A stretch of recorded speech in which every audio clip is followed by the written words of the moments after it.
Hey everybody, Jason Burmis here. And I know a lot of people that are watching this are going to be directly affected or going through the exact same thing that I am now going through. And that is these Canadian wildfires, more than just a haze in the air. I may, you know, with that thumbnail really be downplaying it a lot. When you step outside, at least where I am now as of today, and really started to see it yesterday, I had a conversation with my brother about it Sunday, but we'll get there. It smells like I'm having, a bonfire party, and it's everywhere, and it's permeating the entire outdoors. And first and foremost, when I first started seeing what it actually looked like, because the news reports were out there, Canadian wildfires, unprecedented, et cetera, et cetera. And uh, I was seeing pictures from friends over on the East Coast, over in upstate New York, where they could just take a picture of the sun.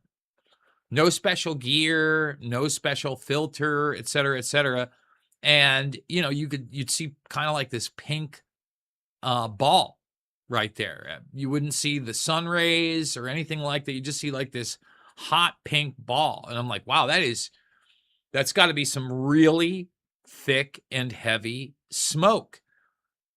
And, so I call my brother up on Saturday, and it's still not here in the Midwest. In fact, we've had a pretty great summer. I know that you guys have seen me comment on some of the geoengineering that goes on here, which I think is repugnant this summer. It's been pretty clean. Don't get me wrong. I look up every once in a while. I see some things I don't like. Compared to where it was in the spring, it's not even ballpark. We've had some really great days, really blue skies. Love it out here in the Midwest when that's going down. My brother's just like, it's been going on for like a week at this point. You're seeing articles where it's like they're telling you it's like smoking like 9 cigarettes a day. Who knows? Who knows what it's really doing in a carcinogenic fashion? And obviously, it's going to affect people differently. We're not all the same. But we're talking about it, and it's like he's like, "Yeah, man. I mean, they're not putting them out. It just keep going." And I thought to myself, "Man, I wonder how long they can get away with that." And it's a great question because we live in a post-truth world, as I'm going to illustrate. The main narrative that is now being reinforced, and again, me and my brother were discussing it, is the climate change narrative. And he's like, "Oh man, forget about it. This is where they reinforce it to the kids in the schools."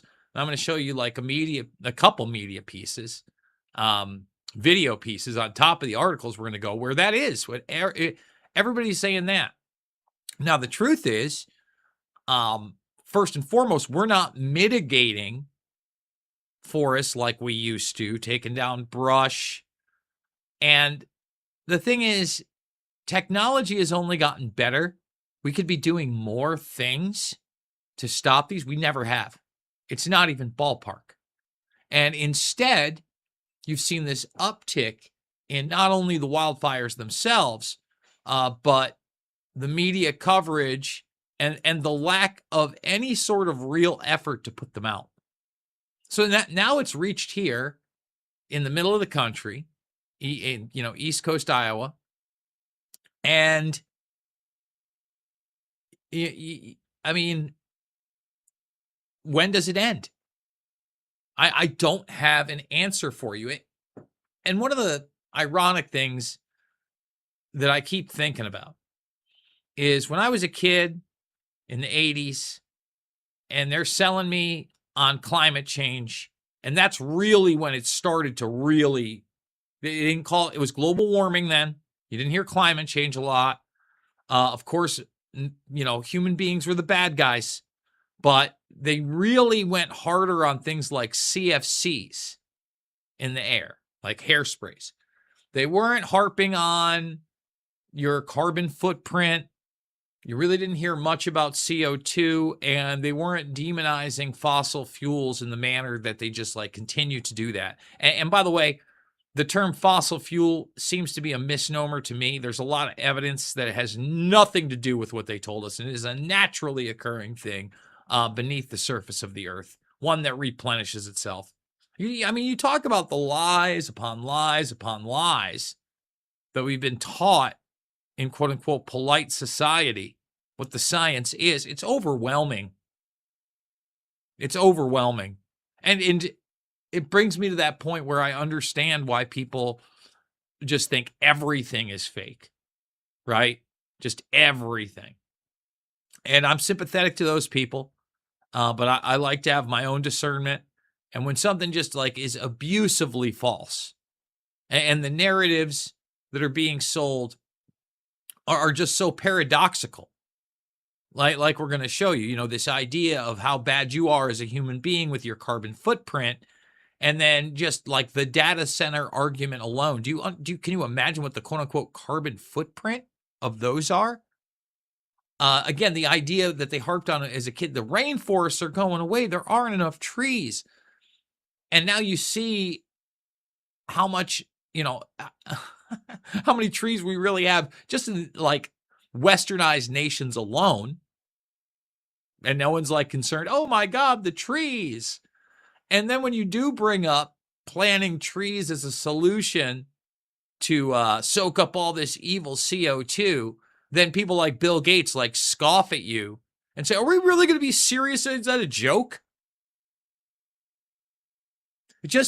You're supposed to forget things. You aren't supposed to have a long-term memory. You're also not supposed to be able to do anything but regurgitate what your favorite talking head says. It's a bad move, man. It's a bad move. So we're going to get into it. I'm going to show you some of these articles. Then we're going to just go over these two mainstream media pieces, CBS and what is it, MS Now? It's not an MSNBC anymore, MS Now, with the guy that looks like Rachel Maddow.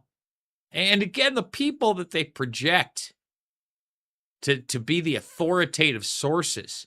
It's just, in so many ways, a cartoonish-ass clownery that you couldn't imagine in the darkest of satiric graphic novels.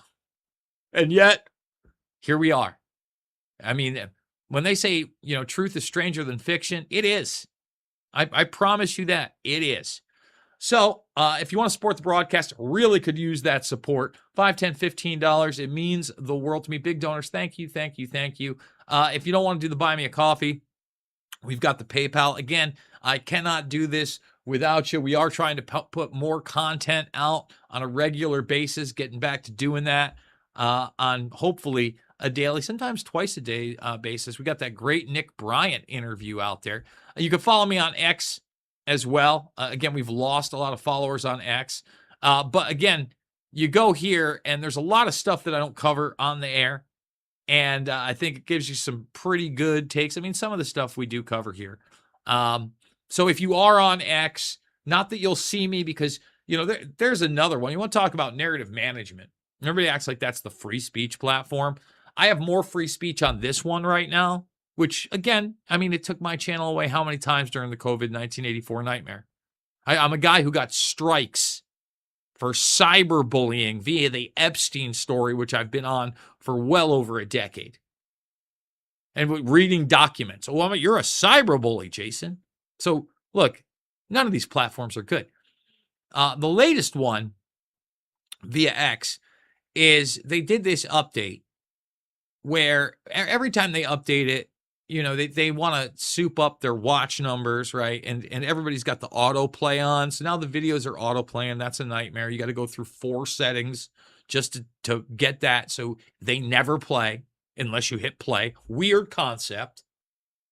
But then it takes me away from my following tab. And even in the following tab, they have to, it's trending or popular. They're still trying to aggregate there.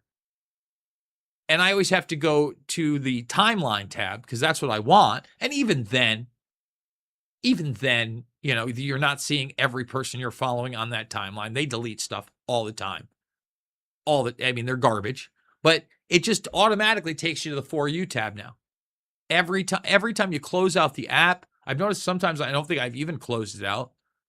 I just put it in the back. All of a sudden, I'm back on For You. Narrative management. So I was pointing out, I mean, this is today. Probably this article probably came out 2-3 hours ago. Ontario wildfires expand as smoke lingers in parts of the U.S. Lingers. It ain't lingering. Okay, it's full on, like a gray. I started seeing it gray out yesterday, and I'm like, oh man, this is probably the wild. Today I could smell it.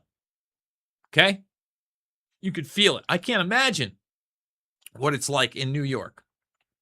Now, again, they're hyping up air quality improving in the Northeast while wildfire smoke hangs over Midwest. I mean, is it improving? I don't know that it is. You get down to here, and what is it? Oh, yeah, it's the link between raging wildfires and climate change is greater than ever.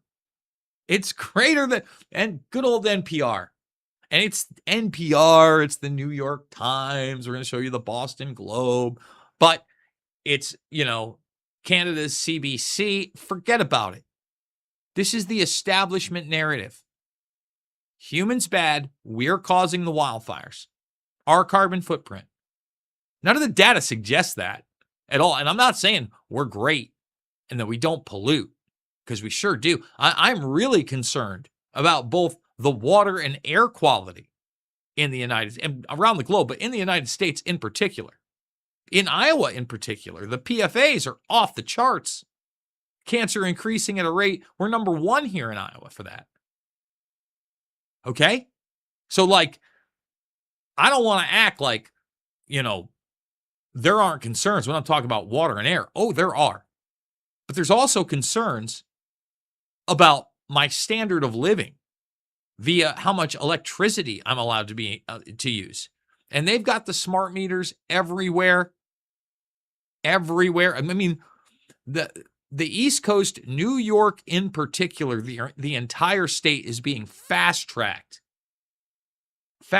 for a surveillance state like none other. Another one of those headlines that's out there trying to talk up Hochul. It's a big jokel.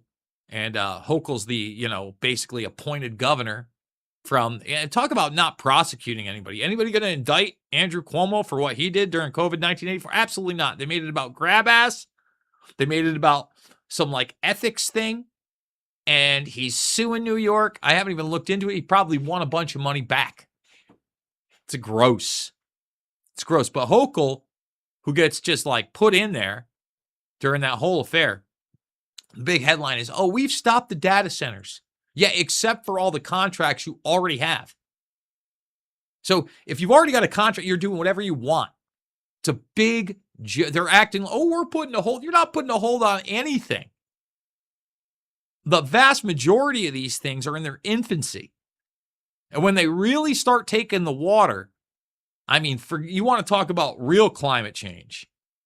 So New York Times, again, everything's behind a damn paywall. And I'm not paying the New York Times. A warmer world will be a smokier one. Oh, thank you so much. And here, just stop burning fossil fuels. Scientists stress that our smoky skies have only one true fix. And by the way, I'm a big alternative energy guy. A big one. But people like Kurzweil that have hyped up solar energy, have you seen the benefit of solar energy in the United States? No, you haven't. Has the technology progressed to the extent of what's been promised? No, it hasn't.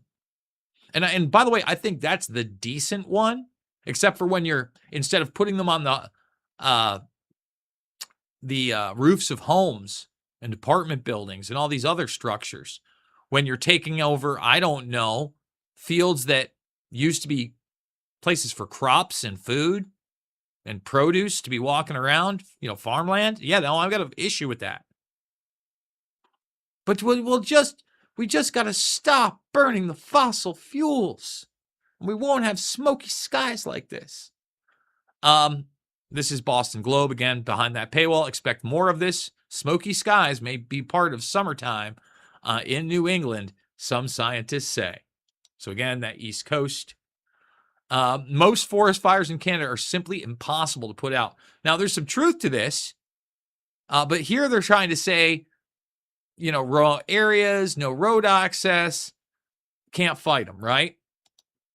And they act like, are they really Canada's fault? And they talk right here about how what? They don't have enough water and air transport to put that's the reality. Now, you already have an issue logistically with a real resource here, water, to put out this mega of a fire. But that's why you used to do prep work, controlled burns, pre-planning. They've stopped all that to hype up the nonsense. And look, this is at the climate brink. So they set the narrative. They set the bar like pretty high already. Look at the headline. Canada's boreal wildfires aren't just bad forest management. Now, if you get in here, it admits that's some of it. And it gets into it. They say this does have some merit. Oh, really? No kidding. Has all sorts of merit. But then, this is an extensive article. I actually show you the fire record. So you can see like 2023 is out of control. Okay.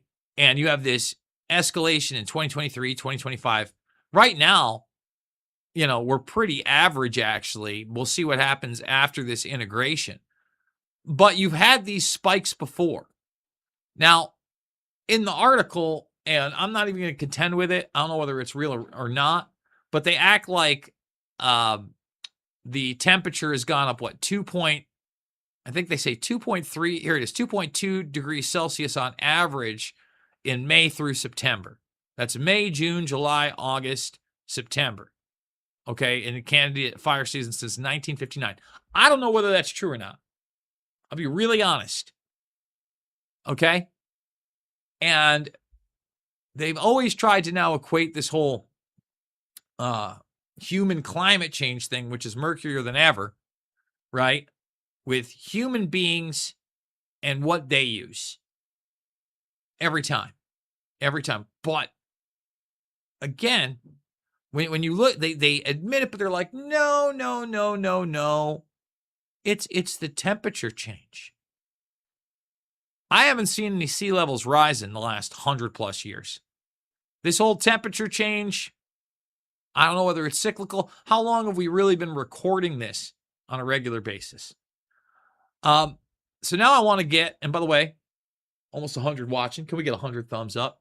Subscribe, share if you're new. Again, we need you now more than ever. If you want to use those buttons down there, or throw a super chat, we'll go to your commentary, all of it.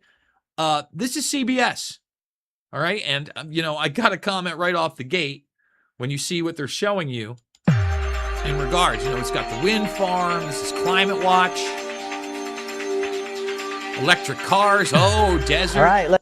So right out of the gates, before we get to the gentleman that's on the Climate Watch, there's all this barrage of imagery to go along with the narrative. And if you don't follow it up, you're going to be living in the Mad Max desert like dystopian universe. Let's clear the air, shall we? Millions of people across North America are under this blanket of dense smoke from wildfires in Canada and Minnesota.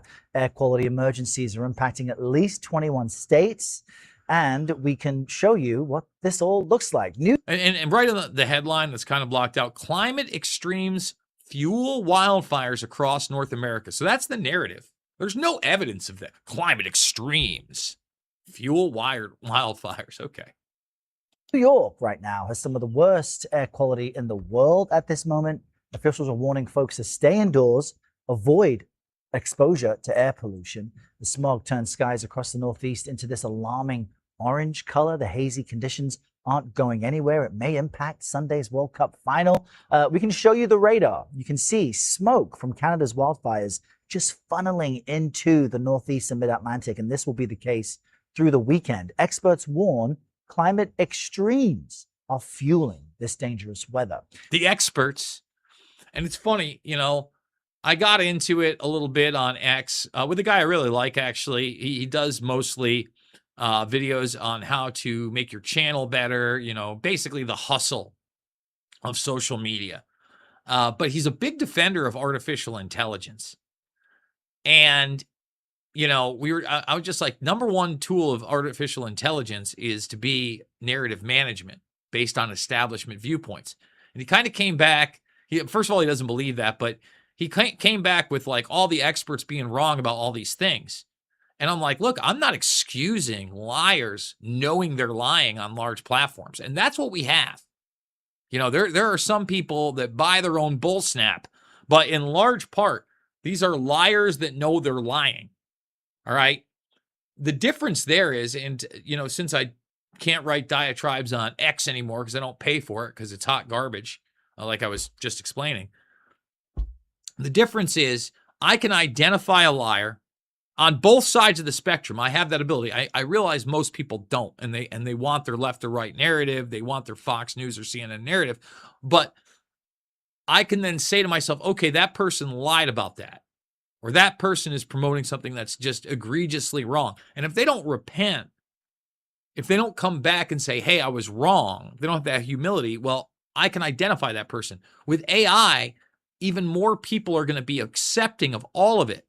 And then the AI is also going to be tailored to you, to give it to you in that comforting way your favorite persona on, establishment TV or your favorite alternative personality on the web does.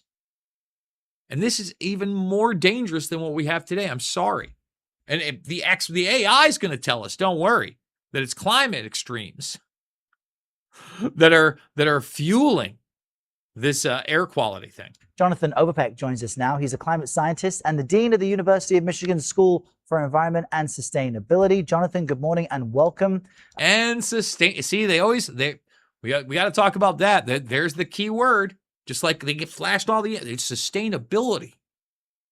Is it sustainable to allow AI data centers to not only track, trace, database everybody at all times with all things, but then project their agentic AI agenda? I hate to even say it like that. Basically, their narrative management tools on others while we all pay for it.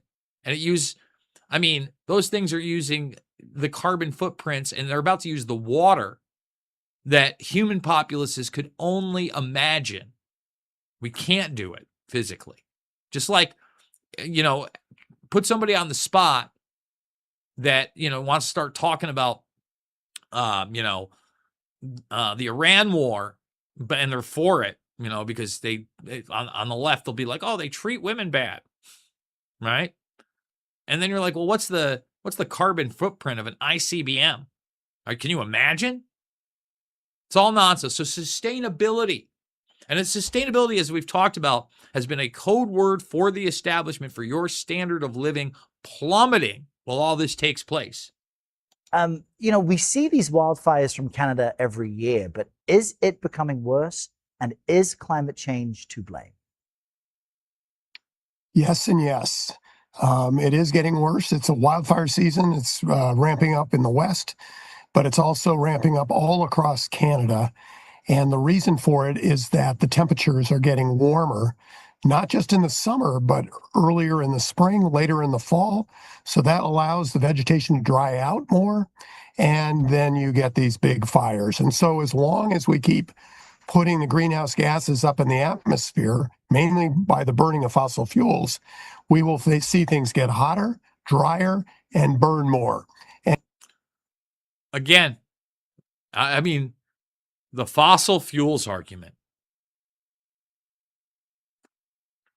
And I'm a big advocate. We talked about solar. I think wind is a big scam. I live amongst, large scale wind farms. I haven't seen any real benefit there. You talk about carbon footprints. How much energy are you putting into making them? How long will they last? What you've seen, what they do to them after the fact. While they like drip feed you Johnny nonsense about UAPs, UFOs, aliens, the truth is they have other propulsion systems. They have other technologies. They have other ways to power things. even what we know about with nuclear power, I did that big video on mutually assured destruction and nuclear weapons yesterday. We have nuclear powered submarines that stay submerged for months and months, and we've had them publicly for decade upon decade upon decade. You don't think we have other technologies as well? Just that one alone. And that's why they're also, after they take a bunch of your water and restrict your lifestyle, are planning on building these mini nuclear reactors right at the facilities of these AI data centers. And they're all going to scream, national security and China, China, China, if we don't do it.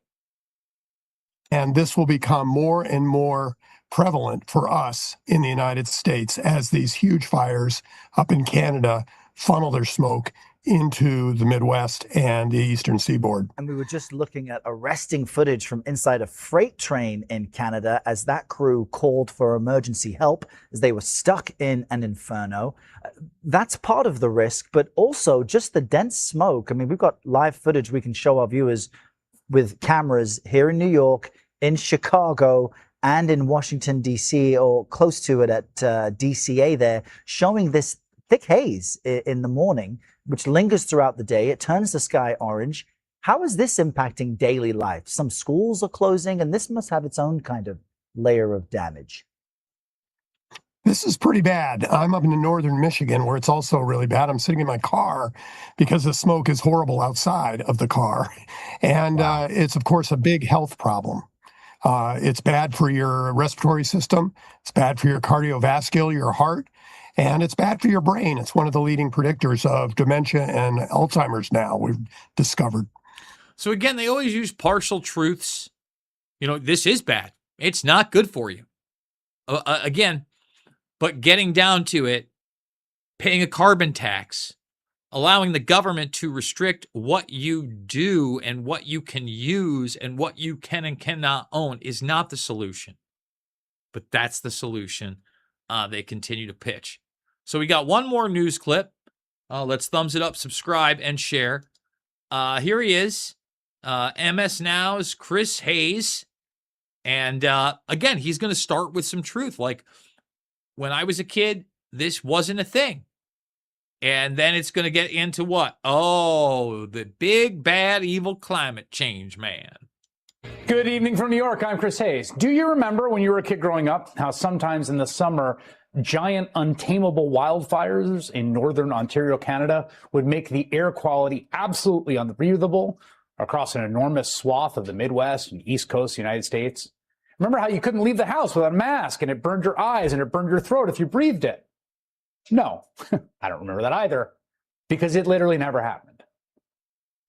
But again, we used to do forest mitigation, and we don't seem to do that anymore. For all these people that talk about taxes, and I get the no taxation without real representation crowd. Hell, that's based on our forefathers. And I don't think the vast majority of us have any representation at this point. But then that tax money, the established, it's our bridges, it's our roads. My roads suck here. So much of it is embezzlement, right? And, before we get back to Hayes, just kind of a side note. Most Americans realize this, but then they look at the next shiny bauble. They don't care enough. They're scroll maxing, right? Doom scroll, whatever you want to call it. And I was watching just a segment of Club Shay Shay. Okay. That's because they had Bobby Lee on with Andrew. Man, is it San Martino? I hope I'm not butchering it, because I like both of them. I think they're really funny comedians. They do a podcast together. But they were talking about Carlos Mencia and quote unquote joke stealing. Now, Mencia has been in the news lately for supposed not paying his taxes, like $8.7 million owed to the government, all this blah, blah, blah. And Andrew finally was like, they don't give a rat's ass about him. It's such a joke. He's like, they're both like, our tax money goes to things we don't want, to wars we don't want. And, you see the Epstein files are just out of the media. They're gone. No prosecutions there. It shows you how screwed we are as a society. And I'm like, yes, thank you. You're dead on about that. Like a bunch of people are going to care about that story, and it's a big distraction. And meanwhile, they don't care about, it's nothing. It's like $8 million. He's like, how much are they spending to have press conferences and talk about this guy, et cetera, et cetera? Exactly. He's dead on. And yet, as we continually get distracted, they keep pushing the same agendas. They want more and more control, more and more of your money. And, one of the ways that they intend to do that is through this climate scam. What we are experiencing now in this country right now is not normal, or at least it did not used to be. Sure, wildfires in the West all the time, but this is new. And climate change is exacerbating everything. Winters are warmer, the warmest on record, in fact, which means less snow, and less snow means drier conditions. Again, winters is that real? Doesn't sound real to me. And by the way, I just looked at over there. It's Andrew Santino. Thank you for correcting me. I see. I get things wrong. My memory is not, infallible. Which in turn means more wildfires, and more wildfires mean more smoke. And then the scorching heat traps the smoke close to the ground, and here we are. What you're looking at right now is the view from the cockpit of a plane over Ontario this week. Those you see there aren't clouds in the center. That is smoke from the fires. I mean, right now, the situation in the Midwest is downright apocalyptic. Just take a look at Cleveland, Ohio. The only thing people are talking right now is that smoky filled sky. Yes, add 3 more smokes to it, right? I mean, it's just been unbearable, right? Just spending time outdoors, it's just been unhealthy for everyone. So the National Weather Service, along with the EPA, to continue with this cold maroon. That's 5 out of 5, very unhealthy for everyone due to the wildfire smoke that will continue to linger all throughout your Friday. Here's another gorgeous look of smoky downtown. We have the clouds, the low-level smoke and haze sticking around, not much of a sun to talk about. The densest of the smoke is continuing to dance and pretty much scattered around much of the lower Great Lakes region, including the Ohio Valley now. I, for one, and I imagine you didn't also know there was a code maroon, that air quality was so bad that no one could be outside. I mean, the air quality numbers are reaching levels. Code maroon. I don't know how much more of this I could take. It's just like, remember they had the color-coded system for terrorism, only that one was completely fictional. And yes, no, our air quality is really bad right now. But again, it's all about the quote unquote climate change agenda. It's all about restricting your access to cheap energy, while they'll give all the access in the world to a resource you need.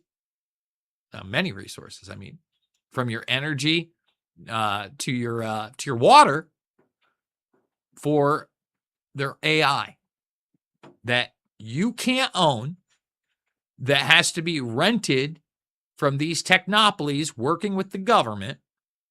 And even the AI itself is restricted by the government through the CAIO program, the Chief Artificial Intelligence Officer program, where you have to have a certain clearance to even have the hardware and software, and totally audited by the government all the time. We're in dystopia. All while we're on the way. I mean, we're heavily involved in a global world war at this point. Like, when you see what's going on now, they've had to admit deaths of troops. They just had to admit today a bunch of injuries. No kidding. There's a lot more dead. There's a lot more injured. There's a lot of private military groups involved. And I don't see an end in sight. We are in a really weird and disturbing time right now. Folks, I'm going to wrap this one up. Please consider supporting the broadcast. $5, $10, $15. It absolutely means the world to me. Big donors, thank you, thank you, thank you. Couldn't do it without you. We also have the PayPal. Again, I want this channel to grow. I want these viewpoints to be discussed by more people, and I can only do that with your support out there. It is not about left or right, always about right and wrong. You know that. I know that. I wish the American people knew that. I love you guys, and I will see you all on the flip side.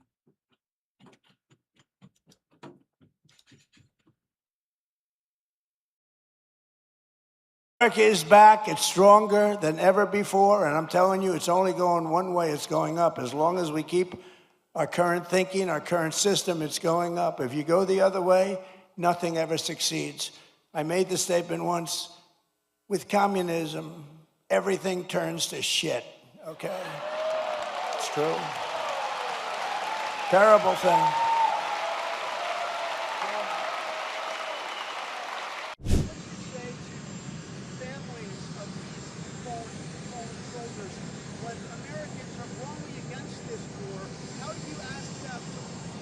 Well, Americans aren't against the war. A poll just came out. Americans don't want high gasoline prices, but they're not against the war. That just came out loud and clear in a poll. Nobody wants Iran to have a nuclear weapon. Do you want Iran to have a nuclear weapon? You think it's good? Go ahead. So, ladies and gentlemen of Georgia, the golden age of America is upon us. We are in the golden age. This is the greatest we'll ever be. And together, with your help and the patriots all across this magnificent land, we love our country. We will make America powerful again. We will make America wealthy again. We will make America healthy again. We will make America strong again. We will make America proud again. We will make America safe again. And we will make America great again. Thank you very much. Thank you, Georgia.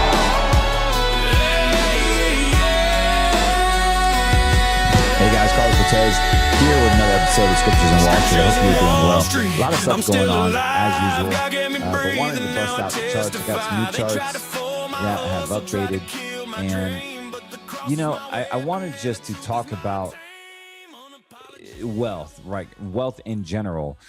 You see, we've been taught so much just to save into the same old things passively. Grandpa or grandma said, you know, you always need to put money in the bank and buy silver or open up this 401k and invest your life savings into it.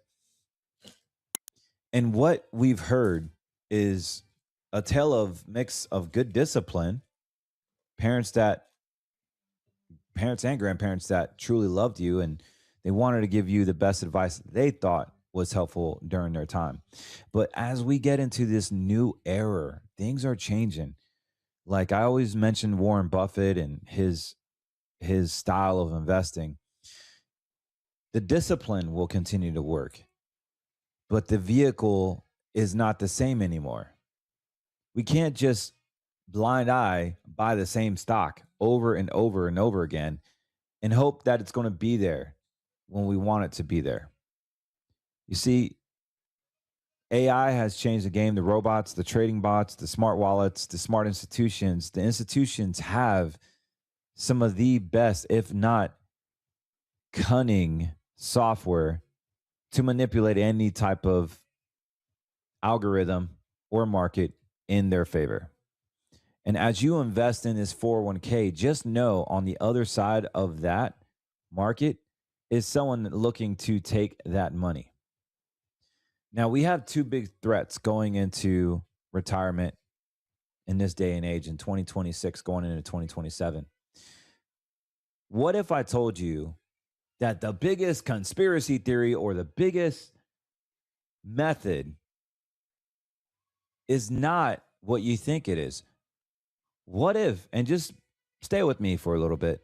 If you haven't heard about Green Money Solutions, let me tell you, a lot of retirees, they stick their money in the 401ks, they stick their money in their IRAs and their Roths, and they rely on stocks and bonds, even precious metals to grow their retirement, to get them to their retirement destinations. You need principal protection. You need an account that has ability to protect your money, grow with the index that you're currently already following with 100% risk. Now you have a principal protected account that will grow with equity-like returns, and more importantly, withdraw those funds while your account accumulates. If that is something that you're interested in, Green Money Solutions is a national brand that will protect your retirement. Over the past 22 years, our clients have successfully implemented this strategy to create a secure and safe retirement. Most advisors don't have access to this because they don't get paid to offer green money. All you have to do is go to greenmoneysolutions.com, fill out the information, and let's just have a conversation. What if I told you the biggest takeover is not the transfer of wealth from baby boomers to millennials? And I know I've said that so many times about how my childhood getting into this profession, that I have job security for so long. But what if I told you that even that projection was wrong? And stay with me, and some of you may get angry. You're only angry because you haven't done anything. And if you're offended, then I would question why you're offended. Why does it bother you with what I'm about to say? If it does bother you, then you know you are safe. You know you're doing something. But what if I told you that the biggest transfer of wealth is not from baby boomers to millennials, but rather from the middle class to the institutions? You see, inflation has eroded so many Americans from their purchasing power. We have assets becoming more expensive. I mean, it's over $50,000 to buy a brand new car. And we're not talking like Lexus or a higher end vehicle. We're talking about like a Kia. The Kias are like $45,000 now. There's some that are $60,000. Just insane. Cash is losing value. Purchasing power is losing value. And then we get tricked into buying precious metals thinking it's going to help. But that is not green or yellow money. It's red money. It has its problems. You cannot diversify into an asset and claim that it's a one-man band into retirement. That's the dumbest thing. The Bible says that invest in 7, if not 8 things, because tomorrow we don't even know what's going to happen. And as men, as providers, as securers of our family and our legacy, we have to put the armor on so that it just covers from not just forward and backwards, but every angle, guys. Like, we didn't even know the interest rates were going to skyrocket from 2022 to 2024. But here we are. Large institutions are accumulating real estate beyond measure. Banks are collecting high interest, predatory loans. Student loans are still bad. We have cars being repossessed right now. We have mortgages at a 2019 high in defaults, in foreclosures. So I don't think it's far-fetched to say, what if the greatest transfer of wealth is from the middle class to back to the institutions, and AKA also the government? Because not only do we have this stealth like tax, but we do have a hidden tax. Most people think taxes only come from Washington, but inflation is a massive stealth tax. Your groceries are doubling. Your electric bill is climbing. And more importantly, your paycheck is buying less and less at a time. And no politician wants to vote on that. No politician wants to talk about it. They'll just say, we're going to get inflation down. There's no plan. There's no macro plan. There's no economic plan. And we don't even trust in politicians, as you guys know. So even if inflation goes a notch above 2%, let's just say 3 or 4%, it's still eroding your USD, your dollar. Your purchasing power steadily declines, and inflation goes higher and higher and higher. Is your money working harder than inflation? First and foremost. Because if we have it in the bank and you're getting a 4 or 5% CD, that may sound nice and cushy until you realize a CD, a certificate of disappointment or certificate of depreciation, you reluctantly, you didn't probably know this, but when you bought a CD, you've given ownership rights to the bank on your money. The only thing they have to agree to is to your request for withdrawals if they have it. Now, if they don't have it, they don't have to give it to you. You are now a beneficiary of the account, but you're no longer account owner. You do not own the funds. The bank does. You relinquish your rights to that money. If you don't like it, you can pay for an attorney to try to get your money back in a solvency issue. Good luck. And for those of you that have precious metals, I have it in the storage in the bank, a safe depository box, you can kiss that money goodbye too. Because as soon as that bank ever closes, the contents of the security deposit boxes in those banks are now the banks, and you're just a IOU holder. You're a creditor, and they'll owe you and they'll pay you back in their own terms. So good luck with that. What I'm telling you is that we see more and more of this language. We see a lot of this language where we're not even talking about the whole reason why I got into retirement planning 22 years ago is I was supposed to cater to the baby boomers. The baby boomers, going back to Gerber, ever since the Gerber came out, the baby boomers had baby food. The Mustang came out in the late 60s. Remax came out before then, right after the Great Depression. Everybody wanted to buy houses. They got married. And then all these nutraceutical companies, big pharma, anything that made you look younger were doing well in the early 2000s. And like now, long-term care facilities, things that cater to an older crowd, now that they're seniors. And some, unfortunately, are dying off. But if you follow in those indices that cater to the baby boomers, you are almost guaranteed a job, guaranteed a business that will thrive during this baby boomer era. But the biggest threat is that the baby boomer era is now going to pass on their assets to the millennials. And for many years, companies like Career Builder and Monster.com and all of these things pre-AI were projecting all this research, all the market research was projecting that certain industries will benefit from the baby boomers as it has in the past. So I bought in and I became a retirement planner. I thought I was pretty decent with people and I know a little bit about money. So why not give it a crack 20 years ago? Here I am.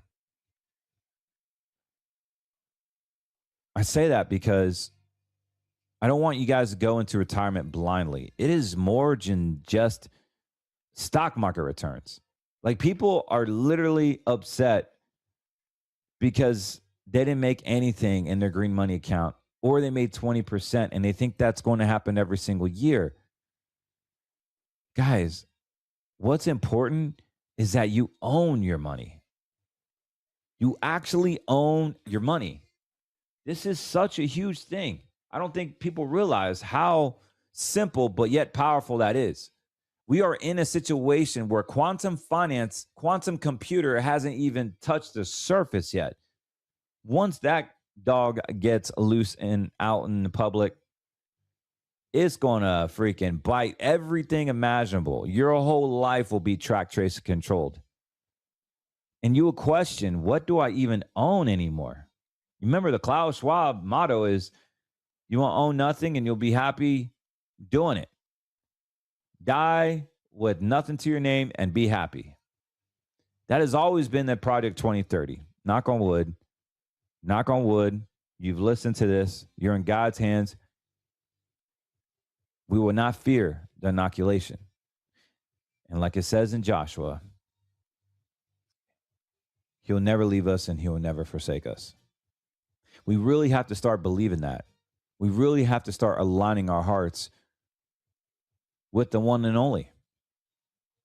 Because when we align our hearts, we no longer worry about the financial. We no longer worry about the medical. We no longer worry about anything legal. As a matter of fact, it's proven when you read scripture that your anxiety levels go down over 47%. Addictions go down by 25%.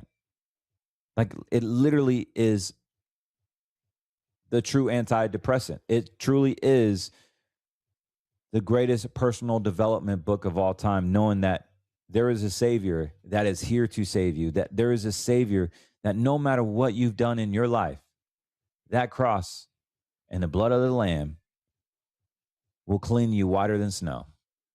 But you always have to remember, is your name written in the book of life? That's really my aim for this show. We can talk about money. We can talk about financial traps. And I'm good at it. I'll tell you all this stuff as a retirement planner for 22 years. I'll tell you the biggest mistakes clients have made. And I could talk to nauseum about all the crazy things I've seen. And maybe I do that. But today is not the day. Today is just stressing out, what do you actually own? I can't believe I'm talking about this, but it's the truth. What do you actually own?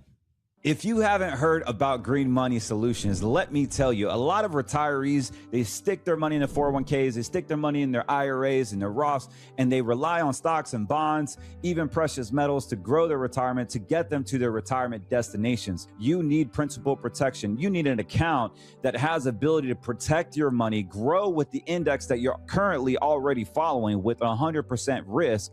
Now you have a principal protected account that will grow with equity-like returns, and more importantly, withdraw those funds while your account accumulates.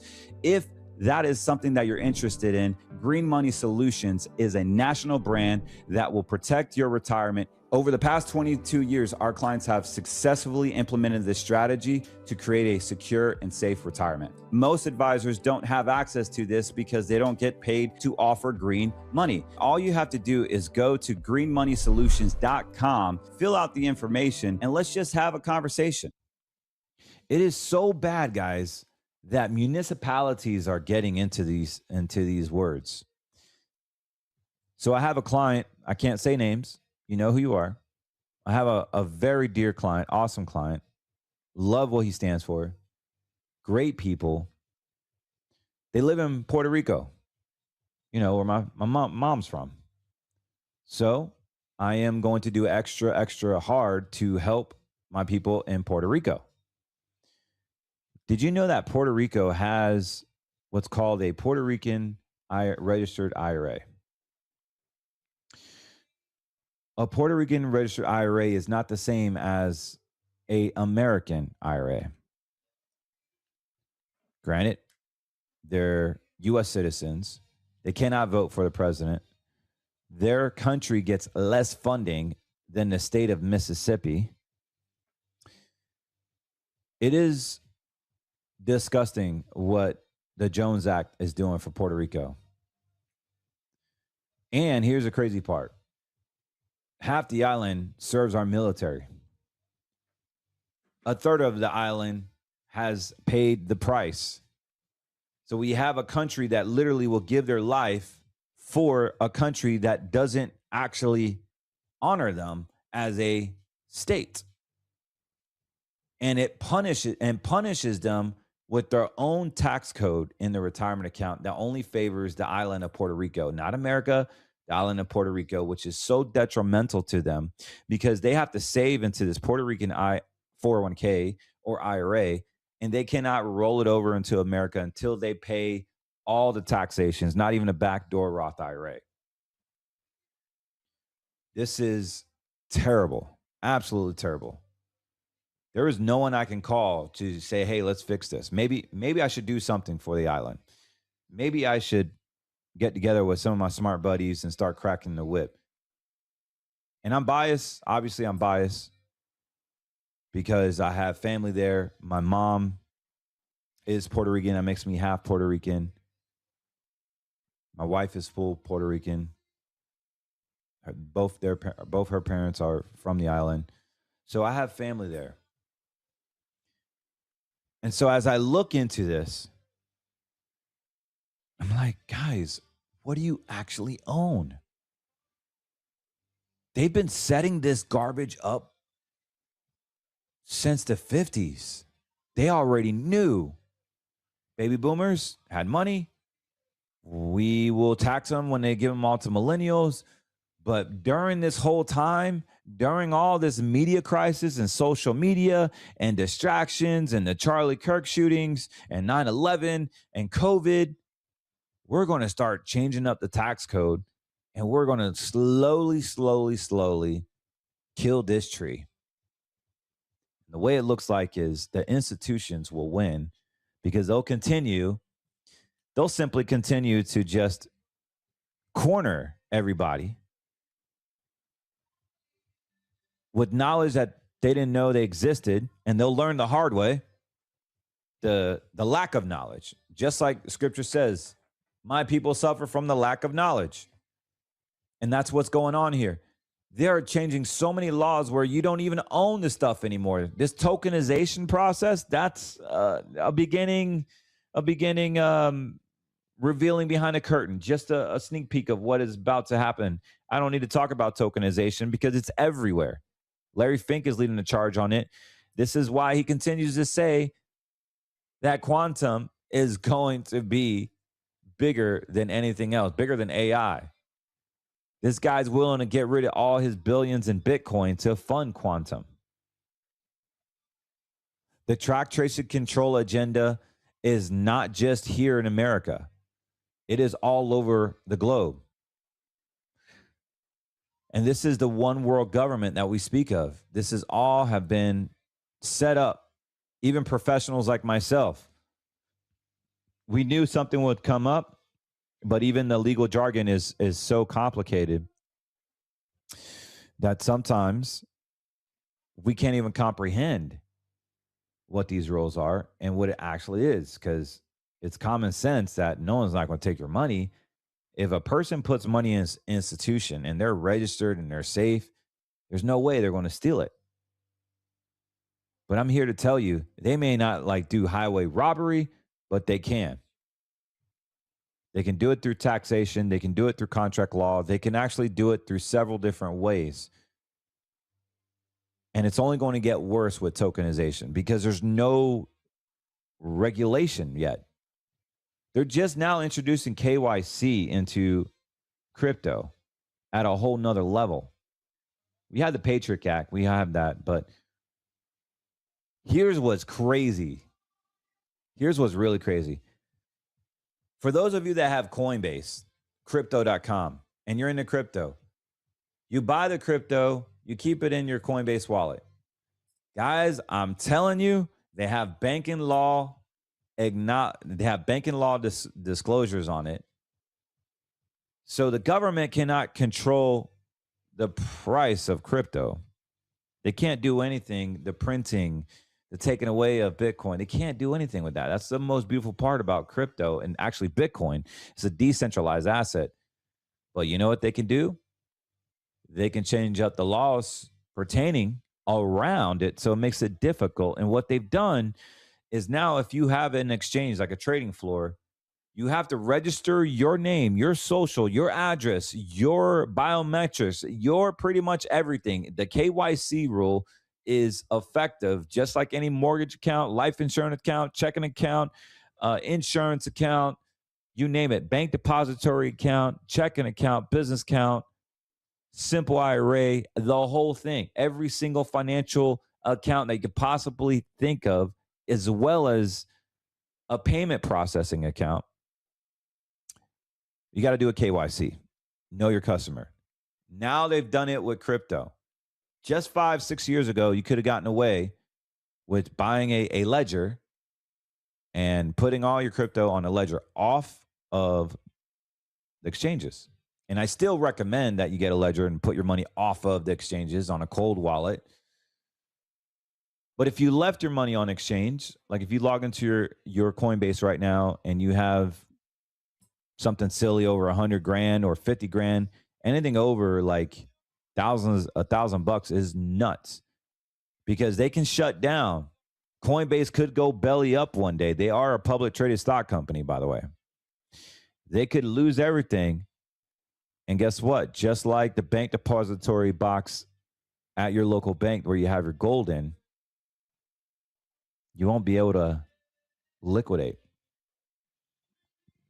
That company an example, let's just say it's Coinbase. They have an exchange where you can buy and sell. Those assets are no longer yours. It's theirs. You don't own it. So we're seeing it at the most technologically driven place, which is crypto. So we don't own the money in our bank. We don't own the money in the exchanges. We don't own the money in our 401k. What do we own?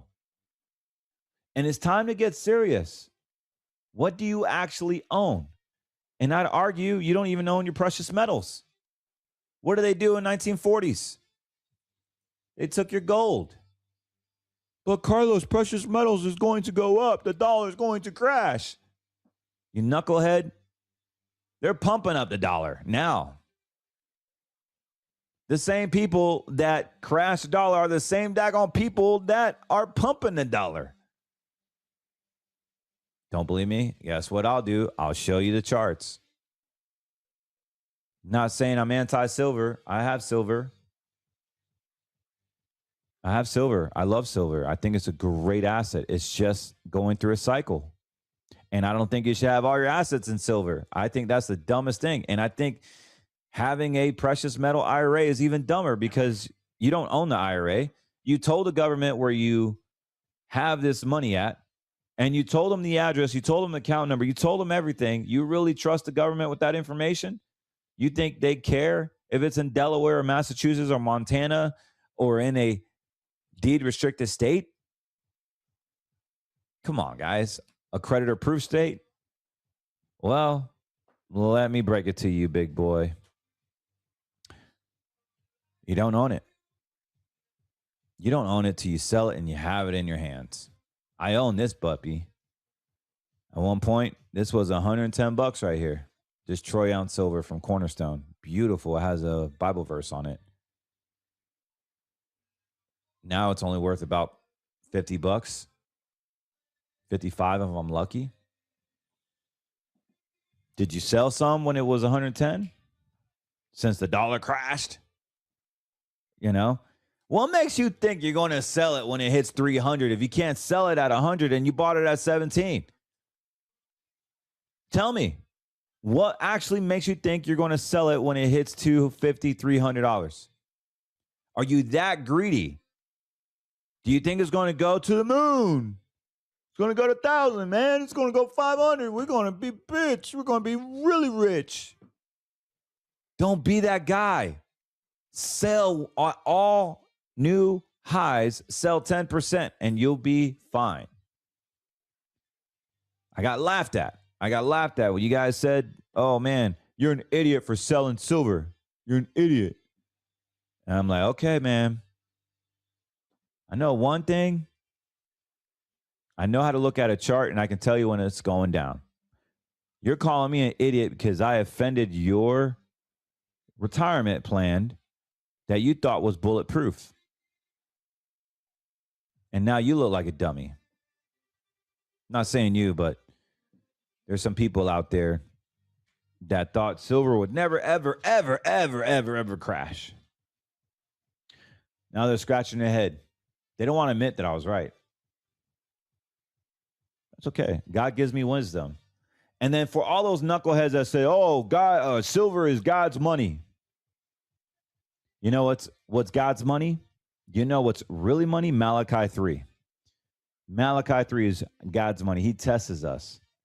And more importantly, God said, be a steward.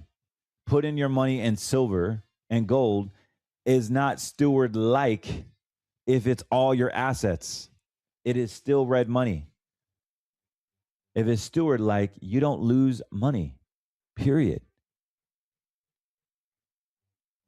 So I want you to start thinking, investment risk is one thing, but what you actually own is a whole nother ballgame. Because, guys, it's easy to make money in the markets. It's easy to make money in green money. It's easy to make money in yellow money. I could do it in my sleep, dude. But do you have the ability to own your money? Or are you so fixated on rate of return when you don't even know if you can have the return on that rate? You can't even know if you will have access to that return. The return of your money and the return on your money are two different things. If you haven't heard about Green Money Solutions, let me tell you, a lot of retirees, they stick their money in the 401ks, they stick their money in their IRAs and their Roths, and they rely on stocks and bonds, even precious metals to grow their retirement, to get them to their retirement destinations. You need principal protection. You need an account that has ability to protect your money, grow with the index that you're currently already following with 100% risk. Now you have a principal protected account that will grow with equity-like returns, and more importantly, withdraw those funds while your account accumulates. If that is something that you're interested in, Green Money Solutions is a national brand that will protect your retirement. Over the past 22 years, our clients have successfully implemented this strategy to create a secure and safe retirement. Most advisors don't have access to this because they don't get paid to offer green money. All you have to do is go to greenmoneysolutions.com, fill out the information, and let's just have a conversation. Which one do you want to have in your favor? And I think I know that answer. So if you wanted to learn more about what I do, go to greenmoneysolutions.com. Check out greenmoneysolutions.com. It's not meant for everybody, but I can finally say we have an account that is anti-CBDC, that actually is insurance, that never goes down in value, that has principal protection, that you can withdraw money, make money while you're withdrawing. I have so many examples, so many clients that are doing this, and they're like, man, this is great. I put $561,000. My account is over $500,000, and I pulled close to $200,000 in the past 5 years. This is awesome. And if you go higher, then there are some other opportunities with notes and things that pay 20+% a year. Those are not guaranteed. Those are still risk assets. You want to have the ability to have principal protection. You want to have the ability to have the ability to grow your assets while you're withdrawing monies, and it's automated. And the market goes down, okay, you might get a zero, but all the years, all the gains that you've had the previous years are now your new principal. And then the following year, you see a stock market rally after it collapses. So you're getting all that growth too. And more importantly, since it's tied to an insurance carrier, it's also tied to your personal life. They can't take it. There's no more Delaware. Go to Delaware and go to Texas, and we know your precious metals. No, this is contract law, man. Contract law has its own set of rules, its own set of feet, its own set of table that it supports. It's a whole nother map, geographical map, that it's out of the jurisdiction of the government. It's out of the jurisdictions of people that are trying to sue you, the creditors. So what I implore you to do is, if you have any style of retirement that you would like to protect and get it out of an account that you don't even know you own, go to greenmoneysolutions.com, book an appointment, request information. Steven, Cindy, Raz, or Shane will reach out to you, set up a phone call with either myself or one of my partners, and we're just simply going to have a conversation. It's that simple. You can go to greenmoneysolutions.com. I've updated the website with some product videos and a little about us. Hope you like it. Spend some good time on it. But I want you to have your options. Maybe you're just like in a situation where you're in a city, right, with limited advisors, or you've been with this advisor for 10, 15, 20 years, and you somewhat trust him, but he's not on the same page spiritually. You ask him what happens when the dollar crashes, and he just looks at you like a weirdo. You ask him, what do I need to do to protect myself from the CBDC? And he's like, what? Man, that's not going to affect you. You got the FDIC protecting you. And the stock market yields 14% since 1950. And you just have to ride it out. Do you really ride it out when you're 55, 60 years old and you're trying to retire in the next 2 to 3 years? You're trying to retire at 62 or 63. Or maybe you're 55 years old and you're trying to retire at 65. And you can't afford losses. You just can't. So what I highly recommend is go to greenmoneysolutions.com. Just check out the videos.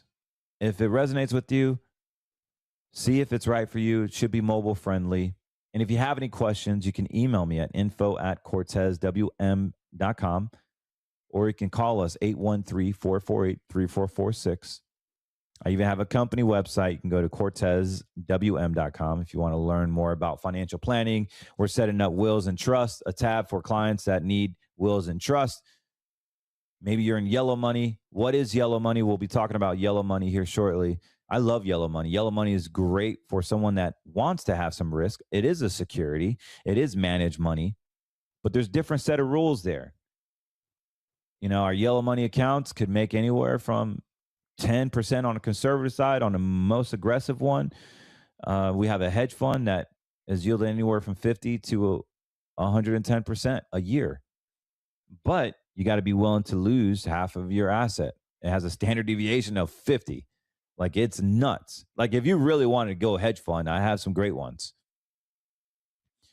And then I have, obviously, middle of the road, you know, moderate. Our moderate portfolios are kicking butt, man. They on the yellow money side, they're anywhere from moderate is going to be about 14 to 16% in annual returns is what we're experiencing. Of course, past performance not indicative of future results.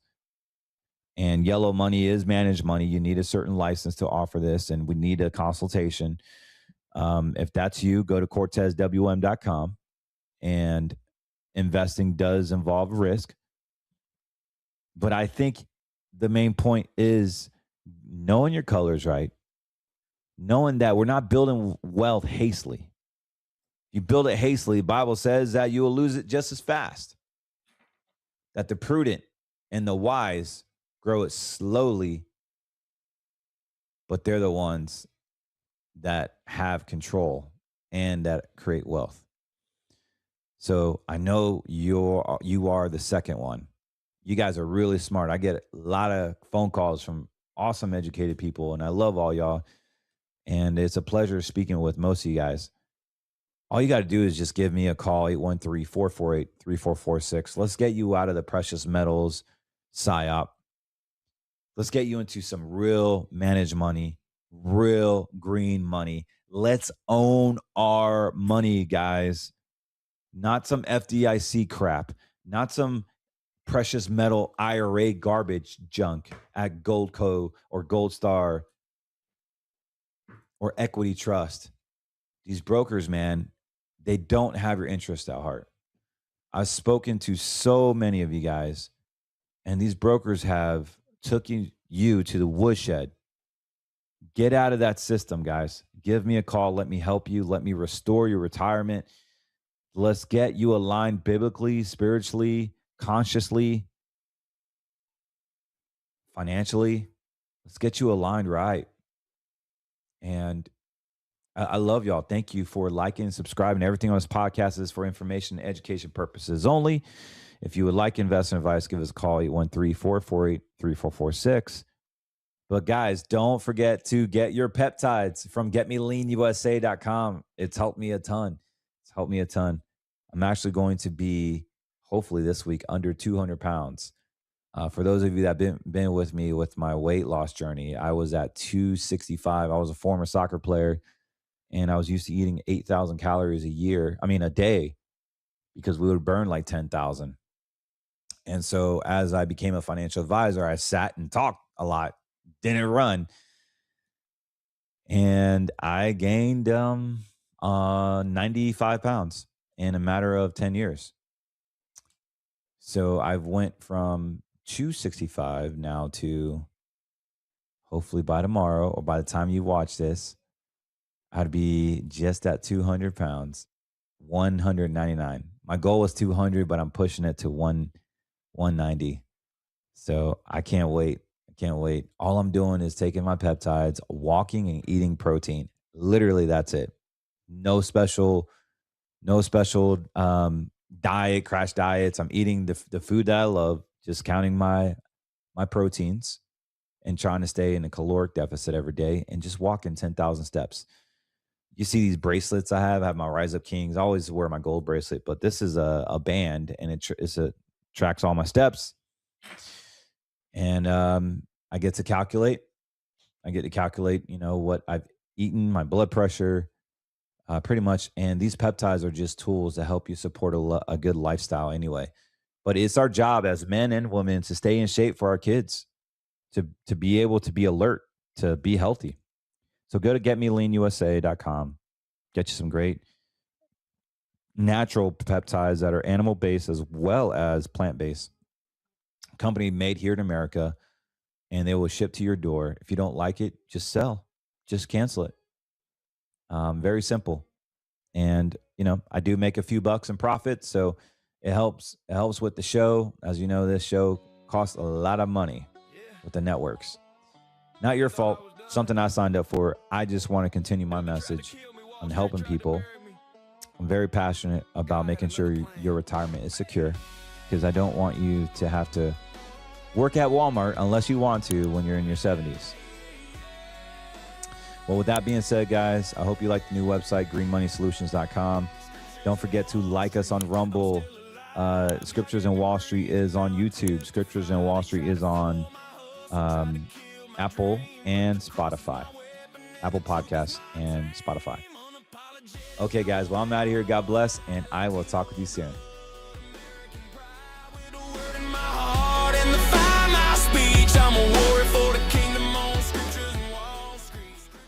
So how many times have we gotten lost in the minutia of the everyday life? We've gotten fat, we've gotten lazy, we've gotten complacent, not just in our faith, but also our fitness, maybe our finances, maybe our marriage, maybe our family. But we've gotten complacent, and we constantly need to continue to grow. And one of the things I was weak at was in my fitness. As a former athlete, I thought I had it all. My ego got in the way. I'm like, I'll do it later. Up until now, I have been able to focus on my fitness. For those of you who've been following me for 3 or 4 years, you understand that I've gained a lot of weight. I've used the excuse of having 4 kids, a marriage, a business, helping out at church, all these excuses. And I keep putting myself in the back burner. This is deadly.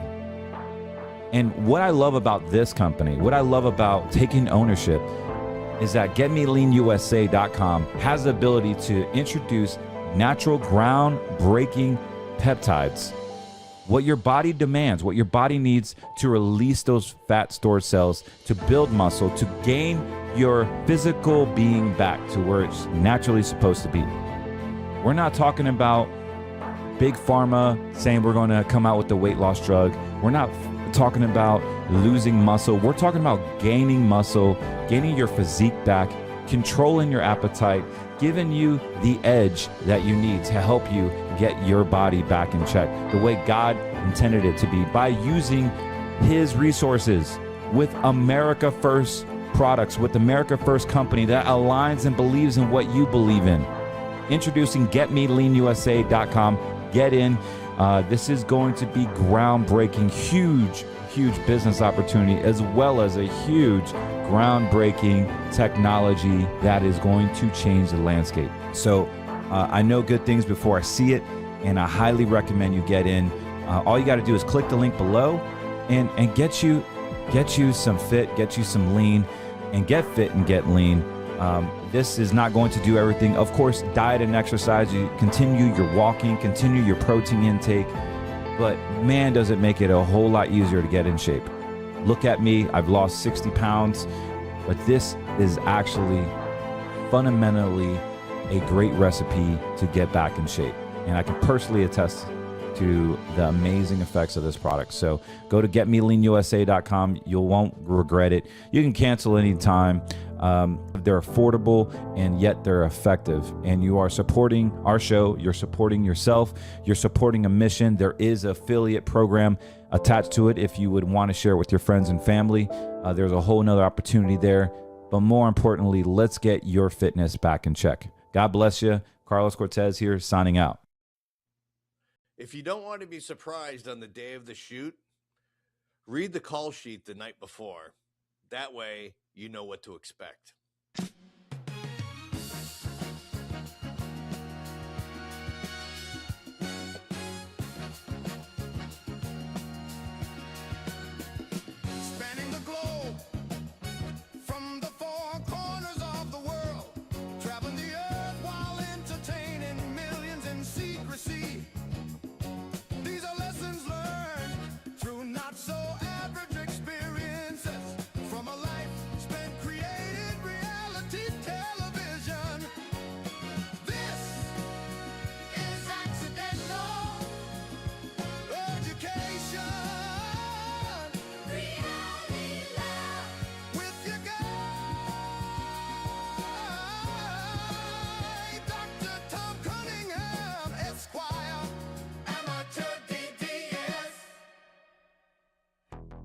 Hey everybody, welcome to another edition of Accidental Education Reality Lab. I am Tom Cunningham, your professor and your host, who constantly is coming up with parallels between civilization and entertainment.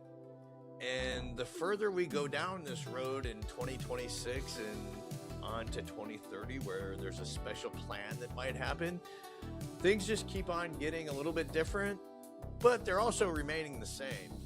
One of the things that I've noticed is there seems to be kind of like a timeline shift a little bit. Ever since they turned off CERN, I've been feeling like the train is still speeding along, the locomotive is at full steam ahead, but it feels like that they're not stoking the coals as much as they were. Things that seem to have slowed down a little bit with CERN turning off for right now. So it's nice to have this little bit of a respite, but we're still inundated with all kinds of crazy stories that are happening every week. You know, the one that I'm really getting tired of, and I think most Americans are getting tired of, is this on-again, off-again war relationship that we have going on with Iran. And I know there's a lot of you out there saying, oh, we've been at war with Iran since, they took our hostages in 79. Yeah, well, I would also go, back even before that when we installed the Shah of Iran and how the Iranians didn't like that. So, 50 some years, 60 years, 70 years, however far back you want to go, it's been a while. And, is the Strait of Hormuz open? Is the Strait of Hormuz not open? This whole story just kind of bums me out. I know we had 3 service members killed, which pisses me off. Because, again, I just feel like that all these wars that we've been in the last 20 years, my generation that I can recall, have all been for the bankers. Everything has some sort of financial value to the world banks, and I'm over it. I for the longest time bought into the United States and the Constitution, and I still believe in that. I still believe in the idea of the United States, but I believe sometime after World War II, all of that was hijacked, and I totally blame the Dulles brothers and James Angleton and that whole cabal of bankers that established the CIA. And I think that's where the United States kind of, lost the plot in what was going on and what was supposed to be the idea of the United States. And we've gone off track, and we continue to go off track. So, to me, and I don't want this to sound like I'm bad-mouthing the United States. Believe me, there's no place on earth that I would rather be. I'm not one of these Hollywood people that are like, oh, the United States sucks. We do this wrong and we do that wrong. Hey, man, I've been to over 100 countries, and there is no place on earth that I would rather live than right here. But here's my caveat. If I were a multi-millionaire or a billionaire, you can live anywhere and have a really nice life as long as you have the cash for it. And I think that's what we're starting to see with a lot of the billionaires and 100 millionaires who are starting to kind of like find islands and building bunkers and that sort of thing. They're gravitating toward that lifestyle a little bit more and more, and becoming citizens of the world, where the rest of us poor peasants kind of scrape by with the scraps that we're able to gather on our own. But I still, in my heart of hearts, and I know for some of you people who might be a little bit more cynical and black-pilled than me, that the American dream is gone. I don't think it is.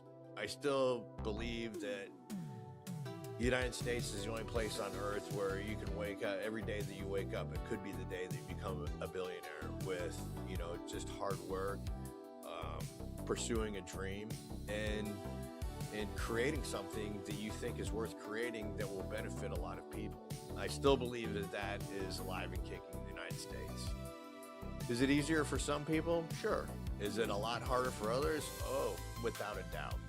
But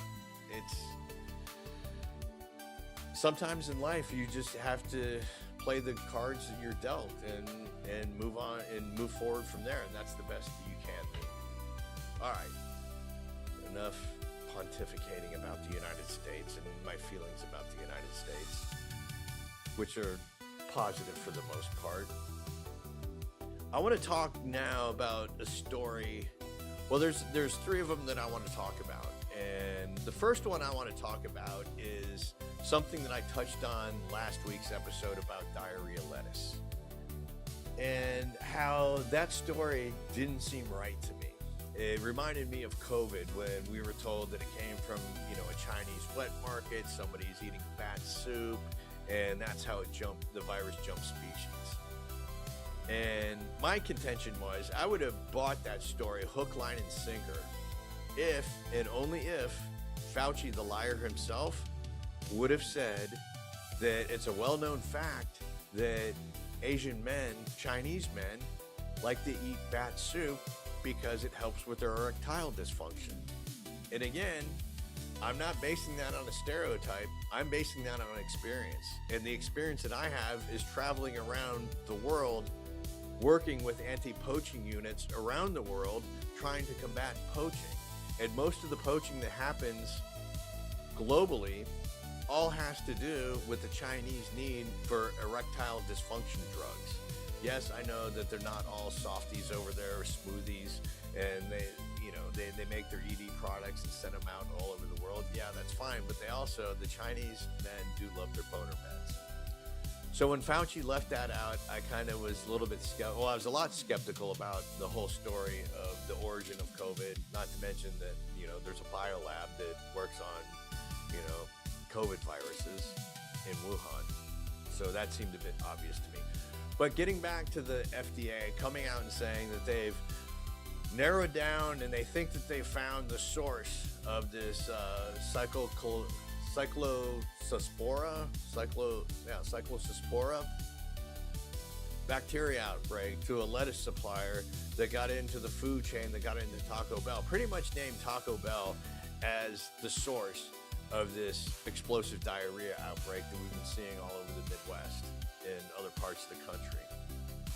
Again, that struck me as, I don't really believe that, because diarrhea and Taco Bell go hand in hand, and they've been going hand in hand for years. It's another stereotype.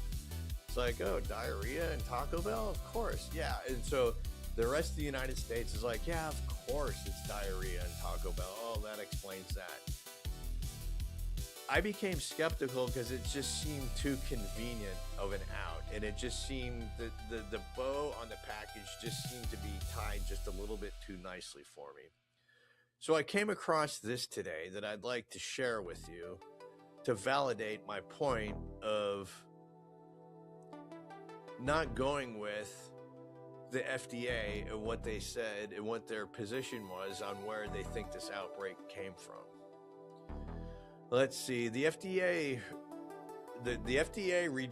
retracted its specific lab test linking Taylor Farms lettuce to the Taco Bell Cyclospora outbreak as a false positive. There you go.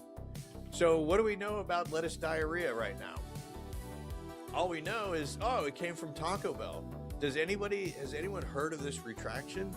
I didn't hear it until about an hour ago. And it lines up perfectly with once you start realizing pattern recognitions. The media and the government will come out with something that they want to put out into the public. They want that to be the narrative, and the narrative will be pushed. And then as soon as that narrative is pushed, no matter what is said, what realizations come in the aftermath of that, those are all swept under the rug and we never hear about them. So the truth becomes, 10 years from now in 2036, when we're all at FEMA camps and talking about the good old days of explosive diarrhea, somebody will say, hey, remember when Taco Bell had the tainted lettuce? And go, oh yeah, that's right. Then somebody else will say, it wasn't Taco Bell. And then everyone else will look at them like, what are you talking about? We were all told, the FDA came out and said it was linked to, Taylor Farms and this, the lettuce, the tainted lettuce that, got into all the Taco Bells. And they're like, and the other person will be like, nope, that's not it. Because a week later, another story came out where the FDA retracted what they originally said. But again, the narrative's already out there. So years from now, everyone's going to believe that the source of the outbreak was Taco Bell. I personally believe that this was a dry run to poison our food supply. I think there are multiple countries that have an axe to grind with the United States and want to cripple and kill our population. And this was a test run to see how well they could do with the food supply. So to me, this test run is, just like if you're beta testing anything, it's like, okay, we've got this cyclospora. Let's go and see if we can put it in the lettuce supply with Taylor Farms. We need to know, and it doesn't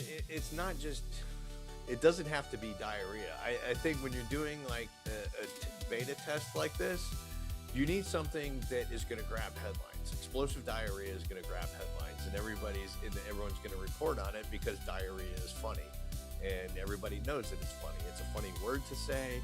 We've all had issues with diarrhea in the past, and it's a fun word to say, diarrhea. So it gets put out there. If you're the bad guy, you plant this bacteria, it gets into the food supply, Americans start getting sick from it. As they believe an American has died from it. And it's like, okay, we know how this works. We know this company, Taylor Farms, they have these farms here. We planted this bacteria here, and it made its way to the processing plant, and then made it out to the Midwest of the United States. And that's where we think that a lot of these cases are coming from, either from Taco Bell or other restaurants or grocery stores that carry this brand of lettuce. So to me, that was the whole point of this outbreak. I don't think it was an illegal alien taking a dump in a lettuce patch and just happened to get in there and, a dirty piece of lettuce, made it through and it, ended up, infecting other heads of lettuce. I'm not buying that. I think this was a targeted attack on our food supply. Again, I don't think it was done to create, a mass casualty incident. I think it was done as just a test to see how far it can go and how many people can be affected by it. So if you want to do the next round where you cripple even more people with something a little bit more debilitating, you have an idea of where to plant it, how to spread it. And I'm not saying it's going to go back to Taylor Farm to do it again. I don't think it will. I think that their next target will be somewhere else that they'll test until they find the prime target where they can get out whatever bioweapon they have to a bigger mass of people. And like I said, I just think this was a dry run for it. So the article also goes on to say, excuse me, positive, but federal health officials emphasized that the epidemiological data still points to the supplier as the main focus. Okay, so it's still pointing at Taylor Farms, but it's letting Taco Bell off the hook. And if I were Taco Bell, I would have some serious issues with our name being sullied again and being brought up with diarrhea. But again, it's a convenient out because right now the whole narrative is Taco Bell causes diarrhea. And I thought, growing up as a kid, that's what everybody said. So I thought, at least 3 or 4 decades removed from that, it's like, okay, yeah, it's the old, stupid, trope that Taco Bell causes diarrhea, blah, blah, blah. So now that has been reborn, and now that becomes the narrative. Let's see. It goes on. Investigation status. False positive. The FDA announced that a positive test sample from Taylor Farms de Mexico did not represent true amplification and was a false positive. Okay.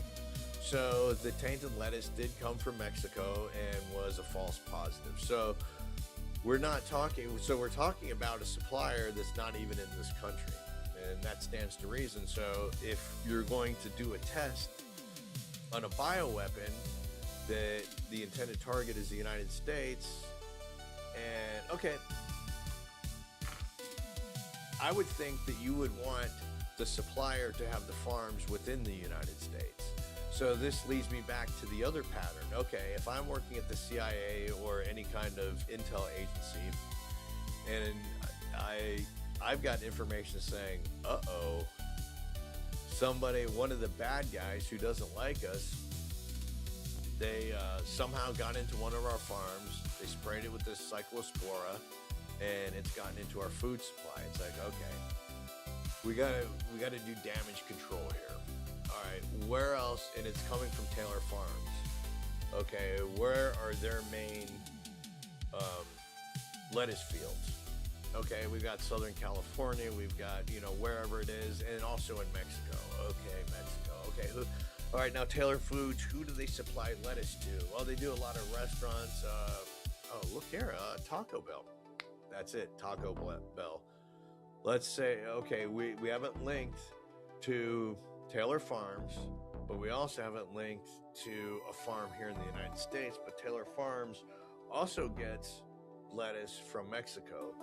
So let's do the Mexico Taylor Farms Taco Bell route instead of American Farm Taylor Farms Taco Bell. To me, that makes a lot more sense if I'm trying to, you know, keep the public calm and not say, all right, we have determined that there is a nefarious country that is trying to poison our food supply. But don't worry, the lettuce in question, it came from Mexico. Has nothing to do with us. Carry on. We all know that Taco Bell gives you diarrhea. Just stay away from Taco Bell. All right, here we go. Ongoing focus. Despite the retracted test, the CDC and the FDA state that a patient interview data and epidemiological tracking still align with the supplier. So again, with all the tracking that they've done with patients, it's still going to be your Taylor Farms, but it's the warehouse, whatever warehouse it came from, we're still unclear of which farm it actually came from. Let's see, precautionary steps. Taco Bell voluntarily pulled its affected lettuce from its supply chain nationwide. Okay, we all knew that. But again, the whole narrative is Taco Bell gives you diarrhea and Taco Bell's responsible along with Taylor Farms. Nobody knows Taylor Farms, they all know Taco Bell. So now the narrative is Taco Bell gives you diarrhea and was responsible for the great, you know, lettuce diarrhea of 2026. And that's the narrative, and everyone's going to forget about it until the next, you know, bioweapons attack happens, which will probably be another beta test. This time, I'm thinking that it's going to be more along the water supply. I think something is going to get into the water supply, if I had to guess, because we see these tests happening all the time with the blackouts, and we see these, sometimes the internet will get shut down, other times cell phones will get shut down. We've got food being tainted with, we've got, you know, processing plants for food burning down. And those seem to happen quite frequently, about as frequently as people plunging to their death from high-rise condominiums all over the world. That's another weird one. There's a guy, former reality show guy who I don't know, some Israeli dude, actually plummeted 28 stories in his condo in Sunny Isles, Florida, which anytime that I see that, it's like, oh, he got shoved. Somebody came to his place, opened the sliding glass door, walked him outside, and threw him off the balcony. It's pretty obvious to me that's what happened. And, you know, there's no suicide note, there's no nothing. Eventually, you know, when people start questioning what's going on, a suicide note will appear, a bottle of prescription pills, you know, some fentanyl or something will be conveniently found, like on his bedside table or in the bathroom or something like that. So I just not buying that story either. But to me, it all has to do with pattern recognition. These are all patterns that I've seen over the years, and it's like, come on, man, how many times can you fool me? It's like when you watch a movie and you have an idea of what's going to happen because you've seen this pattern before. I mean, how many times have we seen something or made a comment on social media where it's a story that pops up and somebody writes, I've seen this movie before. And the fact is you've seen it before, but it's been in a different form. What you're recognizing is the pattern. And these patterns all seem to be the same. And I mean, it's great that we're talking about patterns and pattern recognition this week on the heels of the Odyssey coming out. And I haven't seen the Odyssey. I'm going to see it. I'm looking forward to it. And I've heard nothing but good things about it. But I'm still going to go in with an open mind about Christopher Nolan because I like a lot of his movies. And I also understand what's going on in Hollywood right now with the expectations of the films that are to be produced and all the checkpoints of boxes that directors and producers have to make sure are filled in before a film is eligible for an Academy Award. So I think all this outrage with Ellen Page and that other chick that was in it who played Helena Troy, I think for the most part, Christopher Nolan was just like, okay, I'm going to play by your rules, but your rules are dumb, so I'm going to give them parts that are pretty insignificant. And also, the bigger story of the Odyssey, was it Odysseus, who is also a trickster? I kind of feel like Christopher Nolan has taken on the part of a trickster. And the whole trickster kind of mythology is coming to light in real life and play out in real life, and I'm a big fan of that, and I'm really interested in seeing this movie. And getting back to pattern recognition, why I brought the Odyssey up in the first place is supposedly with Homer's Odyssey, isn't it something like 70% of all plots can be derived from the story of the Odyssey? So whatever plot it is that you have in storytelling comes from the Odyssey. So that's one of the main reasons that I wanted to see it, is because of the different plot devices that were created by Homer back then and are still in use today. All right, I want to talk about my girl. You know who I'm talking about. Sophie Cunningham. No relation. The girl's done all right for herself, being the sixth person on her team, averaging 9 points a game.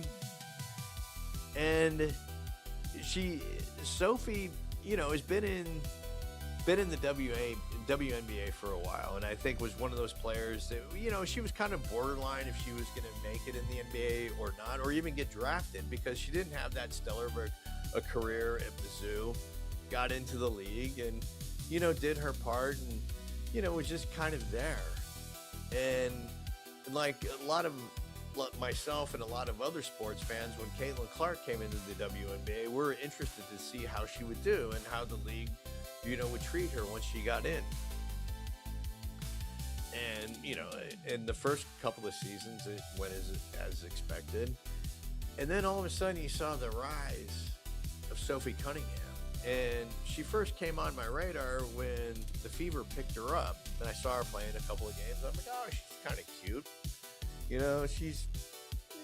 She's all right. She's kind of average looking. This is, 3 years ago? And then the following year, it's like, and actually last year I was in Las Vegas and saw the Fever take on the Aces. Caitlin Clark had a horrible night, or a horrible day. It was a terrible game. I didn't get to see one Caitlin Clark logo 3. The whole reason why I went to the game, I got free tickets from a friend of mine, Brad. The whole reason I went to the game is I wanted to see a logo 3. Didn't get the logo 3, but I did get a chance to see Sophie Cunningham play.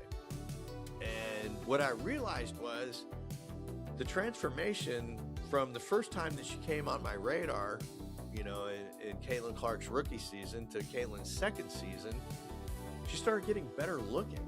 It's like, oh, okay, well, maybe she's working out, she's doing whatever and taking care of herself.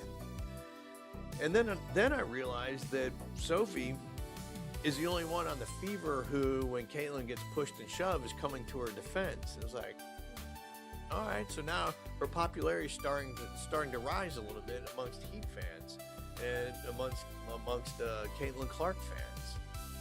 And so you come to this year, and man, oh man, what a transformation Sophie Cunningham has made. She is a legit smoke show right now. Like I said, she was pretty, she was cute, became pretty. Now she's a smoke show. And she has a reputation for defending Caitlin Clark, coming off the bench, putting in her 9 points, getting some rebounds. She does her part on the team. She's not, by any stretch of the imagination, a marquee player. But if you're just sort of a pedestrian fan of the WNBA and you kind of know the names like Angel Reese and Caitlin Clark and now Sophie Cunningham, you would think that Sophie Cunningham is one of the top players in the NBA. And a lot of people talk about her like she is. And it's not until I mentioned the fact that, well, you know, she does come in. She's not a starter. She only averages 9 points. And I'm not sure how many assists that she gets. But her stats aren't that stellar.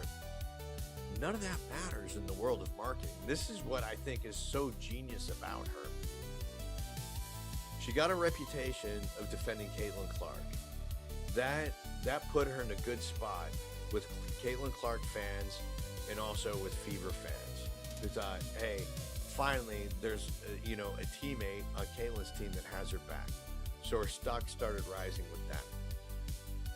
And then you notice her hairstyle started changing a little bit. Her clothing started changing a little bit.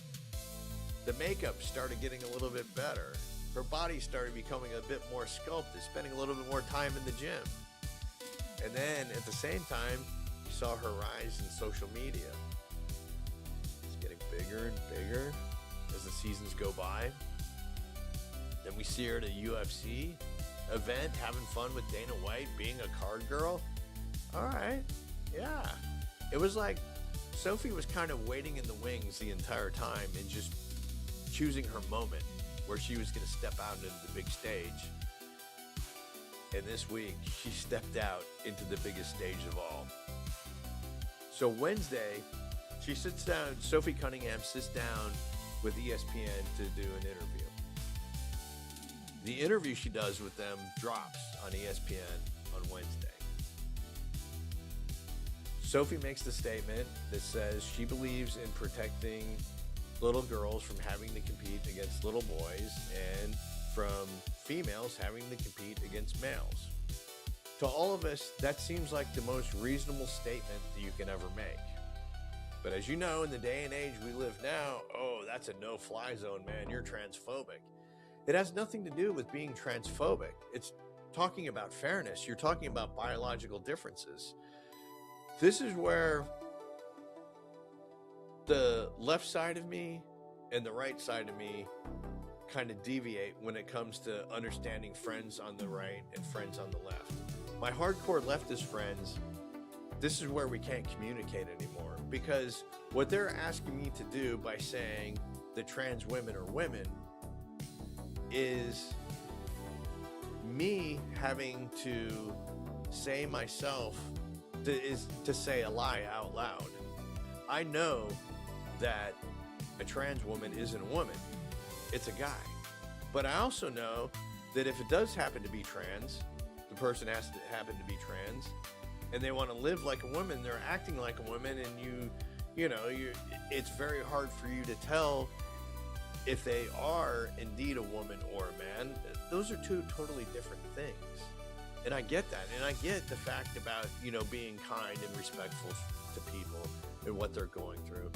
I can't imagine, having your mind so kind of twisted up that you feel like you were born in the wrong body, and the only way for you to feel whole is to be able to grow breasts and take on, the image of a woman. I just think that it would be a hell, and I have tremendous sympathy for people that are actually going through that. I have zero sympathy for people who are using it to gain an unfair advantage. for men who are actually just autogynephiles who want to put on women's clothing because it feels good. And it's a sexual fetish to go into environments that are only for females and be able to look at naked women as you have these female garments on you rubbing against your genitals. That is a sick perversion. And being the father of a daughter, I don't want that for my daughter. And I don't want that for my wife. I don't want that for my mother. I don't want that for my sisters. I don't want it for any female in my life or any female ever. I just don't think it's proper. But again, it's all comes back to the left wants you to recite and go along with an absolute falsehood. They can dress it up in how many different ways that they want, that there's a difference between gender and sex, and there's a spectrum of it. That's all fine and good, but at the end of the day, there's X chromosomes and XY chromosomes, and that's it, and that's all there is, and there's no more to it than that. And I understand, the hermaphrodite, the intersex people who actually do have, undistended testes in a uterus. I get that. That's well documented with that South African runner who wasn't allowed to compete in the Olympics, a couple decades ago because she had testes that hadn't distended and that were up inside of her uterus that were producing testosterone, which were giving her an unfair advantage amongst other women on the track. I get that. I also get the fact that she felt like she was a woman. Totally get that too. I'm very compassionate for somebody like that. Hey man, for some reason, Mother Nature played a wild trick on you, and I feel bad for you. It must be, I don't have no idea what you're going through because there's no way I could even pretend to. But in the sake of fairness, you can't compete with other women. That's just the way it is. Sometimes we can't always get what we want, and that's one of those instances. So Sophie comes out and says this, and as soon as I saw this drop, I was like, okay, here we go. And I posted on social media, this is what's going to happen. You're going to have the right come out and say, and totally champion her and say, yes, finally a female athlete is speaking up, who's still involved in a sport, taking a stance, good for her. And then you have the people on the left going, oh, she's a hater, she's transphobic. And then you have the WNBA and the Fever coming out having to issue statements about inclusivity and how it's a welcoming environment and yada, yada, yada. This whole thing about inclusivity when it comes to the WNBA, that's a fallacy. I don't even know why they're saying that. Because once you have a league and once you have players that meet a certain threshold to get in that league, it's exclusive. It's not inclusive. In order to have inclusivity, you have to have exclusivity. And that's what the WNBA is it's an exclusive club. Just like when you're in college and you've got several different groups of popular people when you're in college or even in high school. Well, actually, mainly, no, this would just be college. Where you have people who are in fraternities, people who are in sororities, and people who are in sports. Those are all exclusive groups. And you have to meet a certain criteria to get into that group. So the WNBA saying that we need to be more inclusive, you can't be inclusive because your whole business model is being exclusive. See how that works? And especially when it comes to putting people on the court where merit does matter. Where it doesn't matter, you can hide people and put them in positions that they don't qualify for because you don't see what they produce on a daily basis. Whereas if you put somebody in the field of play, it's measurable right then. Right then and there, you know if they're good or not and how they compare. So it's still, once again, the left always likes to, manipulate different phrases here and there to work the narrative they want to work.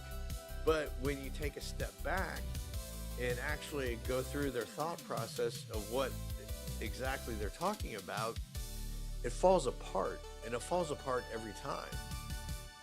And the right has its issues with the same sort of language that it uses. It's not as bad as the left is, but it's starting to get there. And again, I'm going back to the Odyssey, and with social media, we've seen a line in the sand where you see a lot of people on the right who are like, I'm not going to go see that woke piece of shit movie.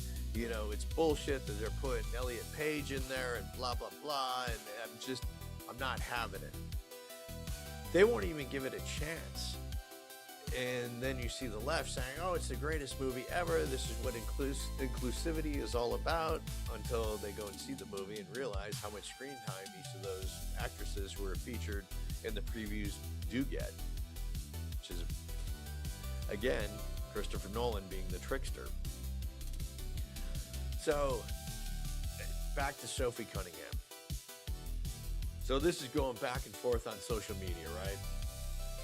And then I come across another article about Sophie Cunningham's Adidas contract and how her shoe is going to drop today. And I was thinking to myself, very interesting. What a coincidence that Sophie Cunningham does an interview with ESPN that drops on a Wednesday where she defends females against having to play males in professional and amateur sports. Now, what will that do? Oh, I know what that will do. That will cause a huge spike in social media for and against. People warring at each other, people insulting each other. Oh, you wouldn't say that to me if we were in person. Oh, I'll fuck you up if I ever see you, blah, blah, blah. It just keeps going and going and going, and just reaches a total crescendo where, you know, it's becoming a news story. You've got media outlets reporting on what she said. Oh, can you believe the hateful comments that she made? And she didn't say anything hateful other than the fact that she wouldn't tell a lie and say that there is no difference between males and females. So now I'm thinking to myself, okay, I don't know Sophie Cunningham only from what I see on social media and interviews. Is this really her position? I would think so. I think any chick from the Midwest who, you know, didn't like grow up in a household where you had, you know, a bunch of leftist, you know, faculty lounge parents is gonna know basic things like the difference between men and women. So I think she does believe that. Do I think she would have said something like that 3 years ago? Hell no. There's no way. Do I think that she's gotten the courage with her popularity over the last 2 years and where she sees her brand going? Hell yes, I do. And I think it was a smart and brilliant move, and I applaud her for it. Do I think it's a coincidence? No. I think it's one of the greatest marketing campaigns of my lifetime. Just the way that it played out, that article, 2 days of yelling back and forth, and then today her shoe is released, and within an hour the Adidas website sells out of both men and women's sizes. Brilliant. Brilliant, my little Sophie. Absolutely brilliant. Good on you. Good. Just that campaign did everything right. Just chef's kiss. It was unbelievable. That gets a lot of respect from me. I really enjoy that. And I think that the more that we're exposed to Sophie Cunningham, I don't think she's overexposed right now, but I think that, you know, we're just, as a public, are getting to know her better because, like I said, you know, she rides the bench most of the time. So she's not one of these marquee players that's always in the news. She's in the news because she's defending Caitlin Clark. And she's in the news because now they film these walk-ups with the WNBA players in their outfits like they do the guys, which, you know, some of these chicks and what they wear are just absolutely hideous. And you know, what I love the most about this is how twisted up the WNBA is right now, and especially Kathy Engelbert, the commissioner of the WNBA, who's one of the dumbest, most moronic, wokest frauds on the entire planet. She is such a fucking idiot. She has no idea what she's doing. She has no idea how to be a leader. She has no idea how to do anything, because when you break it down, the WNBA is a 501c3. It's a charity. It's never made a dime in its entire life. It's operated in the red ever since its inception. It is 100% financed by the NBA. They would know the first thing about trying to turn a profit.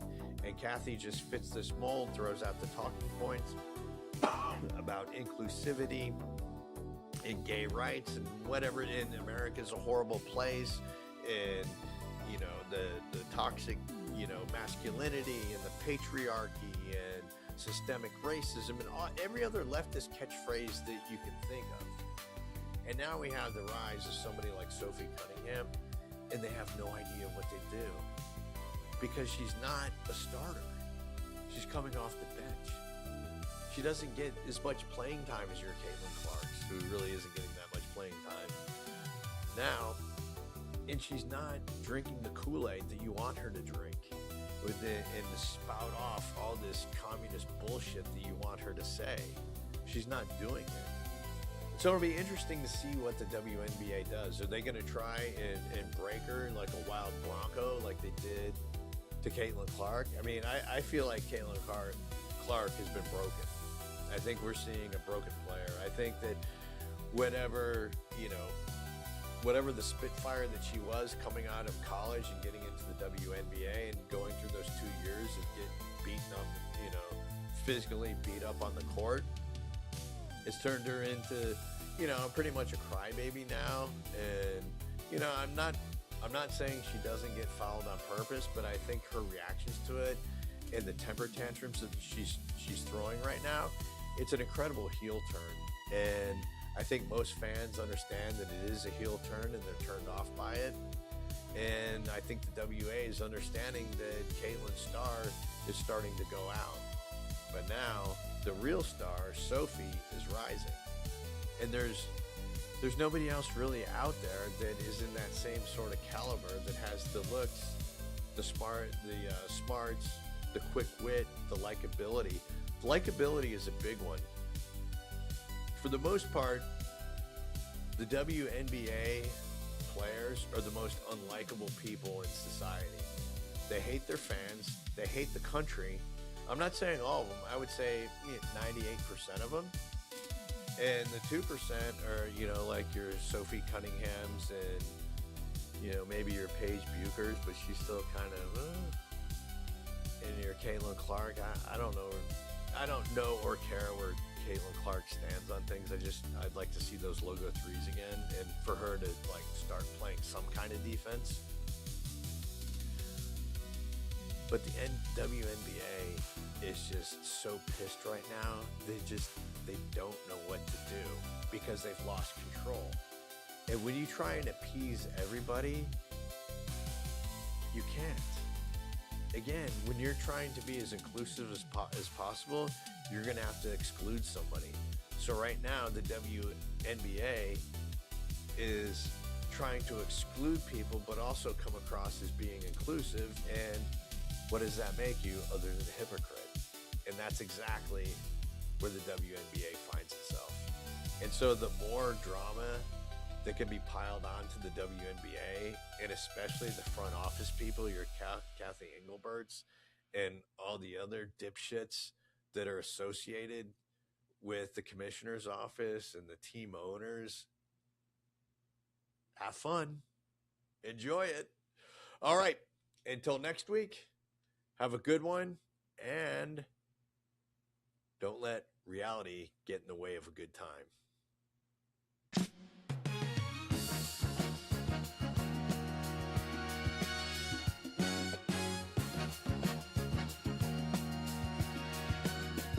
Spanning the globe from the four corners of the world,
and banter.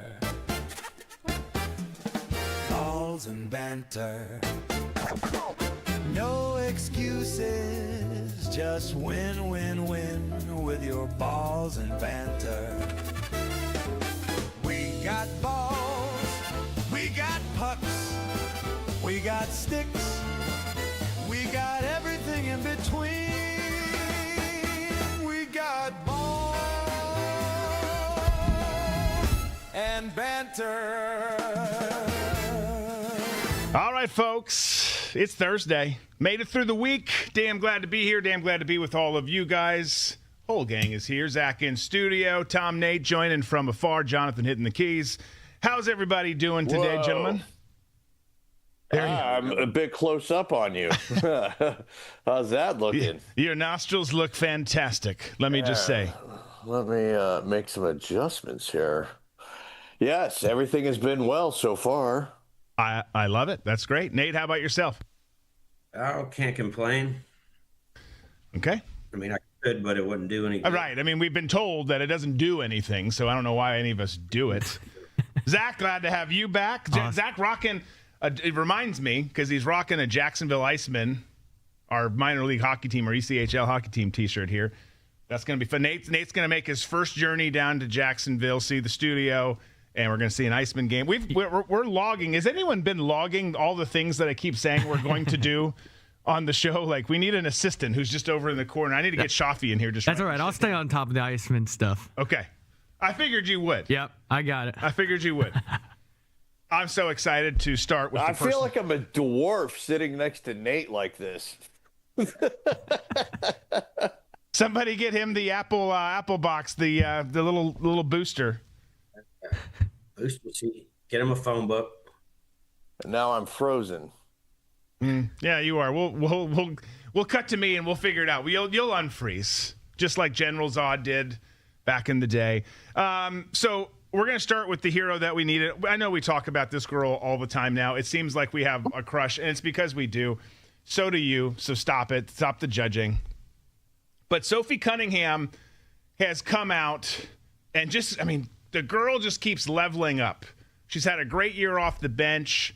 As I said the other day, I think, maybe it was last week, shooting 43% and beyond from beyond the arc, 43% plus. But she came out and she doubled down on protecting women's sports and particularly keeping biological males out of women's sports. You can see just a headline here. Lots of people reporting it. There's our girl, number 8. She said here, I want to protect young girls in a locker room or young girls in sport who shouldn't have to go against biological men. Pretty common sense thing.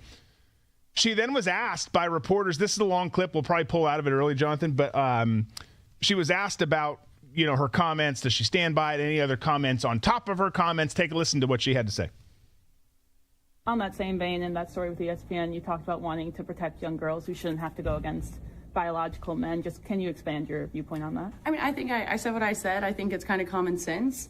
And I think I'll always believe in that. I think it's really important to protect children, and that's little girls who are also involved in that category. And so I stand on what I said, and I always believe that. Yeah. Do you see your advocacy on that, like, taking any form going forward? I don't know. I'm not a very political person, but I do have beliefs. I have morals, and I'll always stand on those and be true to who I am. And I think people are going to take it how they want to take it, but I've never even really said anything about that. And so when it comes just to protecting young girls in sport and women in sport, I feel very strongly about that. I think that's why you have Title IX. That's why you have some of the greats in women's sports. If Title IX and women's sports weren't protected, then you wouldn't hear about any type of women in sport. And so I think in the future, it's just really important to protect. I love it. So that's Sophie just being, and look, she's not come out on a lot of things and been super political. I don't know why everyone needs to make these comments political or these viewpoints political. She's stating a simple fact. That's her fact. Those are her opinions. They happen to align with science and reason in this case. And of course, there's people in this country who don't love it. But I just do. Like, don't be forced into a corner because that's what the New York Times and social media tells you need to think. That's what Hollywood says. The amount of courage that it takes to stand up for your own beliefs in this day and age is leveling up and becoming more and more all the time. With all the kind of wokeness that's come in over the years, it's just, those voices have gotten so loud. So when you know you're doing it right, one, when you stand up for what you believe in and you stand up for yourself, but then two, when everyone flips out when you say something as simple as what she said, that you're right over the target, you're being who you need to be. I love it. Love everything Sophie's doing. Yeah, and I'm frozen again. Just talk to us. Just talk into my ear, Tom. All right. So this is my take on it. Sophie, sometimes in life, when you've got a position that 90% of everybody agrees with you on, a lot of times that position doesn't get heard until the person making that point is a smoke show. And right now, men not competing, biological males not competing against biological females, the messaging has been pretty consistent, but now the message finally has a smoke show attached to it. So you're going to have a lot of people who didn't really pay any attention to it going, you know what? I actually hear what she's saying. And the reason why they're hearing it is because she's hot and it makes sense. And the whole message becomes a unifying message for everybody to rally around. Even my wife, who, skews a little bit more left, especially on social things, she's like, I don't get this controversy. She's like, I thought everybody knew that boys played against boys and girls competed against girls. I don't understand where this whole sort of,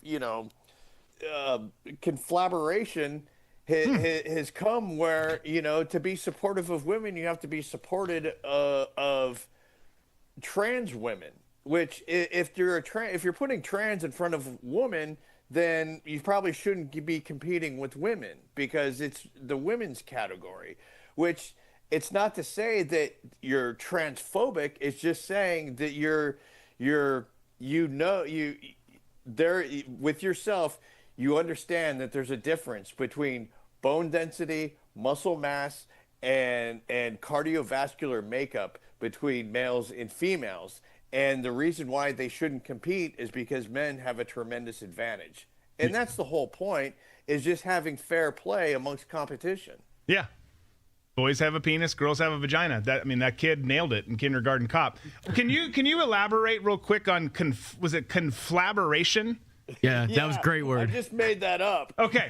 I felt like you did. I was racking I'm going through my vocabulary Rolodex in my brain. I meant to say confluence. Well, and we got conflagration. It's the word of the day. We'll make a t-shirt out of it. It'll be great. It'll sell like hotcakes. Also, one other thing I just want to point out real quick. I'm sure Sophie feels this way. Well, I don't know. I don't know anything for sure because we talk about it all the time. How do we know what's fake and what's real and this and that? But from that press conference that she gave, she really actually sounds, and I believe her, that she is grounded in her beliefs that biological males shouldn't play against females. I get that. I think that's great. But I've got to point this out, and I think it's one of the greatest marketing ploys I've ever seen before. Her shoe drops tomorrow. And social media is doing what social media does. You've got one side pitted against the other side, going back and forth. And I was scrolling through, and I saw the post, and I was like, here it is. And it says, Sophie's shoe drops tomorrow. So if you support her stance on males not playing against females, support her and buy her shoe and let the world know where you stand. And I was like, oh boy, she is a marketing genius. She is. That's a great point. You've got, and Jonathan, let's get the 3-split ready in case we have to swap the link there for him. But the Indiana Fever have 2 chicks right now who just dropped shit. Well, one who's about to, but just dropped shoes. Caitlin Clark's Nike shoe just came out. You've got freaking Sophie's Adidas shoe dropping tomorrow. It really is. This is great PR. Good on them and her team for drawing this up. Good on humanity for just doing what humanity does. And pointing fingers and you're a bitch. I can't believe you think this. That's so great that you think this. It's all working out pretty well. I would say, for that shoe sale. And again, like, people have whatever opinion you want. These are not that controversial of opinions. The people who, that's a small percentage. Reminder, if you're new to the show, the percentage of people that fit within these categories that we're talking about is a fraction of a fraction when it comes to our population. They're loud. They're entitled to do what they want, but like the facts are still the facts. Yeah. Drew, I got to ask you this question, and also Zach and Nate. When was the last time in the history of sport where a sixth man on a basketball team or somebody else who isn't a marquee player on a particular franchise has now stepped up in a way that I clearly haven't seen before? I mean, I was thinking about it, and maybe Dennis Rodman, you know, in the rise of his popularity when he was with the Bulls, but still, it was, you know, he was still in the shadow of Michael Jordan. But I've never seen somebody who's, you know, like a Sophie, who's not a dominant player or even a starter, all of a sudden just rise, you know, as rapidly as she has within a league. Yeah, I mean, it's the sex appeal thing. Rodman wasn't a sixth man, but yeah, I mean, it's because she's hot. It does a lot when you're tall, beautiful, and blonde. Like, that's both of you have nailed it. I think that takes you a long way in this world. And then she's really good. Like, she's been really good off the bench. She's had a good career, you know, but even before she came to Indiana, she's kind of found her groove there. And what the Fever are doing, it's fun to sit back and watch. It's cool. Look, there is the shoe part. There is some of the different things that go into some of the PR that's happening. But like, we would not be, and for some reason, the vast majority of the WNBA and its fans, which is like 12, don't get this.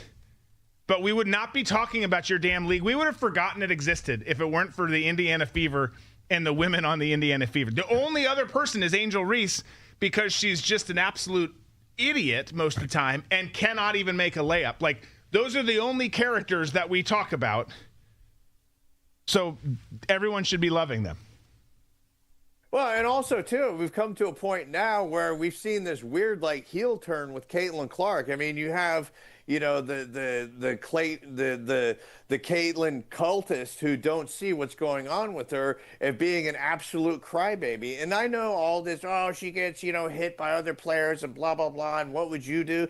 Yeah, that we all understand that. That was a legit gripe 2 years ago when she first entered the league, but now she's just throwing temper tantrums, and to me, she's really diminishing her brand by the way that she's acting on court. You can see how it built. I'm not defending her. I just don't weigh in that much on WNBA stuff unless it's Sophie, and when I'm doing that, it's as a man for different reasons. But she. You can see how she got to this point, but she's now, I mean, as of this morning, she's one technical away. She's had 7 technicals this season. She's one technical away from a 1-game suspension because of her on-court antics. Whether you think they're justified or not, the net result is she gets one more tee in whenever, and she's getting suspended.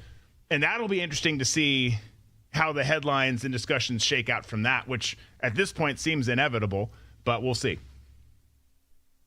All right, staying with basketball. So obviously there's a lot of debate about where LeBron James is going to land. 76ers, a likely candidate. The Cavs have been talked about. The Miami Heat have been talked about. The T-Wolves, a couple other teams have been talked about. Seems like he's going to land in the East. And maybe somebody knows something we don't know. We don't know exactly what goes into what happened with this or why it happened. Was it just an eager beaver who didn't know anything and was getting prepared for the sake of being prepared? Was it an eager beaver who knew something that the rest of the world was not supposed to know? I don't know. But the Miami Heat, you've probably seen this now. The Miami Heat, one of the teams in contention for LeBron, which would be a reunion for him, and then it would be him and Giannis playing together down there on South Beach. They accidentally posted, then deleted a scheduled YouTube live stream. And they titled it the LeBron James Introductory Press Conference. You can see ESPN's headline here for July 27th, which is coming up. Is that Sunday, Monday, whenever that is. Coming up, nonetheless. Put it up, delete it. In the world of 2026 and the internet and all the internet sleuths out there, like you can't. There's a lot of people. There's a lot of Miami fans who are subscribed to that page who are like, "Son of a bitch, it's happening. We're getting them." And then it goes down, and people are like, "Okay, what's going on with this?" And I'll be the first to tell you, I don't know. Nate, maybe you know what's going on with it. I certainly don't know. I do know that not too long after, if this is real, and it looked like it was from all the different sources that I saw, the Miami Heat listed a new job vacancy online. You can see, let's put that up. You can see it here. Director, YouTube strategy. Is that real? I don't know if it's real or not. It's circulating. It's the internet, so it's got to be. But I don't know. I don't know if it's real or not. But man, over 200 applicants. Yeah, you only find 200 people. They're like, I don't know if I want that digital job with the NBA. Right in Miami. Well, I'm actually I don't love Miami. I don't hate you if you live there. But it's a good gig for a young person who does digital media. At any rate, this whole story though is pretty wild, and it has everyone wondering: has this been worked behind the scenes, and it's coming, and they're just waiting to sort out some final steps, do the introductory press conference, start to see the tweets and everything go out saying he signed, or whatever the deal is, or is this them being hopeful?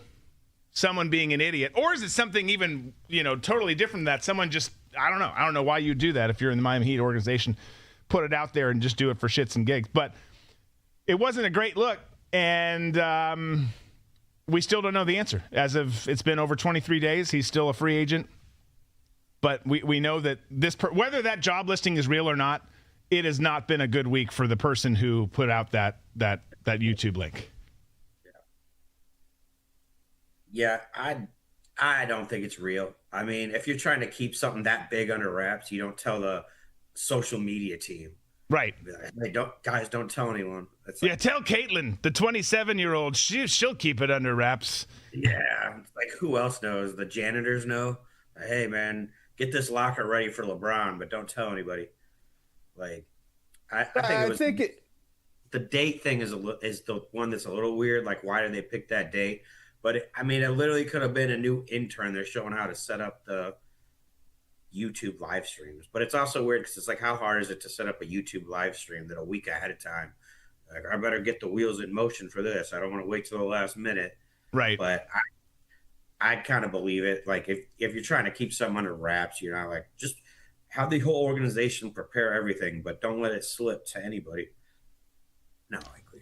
Yeah. Yeah, but I also think too, just like any media outlet for a team or any media outlet in news. I mean, how many times have we seen networks preemptively say that somebody's died and come out with it? They've had the graphic already made.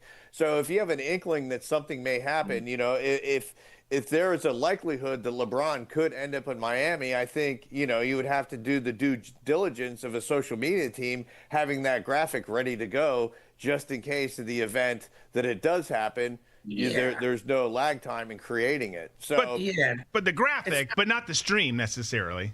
Right, not the stream necessarily. So, yeah, I'm in the camp with Nate where I think, it may have been a graphic that was already made in case this was the outcome that was coming. And it could be, something as, inane is, like Nate was saying, showing somebody how it's done. It's like, okay, this is how you set up the stream, and let's say this is what we're going to put in there, and then you actually accidentally hit go live like I did on one of your platforms when I was recording an episode of Accidental Education, Drew. Yes, well, that is one thing real quick. Miami Heat, if for some reason Tom Cunningham applies for the job. He is one of my favorite people on the planet, one of my good friends. I would tell you, do not interview him.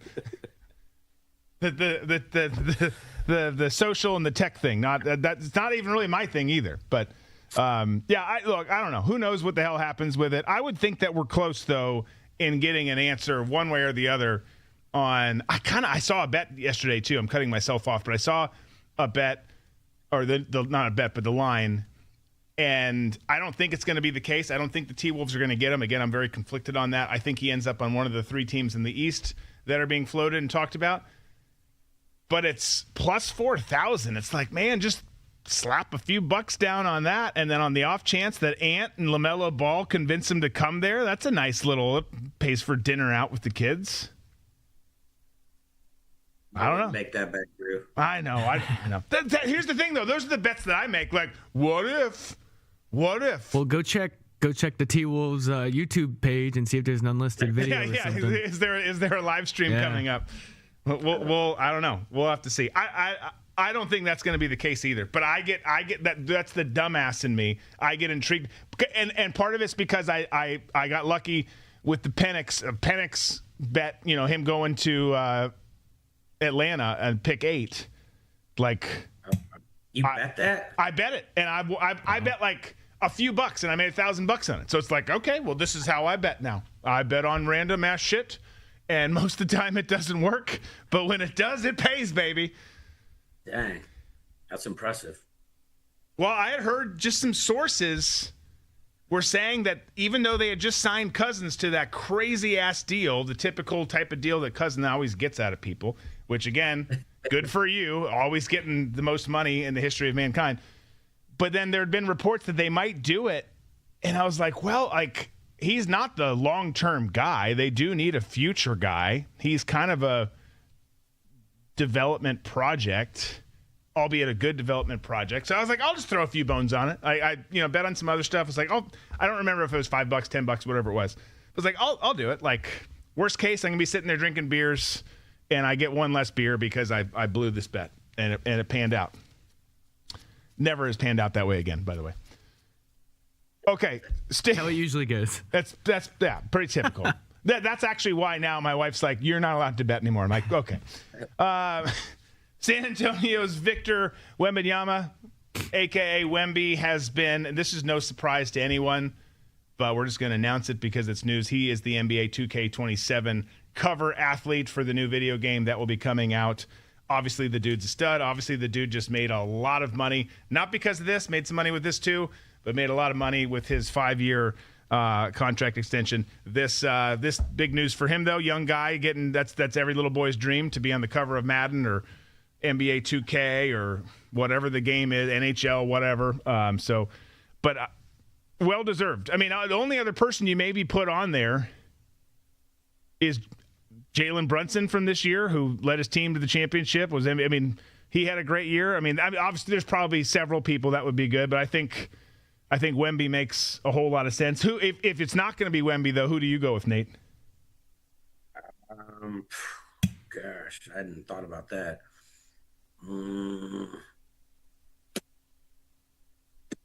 You got me on the spot here. I'm blanking. Okay, well, Come on, we just talked about her. We can put her on the cover, right? That's true. We can put Sophie on the cover.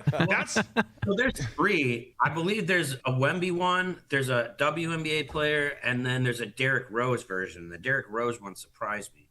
That surprises me too. Yeah, and Caitlin Clark's the WNBA one, I believe, right? Okay, At least I thought I saw a graphic of that. That's what I thought it was, but I'm kind of like, I'm surprised they didn't use her in the past few seasons. Are they just going to throw her on? But they might not have. Brianna Stewart on there. Stewie's the one who deserves it. She's a badass. I think that we get some of Sophie's SI swimsuit edition shots in there as like the cover, just to see what you want a video game to sell. Like, just saying, there's like, we're all humans. Okay, we've maybe dark humans. Then I'm just going to bring this up. Then we're trying this new thing last week, and this week we're going to get into memes mid-show again. But I'm going to bring this up because it is news, and I'm not going to take it where you think I'm going to take it. We're not even going to go into it much. But this came out from Polymarket.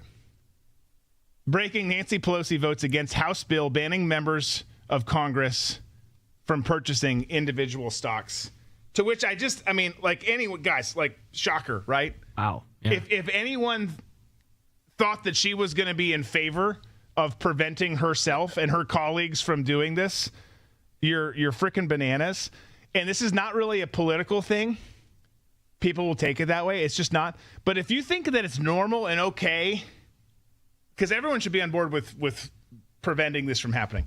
You've got all of these jokers, hundreds of them, 400 plus in the house, running around making $174K a year, now worth tens of millions of dollars, hundreds of millions of dollars in the case of Nancy Pelosi. So of course she's like, I can't support that bill. Right. Pretty crazy. Pretty crazy that stuff like this, that's so common sense, it just keeps getting banned and blocked. And they're like, nope, we can't, we couldn't do that. But I promise you, we're not doing anything wrong. Well, then how come you're worth $180 million now? And then there's silence. It's crickets. I mean, devil's advocate. It's like it's hard to expect them to neuter themselves. I mean, there's an obvious conflict of interest, but to be like, you can't play the stock market like every other American can. It's a big sacrifice, and you're like asking sacrifice for like a somewhat already thankless job.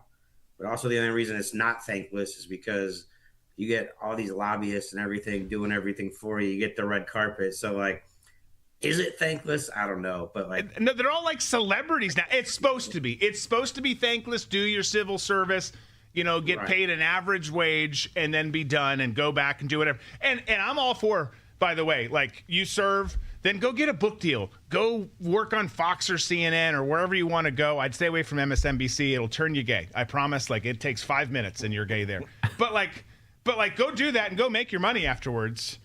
But these people, and I've met a lot of them, they make and I've met some that are obviously great too, but they make so much money there. Like, I mean, I over the years doing the political stuff, people are always like, you need to run for office and do this. I'm like, no, absolutely not. And then the more you think about it, it's like, why didn't I do that? Like, we'd be touring and like having a show on every campus, for every game on Saturday. It would be amazing. So I didn't whore myself out, and I apologize because I hurt the team. Yeah, I mean, the point, Drew, that you brought up, that the way that it was originally set up was if you're going to have a republic that was representative of the people within that republic, then it was your civic obligation to do your time in the House or Senate and then return to private life. But as soon as the House and the Senate became full-time gigs, then then that became your brand, and it was time to maximize your profits and maximize your brand. And I know they have this loophole that the House members and the Senate members, the members of Congress, can't themselves vote, can't themselves I want to say place bets, but buy stocks, but family members can. All that's is one phone call. Right. It's pretty silly. By the way, her gay husband, Hammer Time Paul Pelosi, did you see didn't he get convicted on a hit and run? I think so. I think just, not that it's going to do anything, but I just still can't get over, like, I have flashbacks to that video of his encounter that night with that dude. Anyways, let's move on. Let's dive into something a little bit more fun. Let's do some memes. That's Meme-tastic. That's meme-tastic. That's meme-tastic. We should do that one more time. All right, so this first one's not really a meme.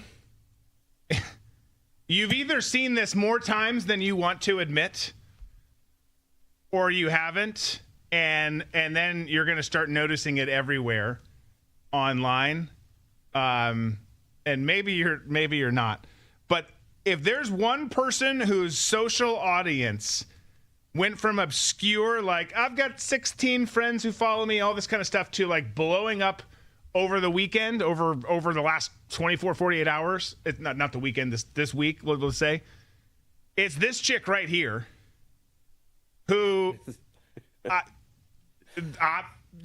just going to say, has gotten a lot of attention because of this video. Nothing really inappropriate in the video that happens.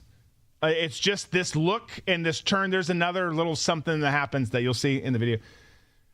But holy crap, I'm telling you, and part of it's the algorithm because you watch it once. The first time I watched it, I didn't know what I was watching. And then you get fed it. Like now every like 7 out of 10 things in my feed are just different versions of this video.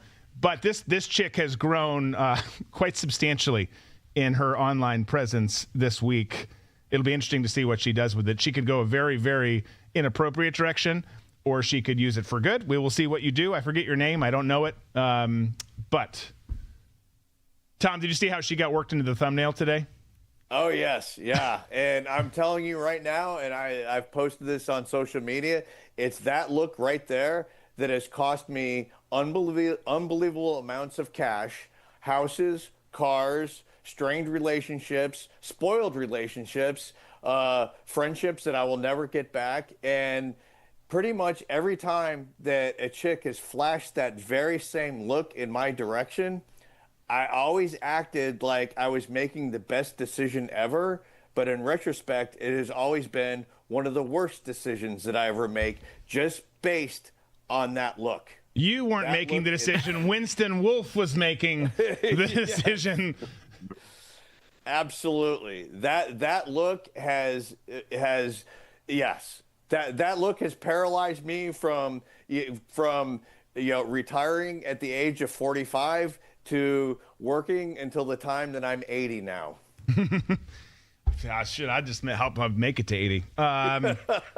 Okay, next meme, a little bit more appropriate. We've got, obviously, we've got the two meme king, the meme king and queen of the decade. You know, we've seen 7 million different Marco Rubio ones because he's worn so many hats during this particular administration. He's always on that sofa in the Oval Office. Now we've got Sophie Cunningham with her pointing, and the two are there together. Interesting that Marco's in the Indiana Fever uniform. You're the greatest meme ever. No, you are. It's true. I mean, both those two have like canvassed the internet. It's wild. Okay, next meme. We just got WNBA has changed their logo, and it's got Sophie pointing in it. You know, they're not licensing any of that image to anybody who makes license their paraphernalia. Yeah, I read that. Missed opportunity. Whatever. Yeah. Okay, lots of firings at ESPN this week. We talked about it Tuesday. There were more Cam Newton and a bunch of others that happened after the show. Here's Vince McMahon and his kind of sequence of feelings. ESPN fires Bart Scott. He's kind of getting a little excited. ESPN fires Cam Newton. He's sitting back in his chair. ESPN fires Ryan Clark. He's going full O-face. He's real excited, maybe a little too excited. Man, the 90s Attitude Era was something in WWE. But there were some other firings that came Cam and some other folks. Fired Bart Scott. Yeah. And Proud Saluki. Yeah. I'm really disappointed that they fired Cam Newton. I think Cam Newton does. You're just saying that because he dresses like you. Well, that in part, but I think he's a really good broadcaster, and I think that not ESPN, but WWE's missing the boat in doing this whole work that they're doing with Paul and Tom Brady. I think it should be Cam Newton. All right. Well, Cam Newton thinks he can still play, so I think that he's probably they might have reached out to him. He's like, "Nah, I'm still waiting for the phone call." He does. It's kind of wild. Yeah, rumor has it that's why he was fired. He's taking another job. Both him, like, nah, I'm not going to go political and get into Kaepernick and his stuff, but, like, it is crazy how long both of them, different stories. Cam, obviously, the far superior quarterback of the two, but, like, different stories, how people like them, just using them as an example, will forget gravity, age, and time away from the game and think they can still do it. It's like, bro, these games are evolving. The human bodies are getting stronger, faster, so much. The schemes, the everything that changes, it's changing stuff. Like, you can hardly withstand coming back from an ACL injury these days. Like, and you can, obviously, I'm being a little facetious here, but to think years later, like, I'm still good. Like, no, you're not. And it's like Cam's last 2 seasons were like garbage. Bad. Yeah. The last one was terrible. And he's like, "No, I can still play." And I remember seeing him on ESPN last year, and they were talking about it. And it's like, what are you talking about? Right. No, I don't get it. I get it. I get why you have an ego. You were an amazing college football player. You had a good run in the NFL. But man, like, when it's over, it's over. And by the way, until this week, you work at ESPN. You get paid to talk about college football. Are you kidding me? Like, that is my dream. I mean, granted, we do it here, but like I don't get an ESPN salary. So like that, like you're crushing it. I'd much rather work on College Game Day than have morning workouts in the winter and all summer and then, beat the shit out of your body. Like that's the way to do it. Yeah. That's why I never work out in the winter. There you go. I love it. Okay. Obviously, there's been an explosive diarrhea outbreak. Thankfully, Tom and Nate didn't get it. Nate, as we talked about Tuesday's stomach, is immune to it because of how much Taco Bell he eats. But Taco Bell has some new. This is a Babylon Bee headline here. Taco Bell is releasing a new Imodium AD sauce packet to combat the explosive diarrhea outbreak. So you get a taco, you get a packet, just drink it down. You'll be good. See, that would have been great back in the day. Like I was telling you, when I would get sick before I even ate the food. Like, let me preempt this. Okay, what do we got next? Some guy died from it a couple days ago, I guess. Oh, in California. really? That's a shitty way. Like, how did Dad die? Explosive diarrhea? I beg your pardon? Yeah, you heard me right. How do you write that obituary? Oof. Glenn Richards died of severe dehydration from literally shitting himself to death. That's tough. He had a passion for his family. He had a passion for Taco Bell. He died. They put a shrine to him. Put a shrine to him at the Taco Bell in Santa Ana where he went to get it. They should have like I'm pretty sure I'm going the cremation route, but like if our fictional, what did I say? Stan? I don't even remember what his name was. Fictional characters in a coffin. There should be like a shit ton of the mild and hot sauce packets in there, like loaded up. Make it a testimony and a celebration of Taco Bell, even though it killed him in the end. That's awesome. This was, you saw it up on the screen, but we had Kermit the Frog 2020. Kermit the Frog's wearing a mask. 2026, he is wearing a diaper. Also, his cheeks look really out of shape. I can just say, like, from looking at that image, if you're driving in your car, you just have to trust me. He needs to do like some squats and maybe some like Romanian deadlifts and a couple other things just to kind of tighten up that thing. But diapers are never flattering. Like I never feel like I look great when I wear diapers. But he's big. Yeah, big. Yeah, he's definitely rocking a Madonna ass. Yes. He went the route I did. During the pandemic, he got addicted to Taco Bell, and now it's 2026, and he's like 30 pounds heavier than he was. He's questioning some life choices. He's like, middle age is rough. I love it. Okay, next meme. I don't know if this is true or not, but it's in here. Man arrested after posing as a museum guide and making up fake stories about every painting. I think that could be a fun iteration. Like I would enjoy doing that. That sounds like a fantasy football punishment. Like, yes. You know, you gotta, if you lose the season, you gotta go to the local museum and tell everybody there about, the stuff you have no idea what's there. I tell you what, though, if you sell it, I mean, most people in these museums don't know, and I'm not I don't want to surprise people here, but I'm not a big museum goer. I do like museums, but like you, if I'm in a museum looking at art, you can tell me anything, and I'm gonna believe you. So I think it's, props to this kid if this is real. You know what really gets me at art museums is when I go through there and I see people who are standing in front of a painting or a sculpture and they've got a notebook and they're taking notes, and it's like I have a tremendous appreciation for people that have the ability to create things, but I can enjoy them and I can recall what it is that I enjoyed about that painting or what I enjoy about a particular artist, but I have never felt the need to start jotting down notes. Even if I had a blog or anything related to the art that I'm looking at, I just don't see myself doing that. Drew, have you ever pulled out a notebook and started taking notes on? I have not. How did he do this? Let me. Yeah, no, I've not done that. The notes, and then if you see like someone weeping. Now maybe the weeping is about something else they've got going on. Everything's got people have got stuff in their lives. And sometimes it has nothing to do with the painting or whatever this scene is or scenario is. I get it. I will cry myself. But note-taking, weeping over it, like sitting there and taking it in, talking to I wonder whatever conversations happen around art. I don't know. I'm a football guy and a former spy. But like you weeping and taking notes, that's just weird. Like, you're making it awkward for everyone.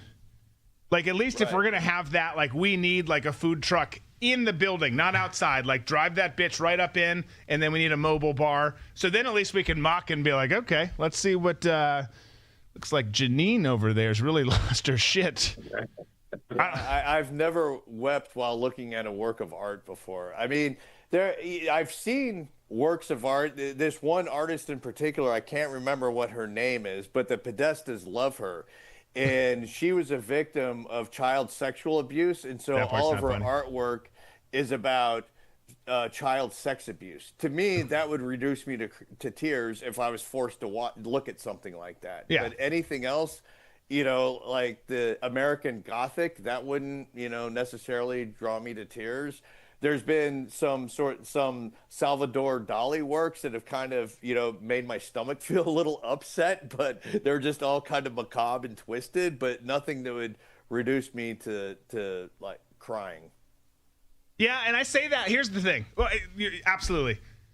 But like, movies are art too, right? In their own form, they're entertainment, art. Like, a good movie will get me going, but you've got a score, you've got characters, you've got the other stuff, not just something that's just there. Like, I don't know.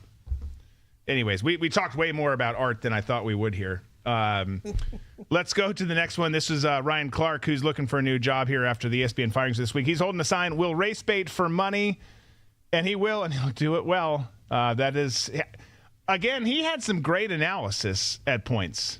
He just got caught up in the controversial shit. It's like, just do your freaking job, dude. Just do your job. That said, we've signed him to a 3-year agreement. He'll be Ryan Clark, friend of the show. Yep, starting with us on Tuesday. It'll be good. It's nice to have some diversity. Courtney hasn't been around in the last little bit, so yeah, it'll be good. Okay, next meme. Oh man, was it Maine? The Maine senator who talked about Ashley Webb. Ashley Webb. That was so hard to watch that debate. Why are you qualified to do this? Well, I've written books and songwriter. Like, what? Not good genes. So for those of you listening and not watching, you've got the thing in Maine that was running for Senate in the pose of Sydney Sweeney, and just does not look as good as Sydney Sweeney. I think you can probably imagine that. And if you're driving right now, actually, God bless you, don't come back and watch the show. No. Just stay in your car. Don't go to YouTube or Rumble. Counterproductive for me to tell you that, but you don't want to see this. Okay, next meme. Tom, you'll love this. Okay, we've got an advertisement from Super 70 Sports, because business doesn't stop just because it's July, mother. Boop. We got an advertisement. 2 men wearing shorts with belts, ties, and button-down short-sleeve shirts, knee-high socks. Look at the deals, though, here. I mean, men short and long-sleeve business shirts, $2.99 each. Okay? They're a polyester cotton blend, too, by the way. It's not just like it's 100% cotton. These are blends, baby. Fashion ties, $3.99 each. The tie more than the shirt. Fashion shorts, $7.99. Leather belts, $2.59. You can get your whole outfit out the door and look like these fine gentlemen for whatever that is. 15, 16, 17 bucks. I'm doing the math fast in my head. Tom, you have this outfit somewhere, don't you? I would love to have that outfit. That outfit is classic, like mid to late 1960s Rhodesia. If you're a businessman in Rhodesia in the 1960s, that's what you're wearing into work. And you've got a nice blazer or a men's waistcoat to throw over that, and you are rocking it. Yeah, I've never seen an outfit that I think fits you more. Okay, next meme. Oh, we just got Sophie Cunningham doing her point with the crown. But why this is in here is the U.S. Department of Education put this out. You've got literal government organizations leaning into all of this. All right, let's speed through a couple more, and then we'll get to... I just have to say one thing real quick now that you put up that picture. The thing, you know how I am about feet? the way that her finger curves is what just does it for me for that picture. I understand she's cute in a smoke show, but the curvature of her index finger is something that dreams are made of. It's not her twerking in a social video. It's not her cute, body. It's not the long blonde hair. It's not any of that. It's the curvature of the finger for Tom Cunningham. Yeah, that is a light little dusting of dirt on the bottoms of her feet. Okay. That's there you go, foot and fingers for Tom. We've actually added a therapy section in Studio B since we're not using it as much now. We'll get you in when you're back in town. That's everyone has their kinks. Dirty feet and curved fingers is Tom's. There we go. Yeah. We'll work through. That's how you engage to your wife. I love the way your fingers Not curve. Dirty feet, just a little jiffy foot. That's all I'm asking for. Okay. All right. Don't know where to go with it. I'm just going to move on. Babylon Bee headline: man who just reads news and social media all day, unsure why he's so depressed. Yeah. Tell you what, people keep asking still, why do you not do news as much anymore in the politics? Because of that. It's a lot more fun to do the sports stuff. 100% it is. By the way, kudos to Lane Kiffin, who's probably... I don't want to say what I was going to say. That's way too much. Kudos to Lane Kiffin. I'll just say it matter of fact.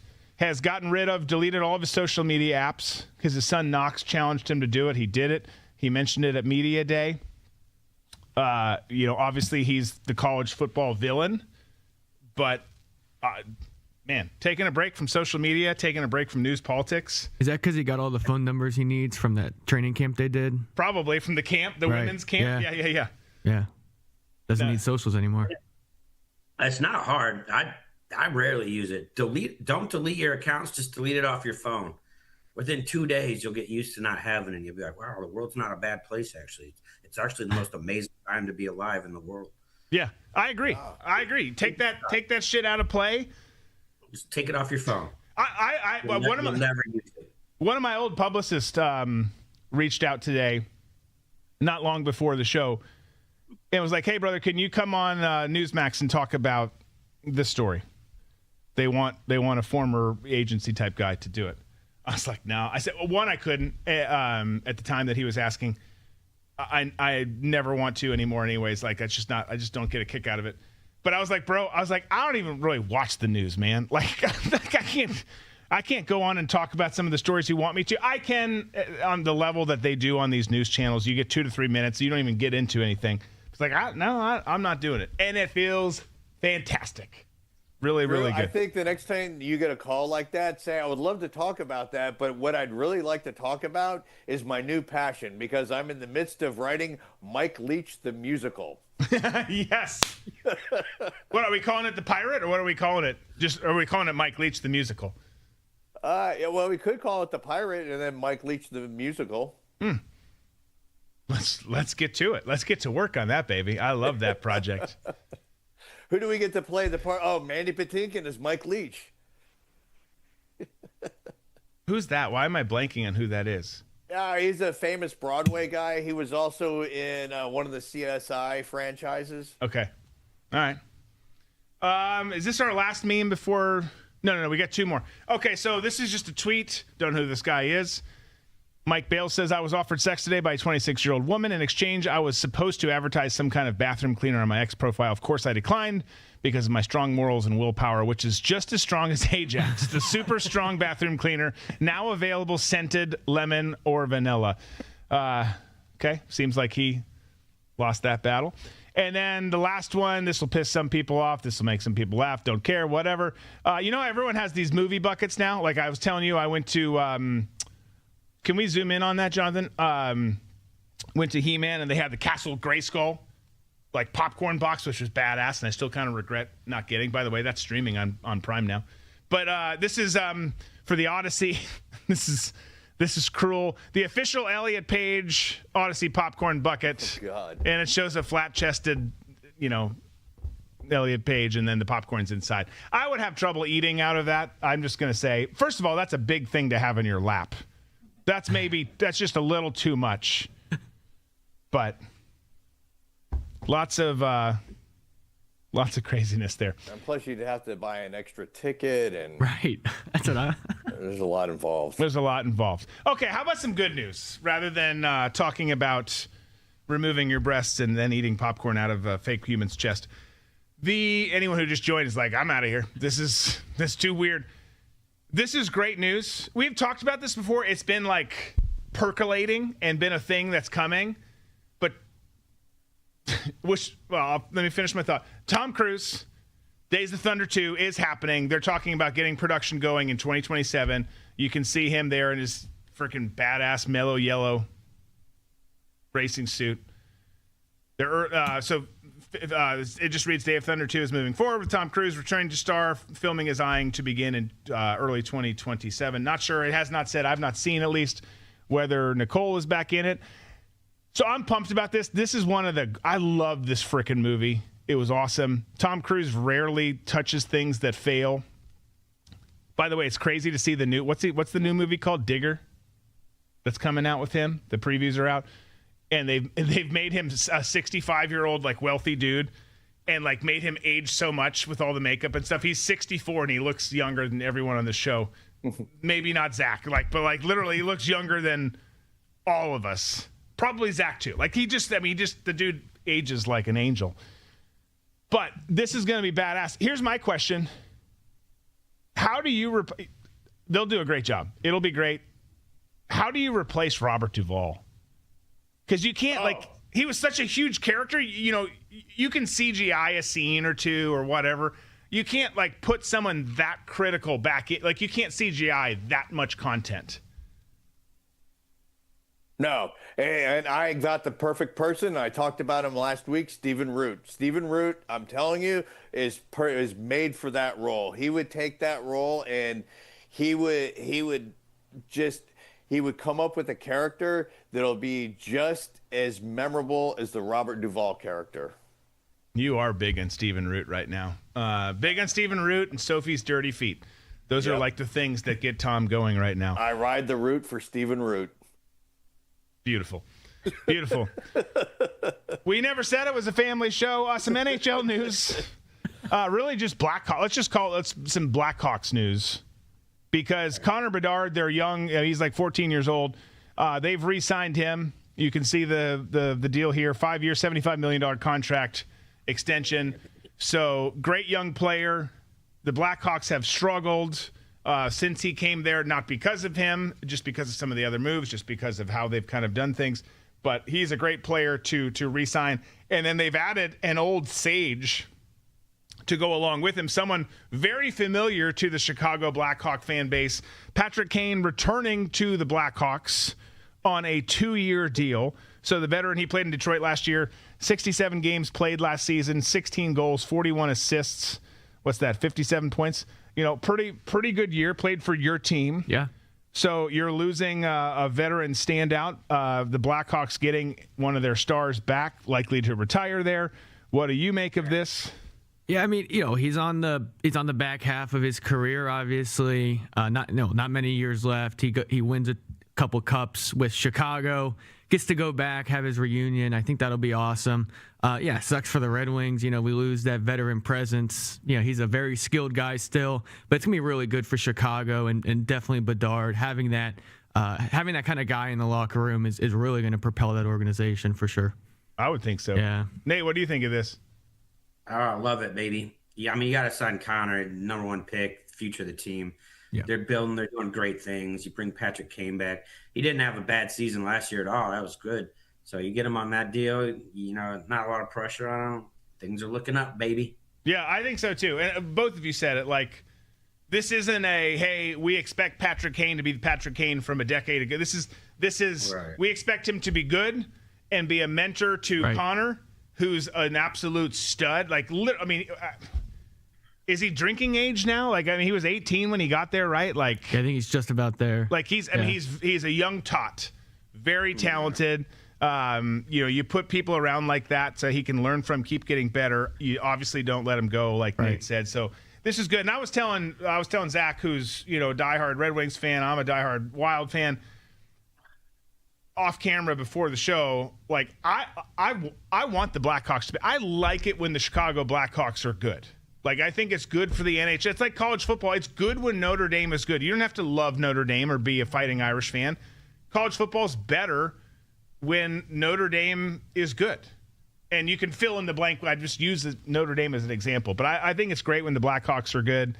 I think it's a smart move. We'll see what other moves they do to kind of build around Connor as they move forward, because they've struggled the last couple of years. So they need to do some things. This is like seeming like they're going down the right path. Oh, yeah. You're always down the right path when you team up two handsome young blonde men like that. Yes.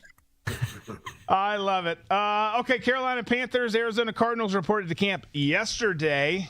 They've got a Hall of Fame game in 2 weeks. 2 weeks, bitches. And we've got a game that's a terrible football game, as we've talked about, but it's going to be on, and we're going to watch it because that's what we do. So they reported, also the veterans, not necessarily Brissett, which is going to be interesting. It'll be curious to see if and when he shows up. But I tell you what, if you're looking at that game 2 weeks from now, depending on what happens between now and then, and really, actually, frankly, I say that regardless of what happens between now and then, if I'm Carson Beck, I'm pretty jazzed up because they're probably not going to play Minshew that much in that game. So Carson Beck is learning a lot. He, in all the OTAs, has gotten more reps than he probably would have. Obviously, rookie minicamp was all about the rookies, but like you get in the OTAs, Brissett not there, you're getting more reps. Starters don't really play in the Hall of Fame game, so he's getting some legitimate action. We don't know how the rep count shakes out that night, but presumably he's going to get a lot of the workload, which is great for him. Whether you like him or not, it's great for him in his career. Oh, yeah. Oh, yeah. Oh, yeah. Hall of Fame game, baby. Playing. I wish they would change where they play. I understand that's where the Hall of Fame is.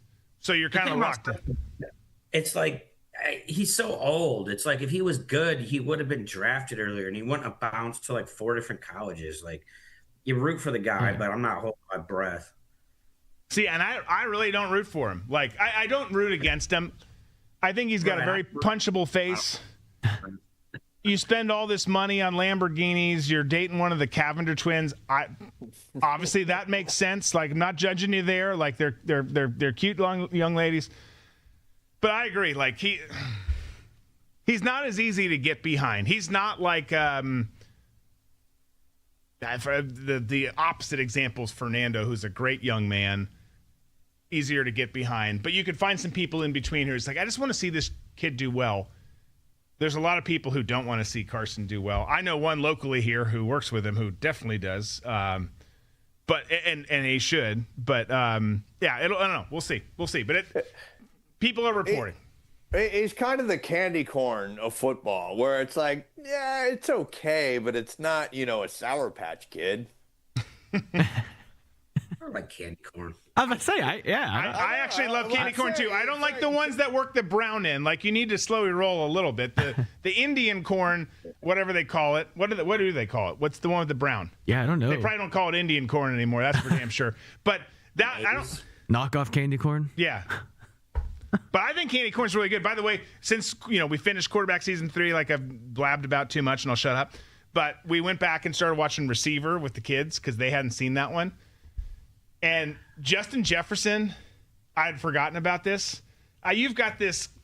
Granted, he's young. You can do anything you want when you're young, playing ball, working out, doing all the shit. The amount of candy in his house is insane. He's got cabinets full of it, and the cabinets are not just full of like, here's like a couple little bags or bins. It's like, here's the jumbo size, this big of Sour Patch Kids. Here's this one of this. It's like, bro, like, you might be the best receiver in the league, but you're going to have diabetes tomorrow. Like, it's crazy. Knows my candy, and it's go big or go home. It is so good. Get the most you can get, stash it. Yeah. No, I mean, it's a fair point. It's a fair point. It's delicious. Okay. This kind of brings us to our last story. And it's going to dovetail into something different. But this is crazy right here because Major League Baseball put out this tweet. I'm a Twins fan, didn't know this. it's the regular season. So like when you play 162 games, I go in and out of like caring until it gets later. Like I'm checking, but I certainly don't know this level of information. So you've got 4 Twins teammates, Brooks Lee, Luke Keeschall, Ryan Kreider, and Cole Sands, all getting married on the same day, November 14th, which is wild. You're all in the same clubhouse. Presumably some of your spouses know each other, and you're all getting married on the same day. But the reason that it's actually terrible planning, and this kind of dovetails into what we talked about Tuesday. Look at the day let's just look at November 14th for a second. And let's put up this next graphic. Because you've got Utah, Arizona, Missouri, Georgia, Texas, LSU, Ole Miss, Oklahoma, Tennessee, Texas A&M, Alabama, Vanderbilt, Georgia Tech, Clemson, Michigan, at Oregon. Like, literally forget your damn teammates' weddings, forget your own wedding. That's a great day of ball. I know Zach's getting married during college football season.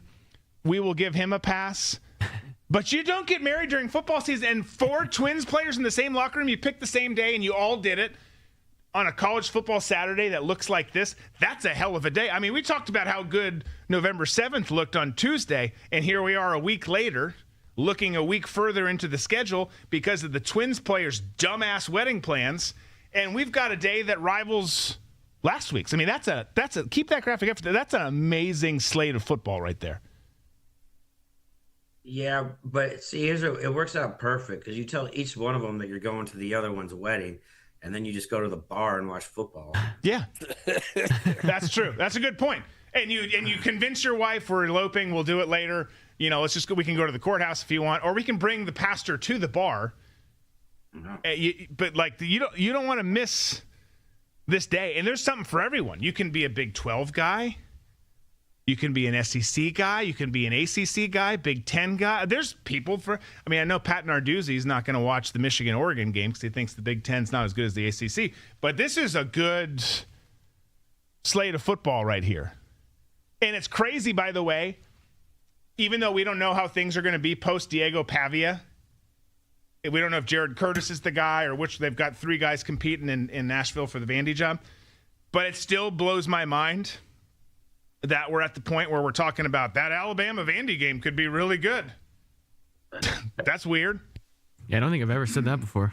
No. I mean, up until a few years ago, you still laughed when people said Vandy or Indiana if football was in the same sentence. Now, Indiana's won a national championship, and Vanderbilt's been really damn good.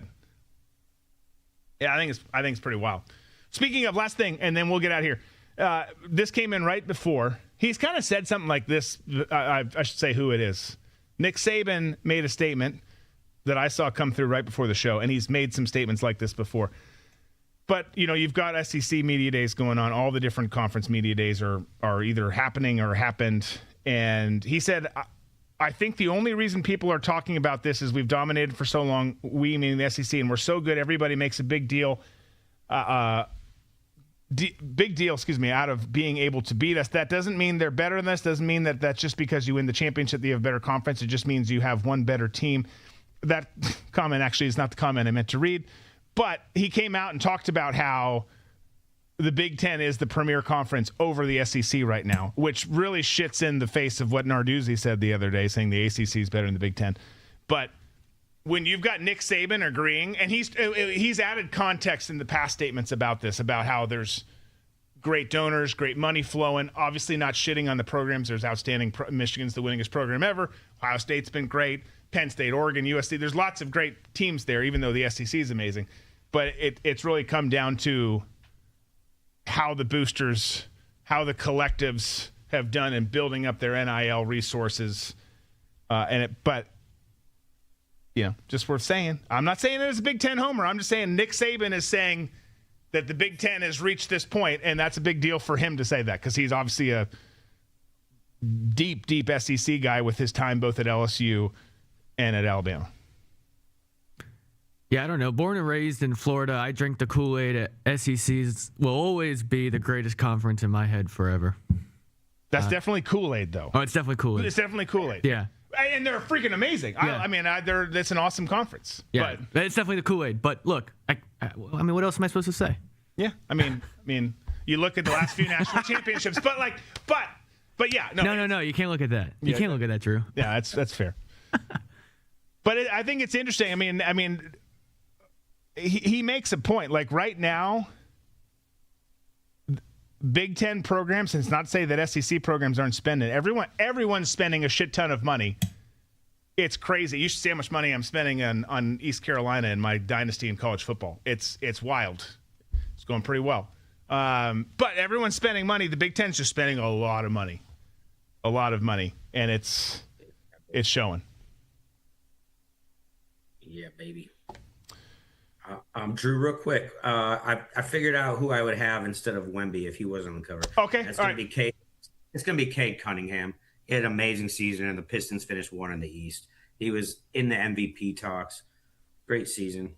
So okay, and he's young and cool. It seems like people like him. He's hip. Yeah, I can get behind that. Yeah. Okay. Yeah. All right, I like it. I like that we circled all the way back to that. I think that's a good way to end. It's been a fun episode, boys. Fun episode, audience. Hope everyone has an awesome weekend. Please hit that like button on the way out.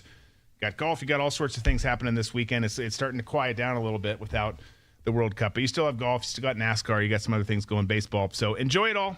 Take a break from all the news, politics, all the other bullshit out there. We'll see you back here Tuesday, 3 p.m. Eastern. Be safe. Be smart. Be free. We got balls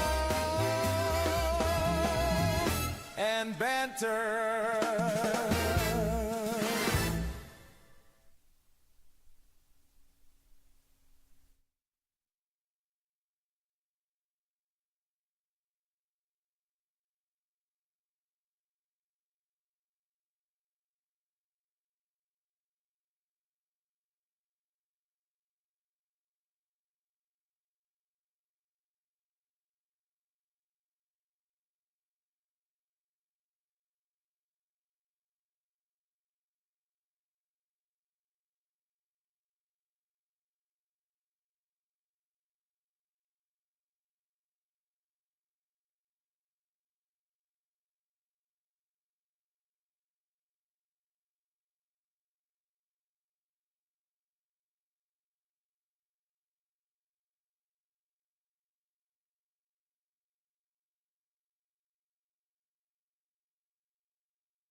Hello, welcome back, Sergeant Major Sit Rep.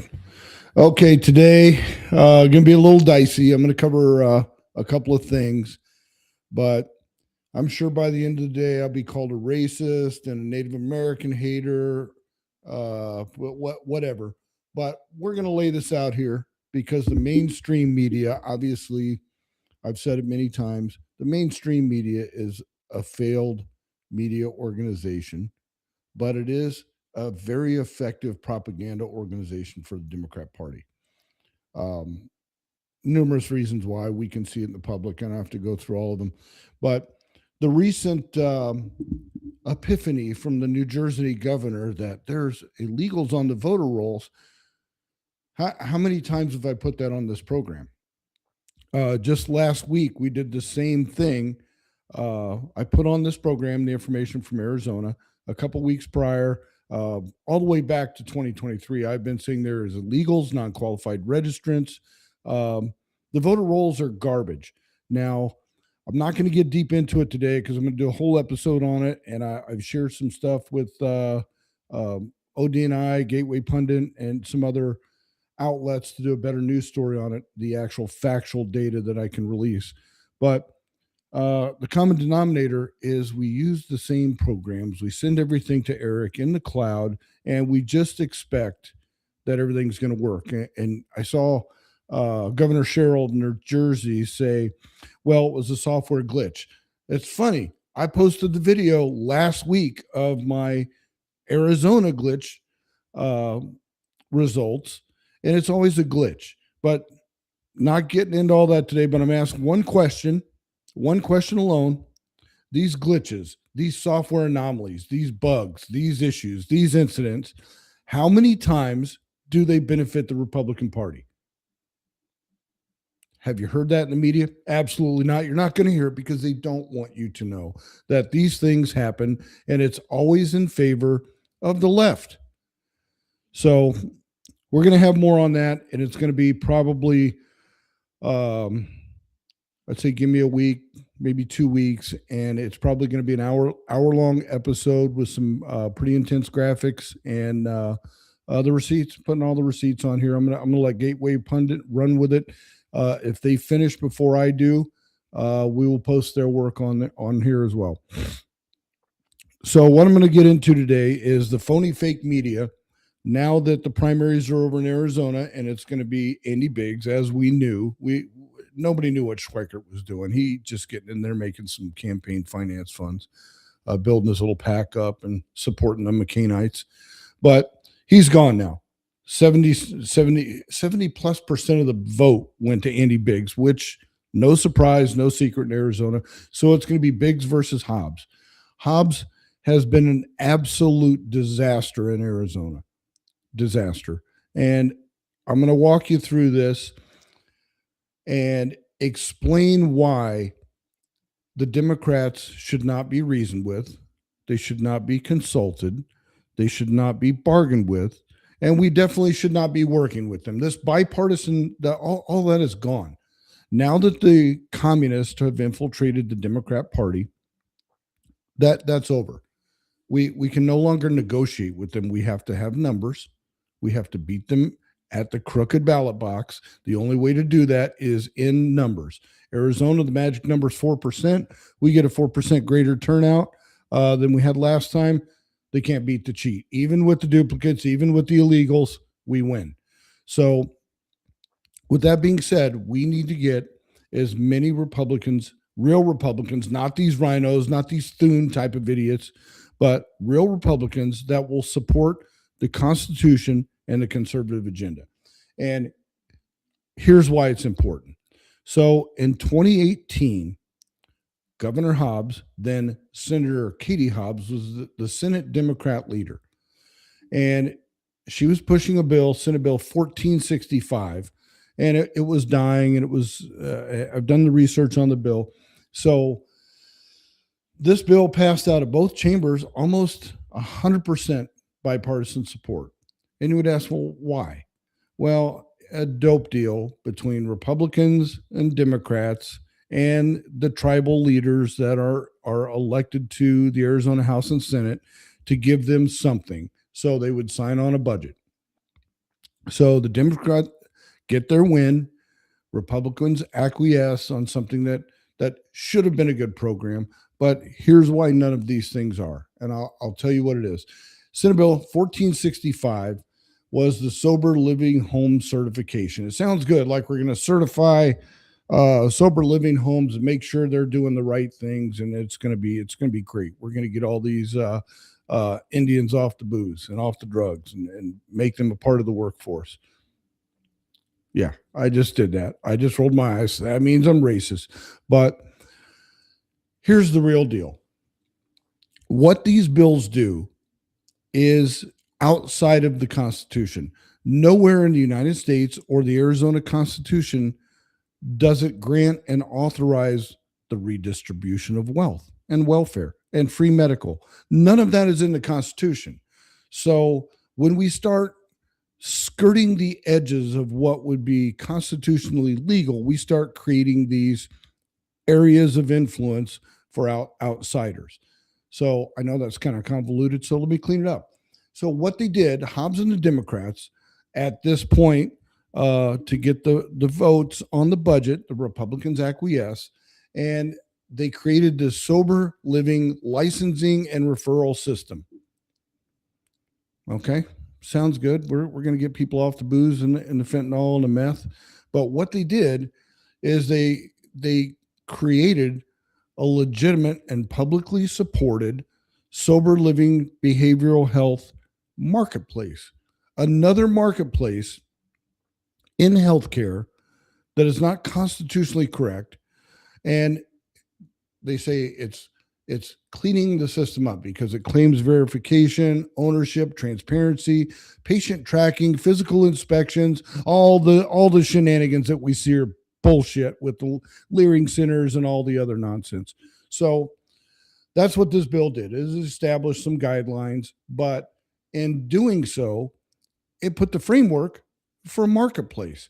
Now, government's creating markets, you would think delivers jobs. Well, you could say that, but what it also delivers is fraud.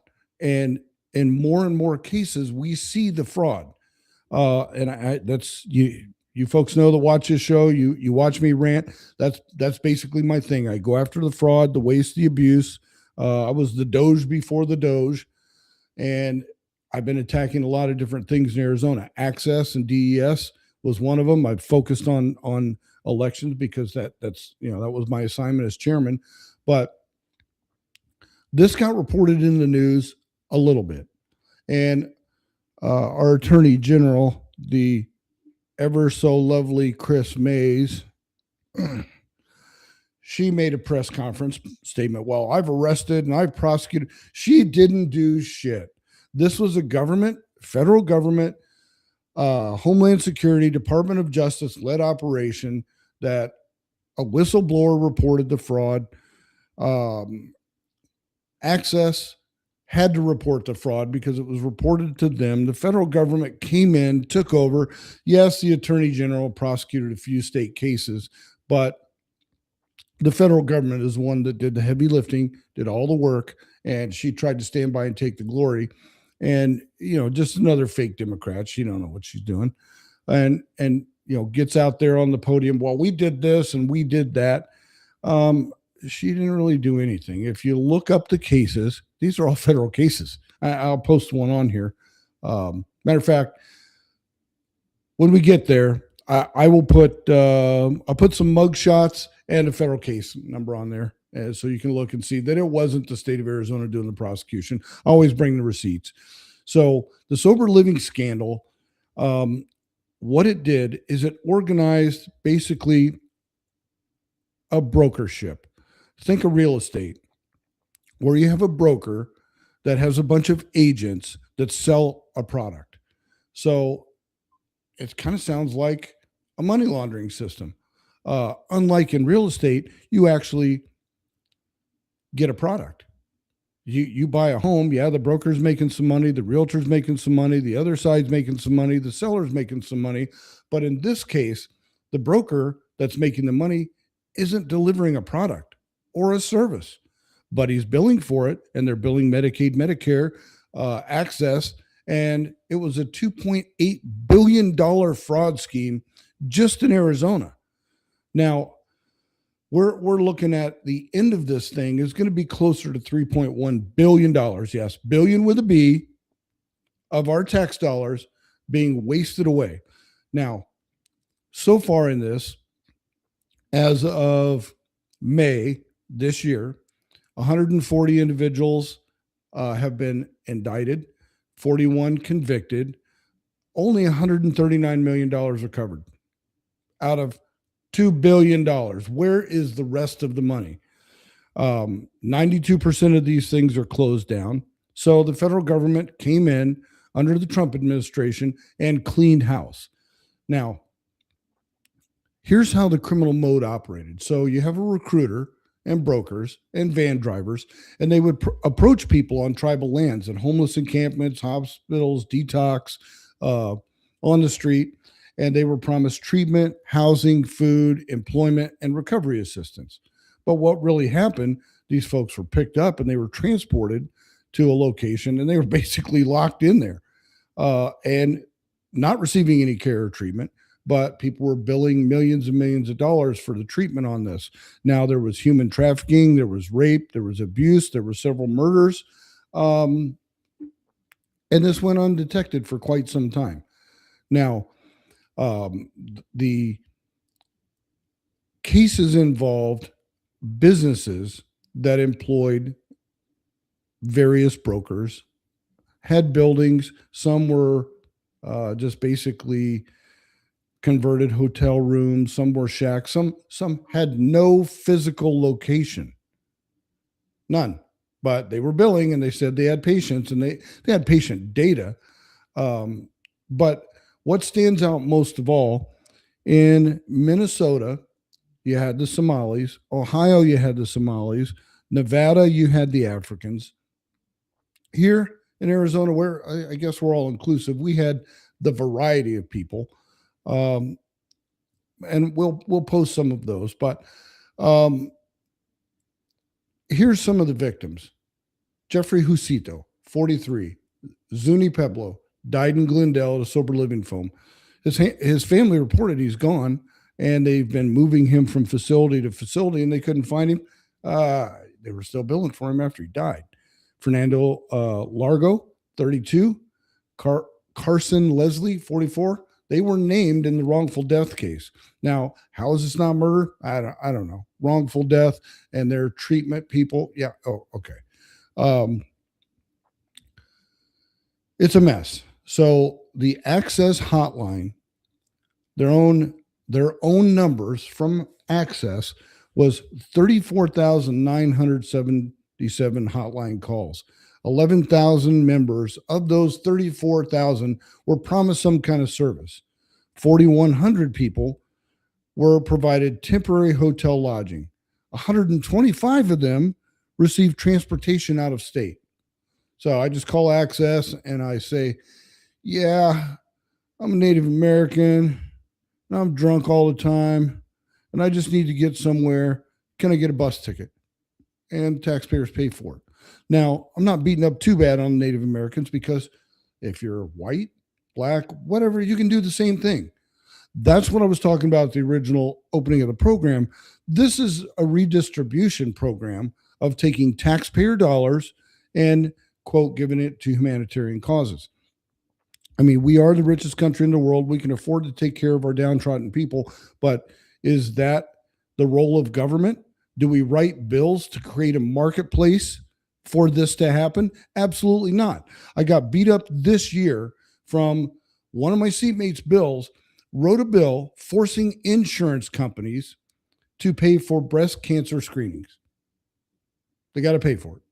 The diagnostic, anything. Now, we know the insurance companies are going to cover the breast cancer, but a lot of times they didn't cover some of the screenings. So a bill was written to force private business insurance to cover breast cancer screenings. I thought Planned Parenthood did that for free, or maybe that was a lie. Yeah, that was a lie. But nevertheless, I voted no on that bill because that bill does the same thing that this bill will do. It will create a phony marketplace for, guess what? Breast cancer screening centers. And you're going to have these women go in there for a legitimate breast cancer screening, knowing that insurance has to pay for it. And you've created another marketplace that is ripe for fraud. Not only that, everyone's premiums are going to go up. Yes, I know males get breast cancer, but do my premiums go up, to pay for other breast cancer screenings? I mean, I have a wife, I have a daughter. I support breast cancer screenings. I support any care they need for the breast cancer. It's a terrible disease. We've lost friends to breast cancer, but I can't in good conscience vote against the Constitution and create a marketplace for breast cancer, because it's just going to be fraud, just like this sober living nonsense. So Access in Arizona and other state actors, in 23, the crackdown started, and that was by the federal government. And it really didn't go anywhere until Trump got in office. And then he redirected through Department of Justice, as they were doing border stuff, additional agents. So all the agents that were moved to the border, they weren't just doing border stuff. They were working these fraud cases. So Access in December of 24, they had 266 credible allegations of fraud. And some of those were launched by yours truly. 118 quality care management issues.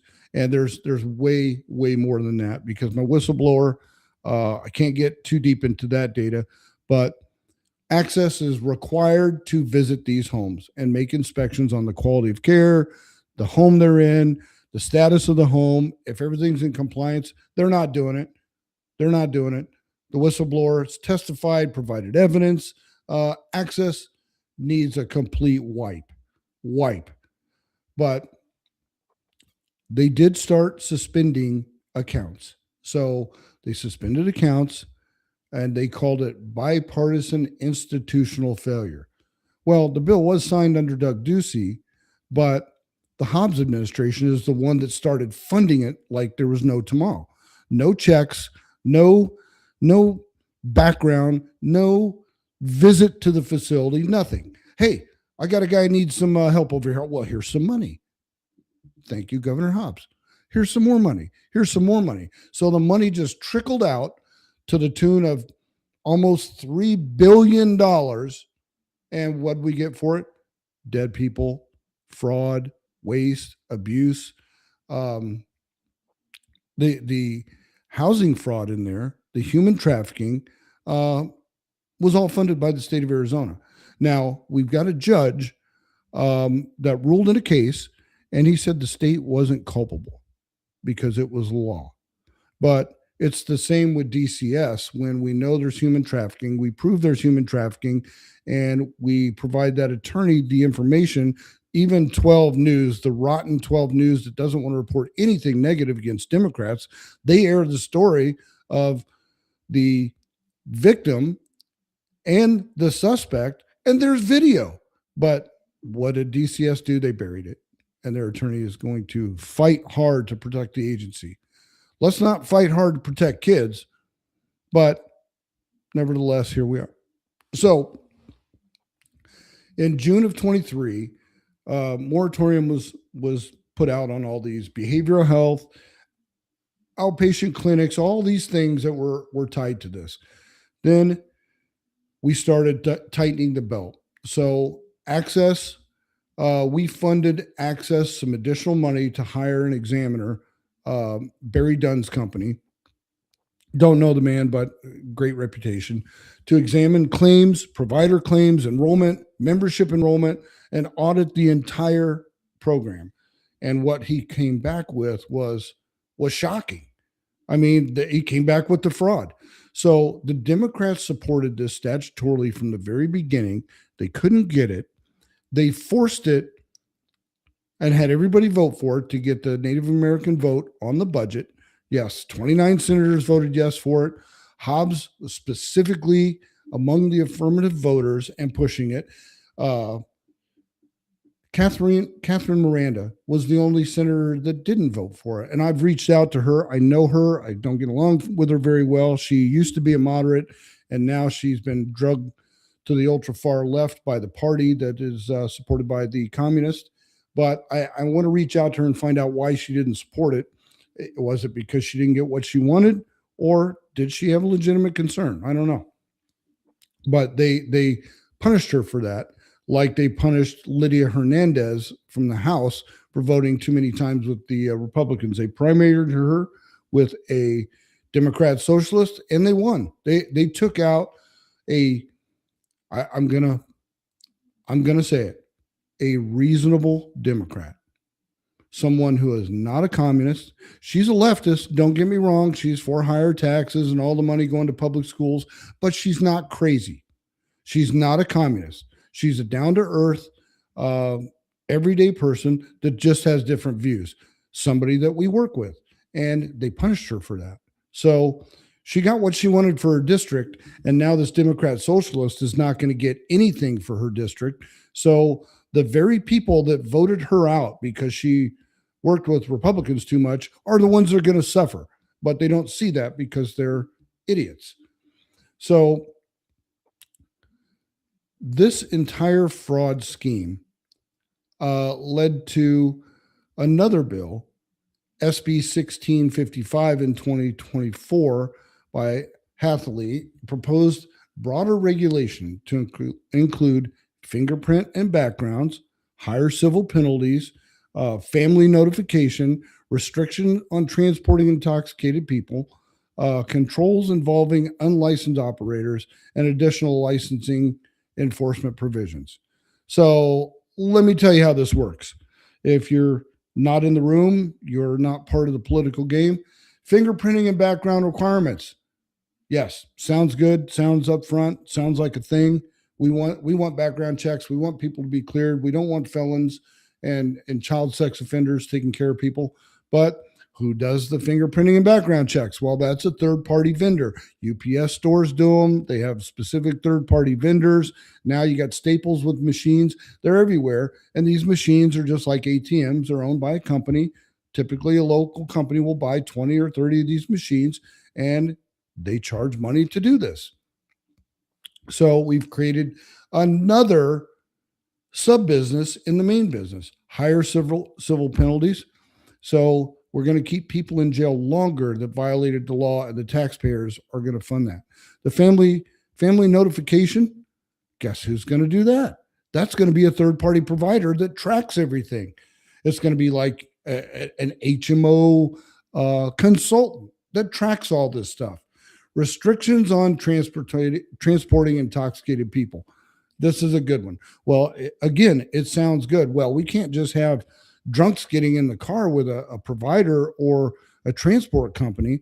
We have to have some control measures. So transport companies have to have certain vendor-specific items like cameras, cages, train drivers, a whole nother industry created. Now, controls involving unlicensed operators. Think about that. So we're going to control an unlicensed operator.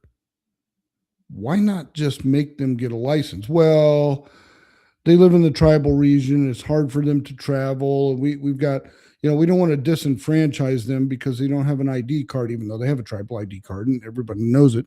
But we're going to allow operators that are not licensed to operate with certain control measures, expanding the entire business. So it passed in the Senate, but it didn't come law because everybody figured that out. We're just trying to pad this broken system with more nonsense.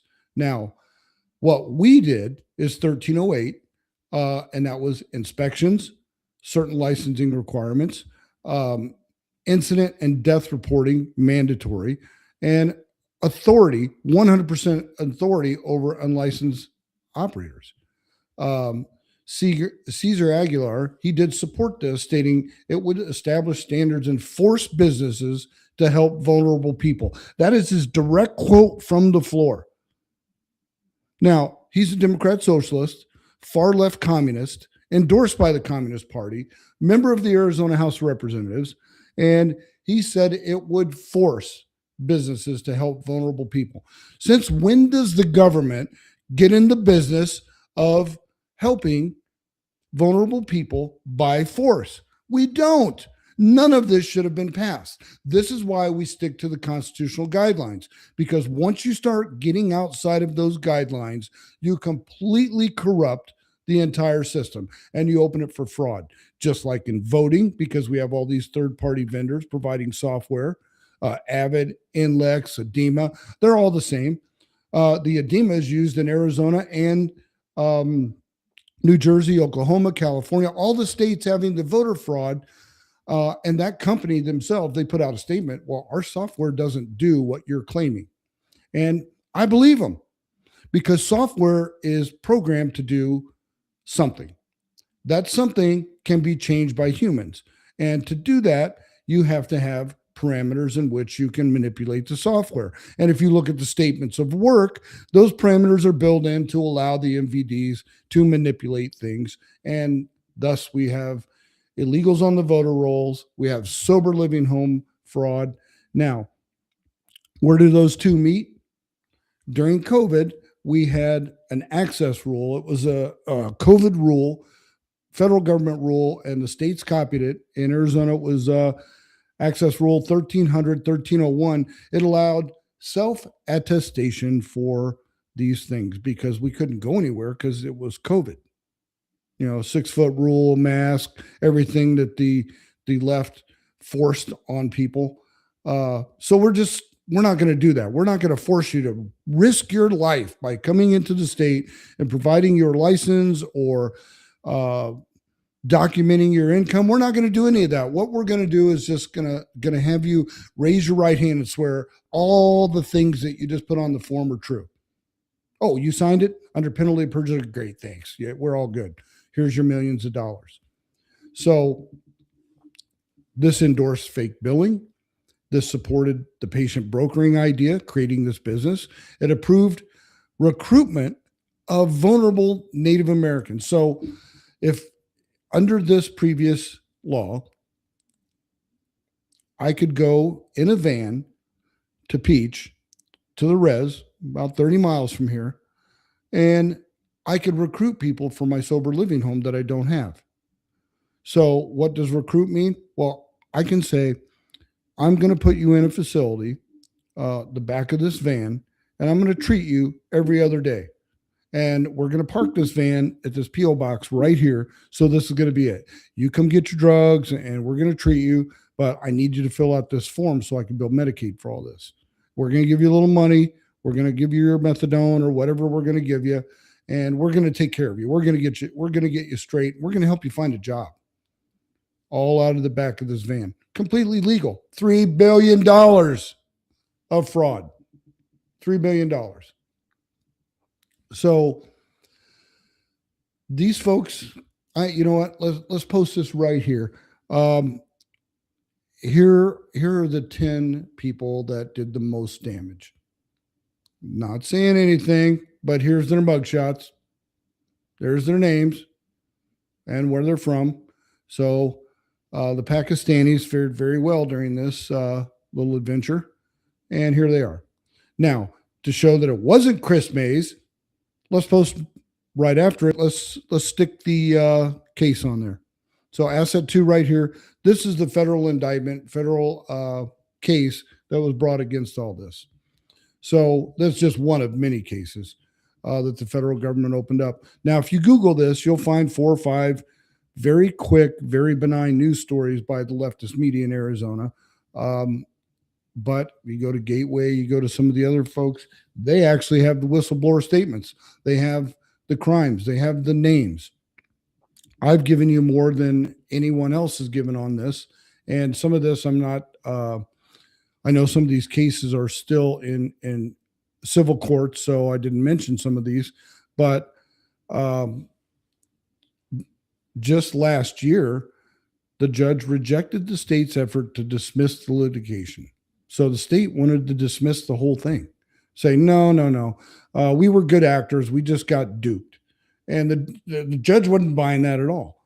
So will the state be found culpable because it was reported by members of the House, members of the Senate, members of the public, whistleblowers? Access didn't do anything until their hand was forced by the federal government, and the federal government said, we're going to start taking money away. And by the way, where's this person? Oh, they died. Why didn't you report that? This seems suspicious. Let's go to the location. Oh, it's a shanty in the middle of nowhere with barely running water, and you're treating people here on this mattress on the floor. It was that bad, folks. $3 billion lost. You can thank Governor Katie Hobbs. You can thank the Democrat Party. That's why we don't work with Democrats. That's why we don't get in the business of healthcare.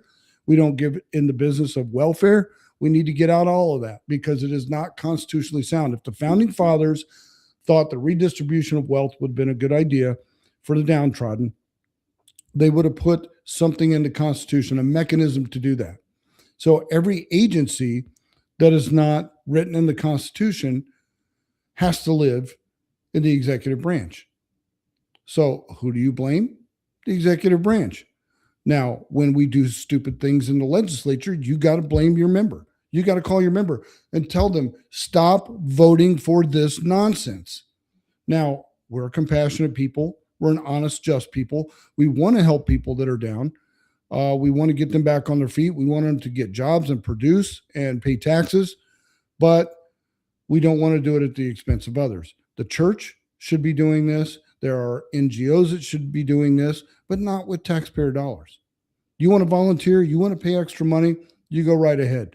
A lot of folks don't have the extra money and they can't afford it coming out of their salary. They can't afford their Social Security being robbed for all this nonsense. Not to mention the green energy nonsense that wasted billions and billions of dollars. Stop voting for Democrats. Stop listening to the mainstream media. Go to your state's legislative website, read the bills. We tell the Democrats all the time. They stand up on the floor and make these nonsensical claims about, well, this bill will disenfranchise every woman that's married. And you just want to stand up and say, read the effing bill. It says none of that. But they don't care. They just stand up and lie. They're overwhelmed by the communists, so they're being pushed even further left. And we got to stop working with them. We just have to take them out at the ballot box, vote them out, get super majorities, push the agenda through, lock it down so it can't be manipulated later. So if you like your doctor, you can keep him and your rates are going to go down. That's my point. Government got in the business of making a business. And how did it fare for the people? It did not. So with that, folks, I'll leave you this week. Next week or the week after, I'll have the final on the election fraud. I'm waiting on some better numbers. Don't believe the mainstream media on this 6,000 nonsense with 400 voting. That's already been proven wrong. I'm waiting for better numbers out of Oklahoma, New Jersey, and Nevada. And once I get them, I will post them with the receipts. Until then, train like they hate you because they do.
Colonel Rob Maness has a lifelong record of providing dedicated service to this nation. Having worked his way up from the enlisted ranks to full colonel, he served our country for more than 32 years.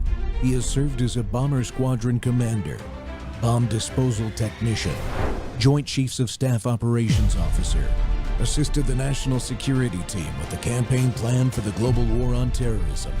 He authored the first theater nuclear war plan and served as the vice commander of America's largest airborne intelligence wing.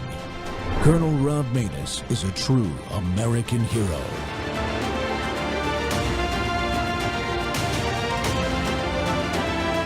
This is Rob Maness Live. Daughters of the American Revolution started in 1890 in response to Sons of the American Revolution, which had started the year prior. These are biological, hereditary groups where if you can prove that you are linked to an actual soldier who fought in the Revolutionary War, you are eligible for membership. Now, Daughters of the American Revolution has become much bigger than Sons of the American Revolution. They focus on patriotism, education, a love of history. But in recent years, you've had the leadership has said that they would like to sort of surreptitiously allow men to join the group so long as those men claim to be women, which is not a scientific reality. And so, of course, they had this vote on, I think it was on Friday. And what was the result? What is the? There's a lot of back and forth, of course, between the two sides within the DAR. But what was the effective result of the vote? So a couple of years ago, the leadership kind of quietly changed the bylaws to say that men could join Daughters of the American Revolution so long as they claim to be women. You've had various chapters and other groups trying to say, this is ridiculous. We are literally the Daughters of the American Revolution, and this denial of reality does not fit with our charter. So the most recent effort was just this week, a group of women tried to say, it doesn't matter if, for an organization based on an ability to prove biological relationship to a soldier, it doesn't make sense to say if you can have a state alter your birth certificate to say that you're a female when you're a male, that therefore you're eligible for this women-only organization. Welcome back to the Rob Maness Show. We're live on World YouTube and our X Spaces simulcast, folks. Well, for generations, as you just heard, the Daughters of the American Revolution have stood as a proud symbol of our patriotism. Their motto, God, home, and country, and their mission of historic preservation, education, and patriotism have guided the organization for over a century. But today, the DAR is facing serious accusations of going woke. Members who simply want to preserve the organization's traditional standards are being intimidated, blackballed, and suppressed by national and state officers. Chapters that push back are reportedly cut off from new member referrals and genealogical support. The group is in a full-blown governance crisis. Chapter proposed bylaw amendments have been rejected by the board for 3 years straight. This is not new. It's been going on for a while. And now the National Board of Management is trying to make it impossible to challenge them, proposing to raise the number of chapters needed to call a special meeting and the number needed to propose bylaws changes by 1,200%. That's right, 1,200%. And at the recent 135th Continental Congress, attempts to address these problems were blocked, as you just heard. Live stream access was denied, procedural maneuvers limited debate, and a key resolution failed amid reports of voting irregularities. Well, fighting back is a growing group that's called Daughters Advocating for Restoration. They now have over 100 chapters signed on for a special meeting this October, and they have support in Congress through Representative Ben Klein's DAR Integrity Act, which would amend the congressional charter to clearly define the word woman.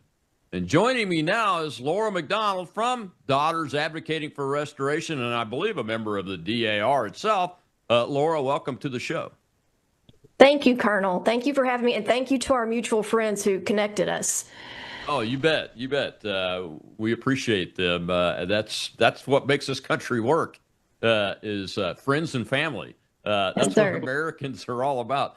So the Daughters of the American Revolution, tell folks, I mean, we covered it a little bit. It was set up by women because the Sons of the American Revolution was established 1 year and excluded women. It's my understanding to do that. But what do they do? What does the organization do from the perspective of its members? We are a service organization. So When I first joined the DAR, I didn't realize that. I thought it was just something that you joined because you had patriotic pride.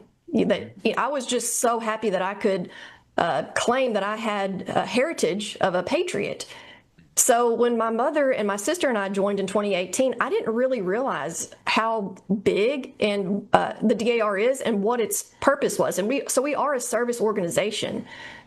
We go out into the community doing various things. We, raise awareness about various patriotic things going on in our communities. We help veterans. We help women's shelters. We go to schools. We do programs. Graveside cleanings, wreaths across America. All of those things are what the DAR does. I'm probably leaving off a lot of things, but those are the things that I have participated in.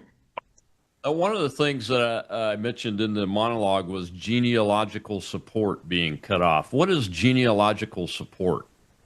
So in order to be a member of the DAR, you have to prove your own biological line to a patriot.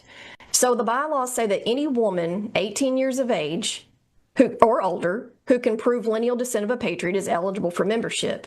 So in order to prove your heritage, your lineal descent, you have to have documents that go back. And now, that DNA is becoming more prevalent. I know the DAR does accept DNA results, but the genealogical research, and I'm not a registrar. I didn't do my own. My mother did ours, but I know that it is it's grueling. It's tedious, and these women who want to become members of the DAR, they need help. And like our local chapter has a registrar, and she's fantastic. She does a lot of the work, but there are some chapters that still need help. Like, say, for example, there's a patriot that's not been actually proven to have been a patriot. You need, what they call genies and registrars that are at the higher levels who have a lot more experience than, say, somebody at the local level to help prove that, or to prove that an applicant does have a link to one of these patriots. So is there like a repository of the documents somewhere? Oh, yes. That folks use? Oh, yes.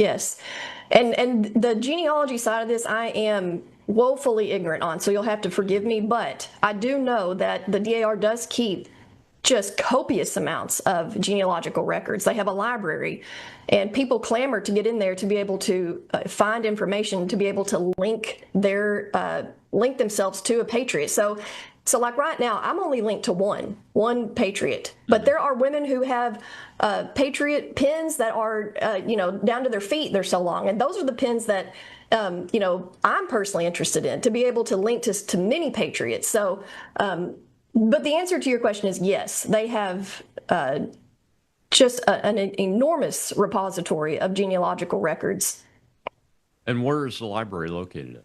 Washington, D.C. Oh, it is I was wondering if it was in Washington, D.C. I assume in the headquarters of the DAR? Yes, sir. And does the organization pay rent for their headquarters? No, sir. We own it. We own that building. Oh, really? Inside Washington, D.C.? Yes, sir. And as a matter of fact, we used to be able to claim that we were the only women's organization to hold as much property as we do. And they still make that claim, but it's a little bit, since we now have men who are members of the DAR, we can't really truthfully make that claim anymore. But yes, we do own those properties.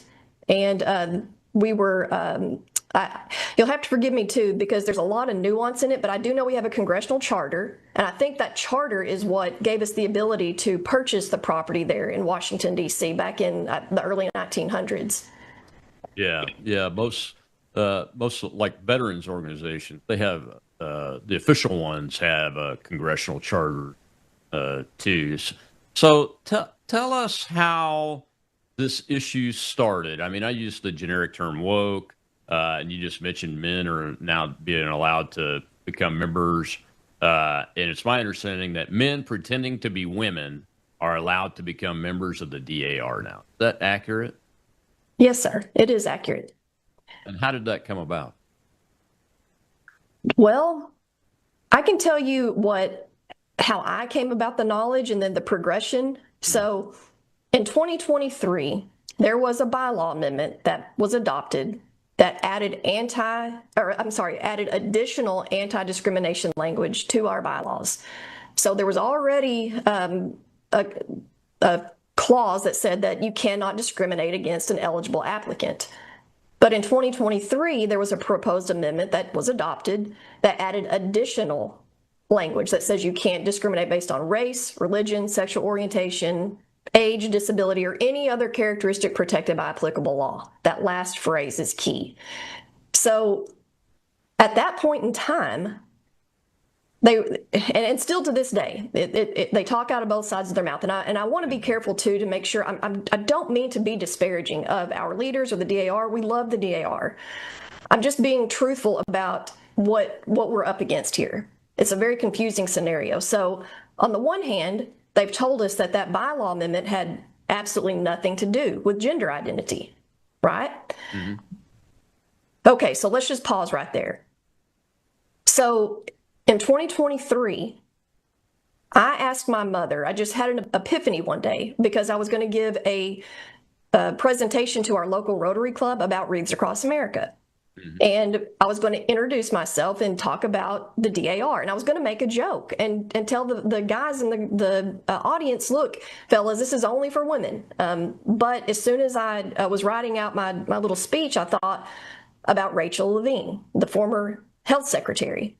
And I thought, what are we going to do when somebody like him decides he wants to join the DAR? You know, a prominent public figure who may have lineal descent of a patriot. What are we going to do when he decides he wants to join? And so I immediately asked my mom, do you know anything about this? What would we do? And she said, well, I'm afraid that something like that's already going on. So that's whenever I really learned about this bylaw amendment that was adopted. So that's when I started asking questions in 2023 in earnest, in good faith, trying to figure out, is this something that we actually have to do? Is this a defensive position, or is this an ideological position? That at that point in time, I did not know. So over the course of time, mm-hmm. I've learned that it is indeed an ideological position. And I say that because we uncovered an internal document that was not meant for my eyes or any other rank and file member, but it was for state and national officers. It's an FAQ by the then President General that she put out. And it essentially says that, yes, quote, trans women are eligible for membership. Right? That was the first. And then the next question is, well, if trans women are eligible for membership, then are men eligible for membership? Like you know, somebody like you that doesn't identify as a woman. And the answer was no. And then it goes on to say that a trans woman is not a man. A trans woman lives and identifies as a woman. So whenever I saw that document, I knew that was something that the DAR had put out as like kind of an unofficial official statement, meaning this is how we want you to respond to members when they ask these questions. I knew there was somebody or some bodies, I don't know how many, that have taken an ideological position on this. So to answer your question, when did it start? I know that the first openly trans, or the first man who openly claims to be trans became a member in 2022. But we've recently found out that it happened as early as 2012.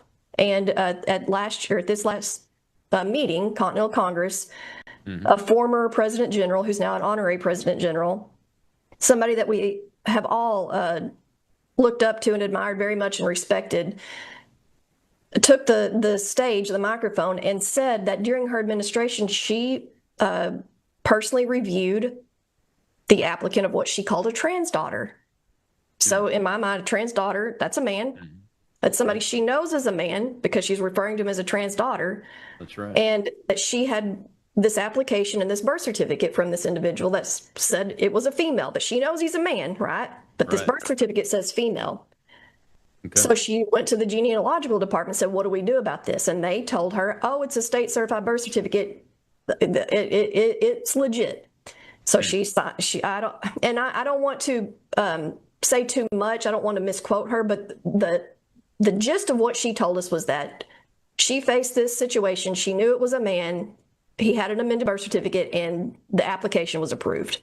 So we know it happened at least as early as 2012 or 2013. And the bylaws are very strict, right? I mean, if you're a real woman and you can't make the right genealogical connections down throughout history, you're not getting in. Correct. Right? So if you have been adopted, Let me take a quick break right here, and we can pick this up again because I want to get to that question about the law a little bit deeper too, Laura. Okay. We'll be right back with Laura McDonald.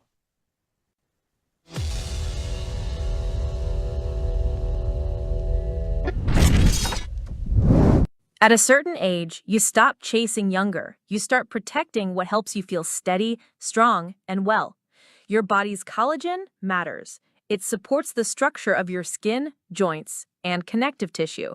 But as the years go by, your body needs more support from the inside. That's where Bella Grace Elixir comes in. Bella Grace Elixir combines Verisol collagen, the world's most clinically proven collagen, with Asteryl astaxanthin and cat's claw in a proprietary blend designed to help support the processes that reconstruct collagen, while also offering antioxidant and anti-inflammatory effects. And this isn't just for women. It's for men and women who want to age with more confidence, more care, and a daily wellness routine that supports the body from within. One simple elixir, thoughtfully formulated for whole body wellness. Take care of the body that has carried you this far. Order Bella Grace Elixir today at melissahousebg.com. The irony in what is happening with the Daughters of the American Revolution would be actually laughable if it wasn't so sad. You can't even get into the DAR unless you have a, quote, bloodline descent from an ancestor who aided in achieving American independence. So they make you prove that you're biologically related to a soldier from the American Revolution, but they don't care if you're a biological male joining. Make it make sense. So in 1889, the Sons of the American Revolution were founded, and these group of women wanted to express their patriotism but were being excluded from that group. So they founded the Daughters of the American Revolution in 1890. And now men are openly being welcomed in. Let's backtrack a little. So in July 2023, the DAR sneakily introduced a non-discrimination bylaw amendment at the 132nd Continental Congress. Later that year, the President General at that time, Pamela Wright, said in a statement that transgender women can join DAR. Actually, they've always been allowed to, as long as it says female on their birth certificate, which we all know you can change. And that's when the can of worms busted open. Several DAR chapters have submitted bylaw amendment proposals to define a woman, but they've all been rejected. A group of DAR women even broke off and created their own 501c3 nonprofit called Daughters Advocating for Restoration. It is our prayer that these women will hopefully soon get the justice they deserve, because Representative Ben Cline from Virginia is introducing a bill to restore the Daughters of the American Revolution back to its rightful state as a women's only organization. Thank you, Representative Cline, for standing for fairness for women and for putting the daughters, not sons pretending to be daughters, back in the Daughters of the American Revolution. Welcome back to the Rob Maness Show. We're talking about that organization right there, the Daughters of the American Revolution, because they are allowing men pretending to be women to be full members as Daughters of the American Revolution. It's not an associate membership like, like I can be an associate member of the Republican Women's Club because I'm a man. No, this is full membership declared by the leadership. And eyewitnesses. And my guest today is Laura McDonald, who's a member of the DAR. But also, Laura, are you the founder of the Daughters Advocating for Restoration group that's out there? Yes, sir. Yes. Yeah. So before we jump to that group itself, let's talk about the law. You pointed that out about that bylaw amendment that said, according to applicable law, I think is that allow, that bars discrimination. There is no federal law, is there, that says that trans people are can't be discriminated against in like an organization like this, which is a woman's organization, right? I mean, there's no federal law that prohibits that, right? I'm not an attorney, but no, sir. I would feel very confident to say no, that we have a First Amendment right to freedom of association and freedom of expression. We have actually procured a legal memorandum from the Center for American Liberty. That's a nonprofit that was founded by Harmeet Dillon, who is now the Assistant Attorney General for Civil Rights. Her signature is on that document. It's very robust. It's 14 pages long, along with Attorney Mark Trammell. And they go into detail and cite case law about why they believe the DAR is within its First Amendment rights to continue to exclude men, just as we've done since our founding, no matter what document they submit. But the kicker is that in Washington, D.C., there is something called the District of Columbia Human Rights Act of 1977, and it's got all of these protected characteristics.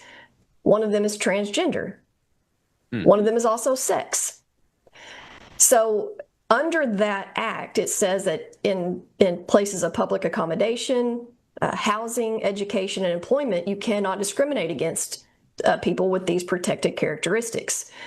So we understand that in DAR's capacity as, a place of public accommodation, our library, our hall, and its capacity as an employer, that of course it is subject to that act. It cannot discriminate, and probably shouldn't. It should not discriminate. It should be merit-based when you're hiring and firing.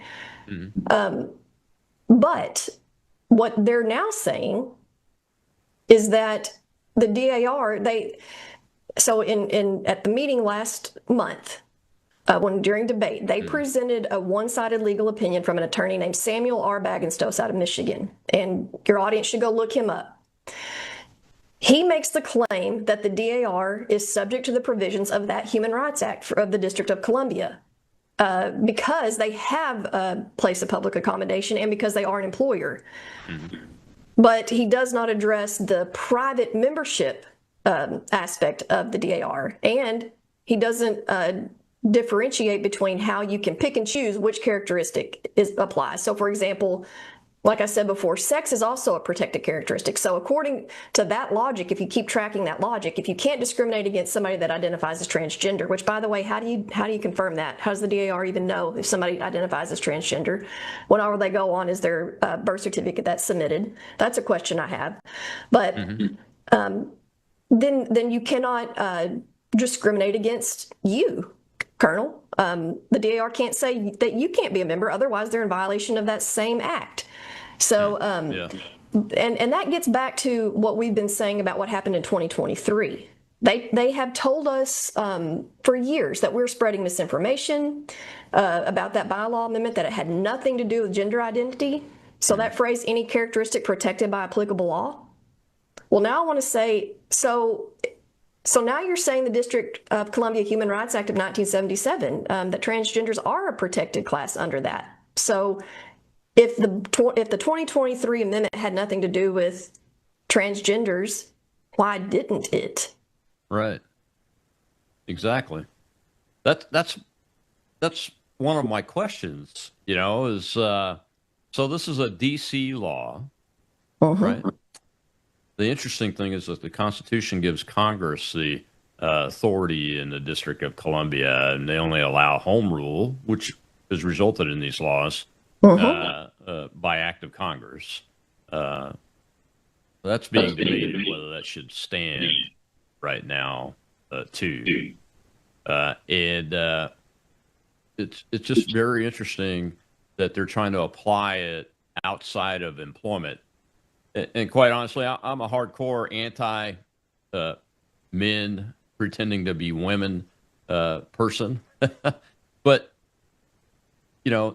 I don't believe in discriminating for job applications, and unless there's something about the position that would preclude that that type of situation.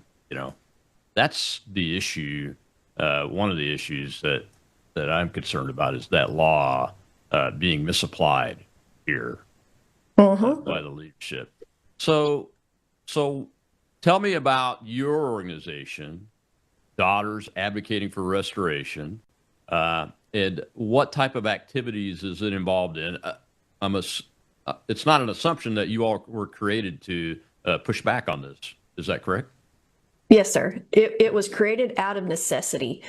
So, like I said earlier, in 2023, when I first found out about this and was earnestly trying to find out why this was happening, is this an ideological position, or is this because what we've been told is that on the advice of legal counsel, we have to do this. So back in 2023, I said, well, I'd like to see that counsel. I'd like to see who it was, who was the attorney or the law firm that provided it, and what was their counsel.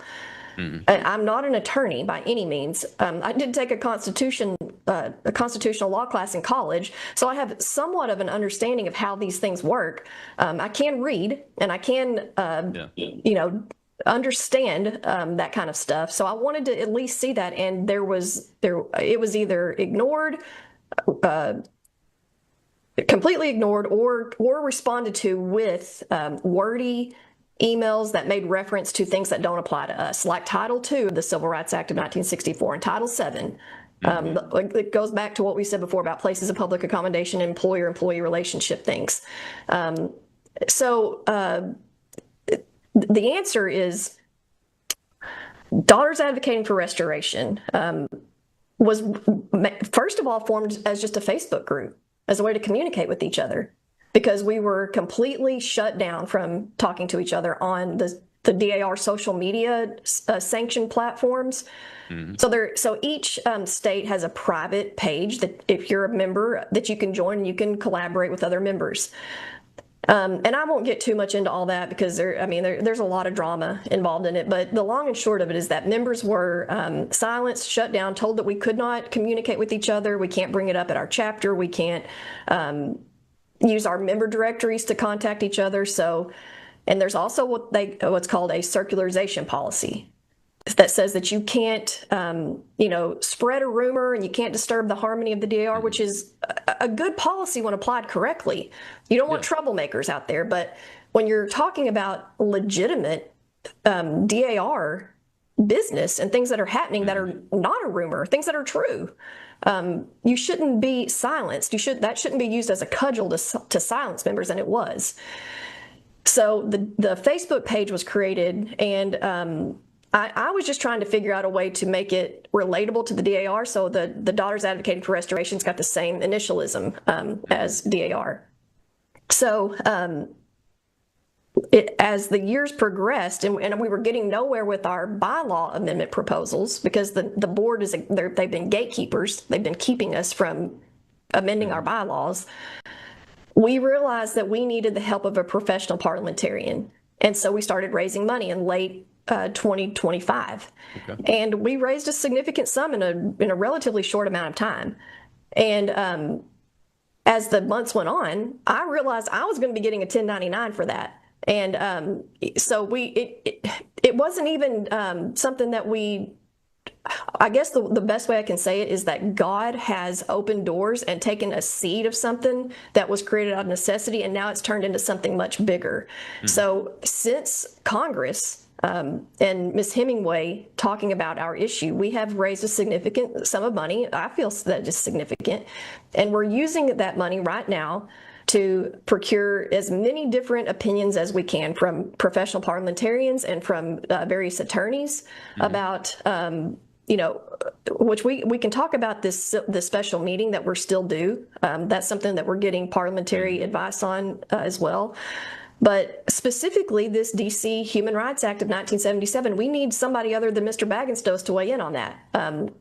So that's right now what we're using those monies for. And a lot of people are chomping at the bit, I'll just be honest, to sue the DAR. And we are,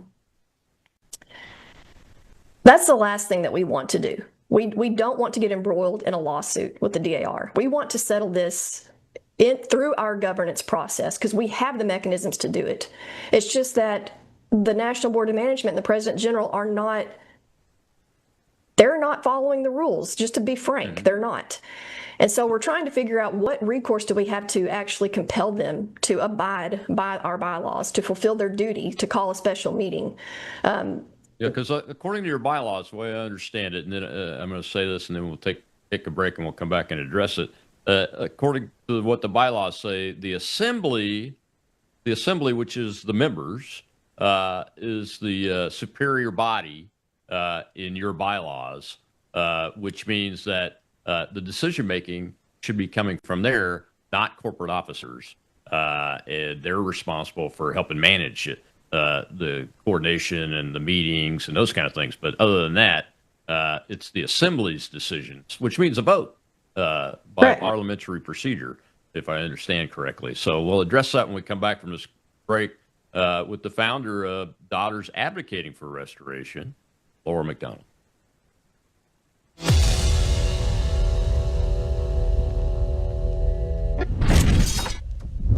Take a look at the water you just poured.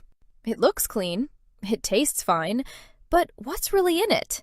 Lead, fluoride, arsenic, chlorine, pesticides, PFAS forever chemicals, pharmaceutical residues, and bacteria. Every single day, these toxins flow straight from your tap into your glass, into your family. It's time for Sentry H2O from Worldview Water. Sentry H2O is the ultimate water treatment technology, designed to remove harmful toxins, balance your water's pH, and enrich it with essential minerals like calcium and magnesium, the way nature intended. From commercial-scale systems to whole-house filtration to crisp, delicious drinking water right at your kitchen sink and shower, Sentry H2O delivers cleaner, healthier water everywhere you need it. No plumber, no tools, no plumbing knowledge required. Perfect for homes, apartments, rentals, RVs, refrigerators, and more. Because everyone deserves access to clean, healthy water. Visit worldviewwater.net. That's worldviewwater.net.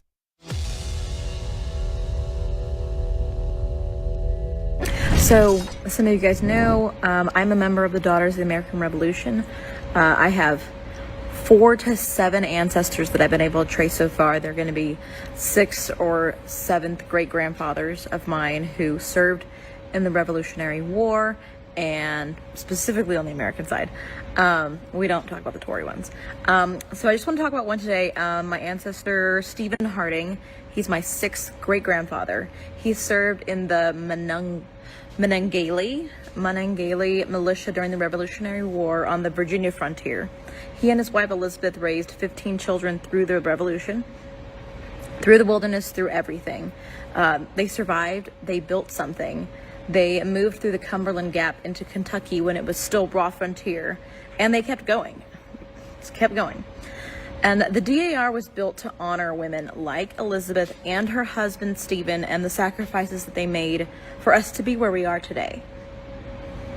Women who held the line while their husbands fought. Women who raised the next generation of Americans in conditions that most of us cannot even imagine.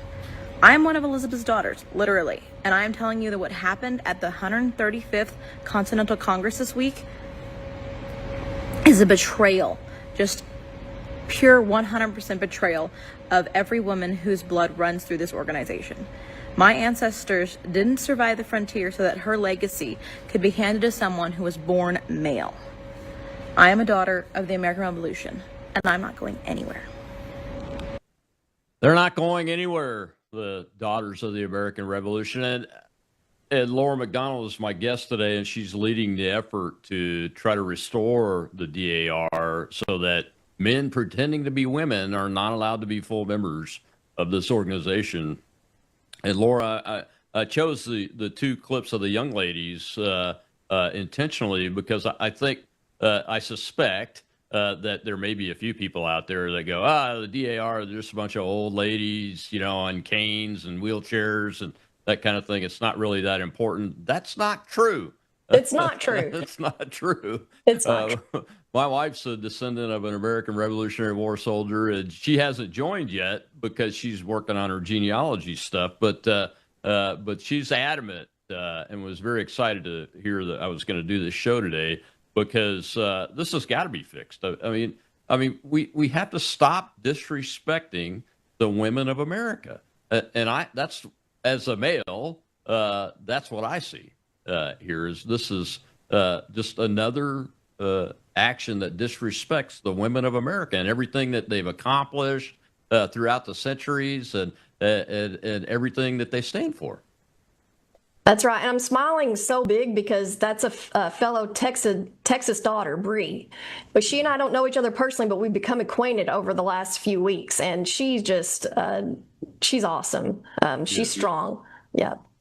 She is. So how is the governance of the Daughters of the American Revolution? Just walk us through real quick. How is it supposed to work? I mentioned the assembly being the superior body. How is it supposed to work? And then contrast that with how you're seeing the leadership trying to make it work. So in Robert's Rules of Order, it says that the assembly, the membership who make up any organization, they are the superior body. They're the ones who make decisions about what the organization is going to do. And then the executive officers and a board of directors or board of management in this case are there to carry out the will of the assembly. They are the, forgive me, I think the term is the subordinate body. So you got the superior and the subordinate. That's the spirit of it. They are there to carry out the will of the assembly. So our bylaws are, and I know we've said we've tried to amend our bylaws over the last 3 years to define a woman. And the truth of the matter is we really shouldn't have to do that. Our bylaws are okay the way that they read. Oh, the word woman has a clear definition. It's how they're being interpreted. So what's happened is you've got women who are either, I guess what you would call it in the executive or the national level over the course of time, have made internal policy decisions to accept amended birth certificates for one group of people, men, but not for another group of people, women who have been adopted. We can talk about the nuance there, but they are amending our bylaws through interpretation. So instead of going through the process of actually proposing an amendment to our bylaws that says, hey, we want to allow for these individuals to be members, they're just as the word Ms. Hemingway used was surreptitiously getting it in there by just recognizing men to be women who have an amended birth certificate. And they act like there is absolutely no way that the DAR could ever question a document that somebody submits, which is laughable, to be honest, because that's what we do as a genealogical society. You can ask women who have applied and been rejected over the smallest thing. And the perfect example is a woman who has been adopted. And if you have a woman that's been adopted by parents who have lineal descent of a patriot, she has a state certified legal birth certificate saying who her parents are. So I'll use myself as an example because I don't have children. If I was to adopt a baby girl, her birth certificate, original, would be sealed away by the court, and the state would issue her a brand new legal document that says, I'm her mother. Well, the DAR says that little baby girl, you cannot apply to the DAR, even though your mother, Laura, she has lineal descent of a patriot, and your birth certificate says that she's your mother, you cannot use that document to become a member. You have to go petition the court to get your original birth certificate. And if you can't do that, then you got to go find your biological parents or a sibling, and you got to take a DNA test or a blood test to be able to link up your own lineal descent. So it's very rigorous, strict genealogical guidelines, which I have no problem with. If that's the standard, that's fine. But when it comes to these individuals who are men who have their birth certificate amended, all of a sudden, who are we to question that document is what they say. So if that doesn't tell you that this is an ideological stance that they're taking, I don't know what else does. Yeah, but, so go ahead. Let me ask you this.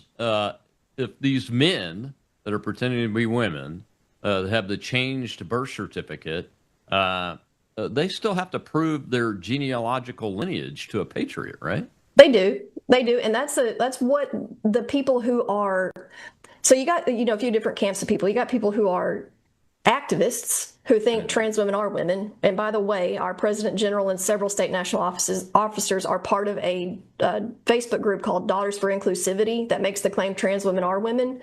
And we're not supposed to be political, and yet they're out there making political statements that trans women are women. But so you've got that camp. And then you've got some who are more apathetic and maybe they haven't really thought too hard about it. And what they come back and say is, well, yeah, but they can still prove their descent of a patriot. So that's all that matters. And what we're saying is that's not all that matters. There are two criteria, but there are two biological criteria for you to be a daughter, a woman of lineal descent. So why do you throw one out all of a sudden? Why does all of a sudden daughter mean nothing? Why does woman mean nothing all of a sudden? Yeah, because I could be a member under those rules. You could. You should apply. What happens? Yeah. I mean, it as with all of this stuff, it's just you have to make yourself a little bit crazy to be in the camp of the Daughters for Inclusivity. Ladies, I mean, that's just, it's nuts to allow men pretending to be women or boys pretending to be girls into my daughter's locker room. It's just nuts. And it's nuts to force me, a male in American society, to by law, to try to force me to use pronouns of a man pretending to be a woman as a she. And that's an actual law in some states. I think they've passed it. Wouldn't surprise me if the DC folks hadn't passed it. The pronoun law, So tell folks what happened in the 135th in detail as the way members were treated, Laura. I think this is a very important part of the story. So, our bylaws say that upon the request of 30 chapters in 10 states, the President General shall call a special meeting, which by nature is at a time different than any regular meeting. We've met that requirement 3 times over. Instead of giving us our special meeting as pursuant to our bylaws, they added our vote on a resolution to this year's Congress. So we were faced with a dilemma. We never conceded that fulfilled our request for a special meeting, but we knew that if we didn't show up at Congress that would be voted on, we wouldn't be there to vote. So we had to show up. So at that meeting, there were standing rules put in place that said that we could not, they would not live stream the meeting, which, by the way, it's in our handbook that all business sessions will be live streamed. But all of a sudden this year, no, they're not going to be live streamed. We made a motion to try to amend those standing rules to allow for that. It was not adopted. There was also standing rules that said you could not reference, read, quote, or even rely upon any other legal opinion other than the one the DAR gave us, which was the one from Mr. Bagenstos.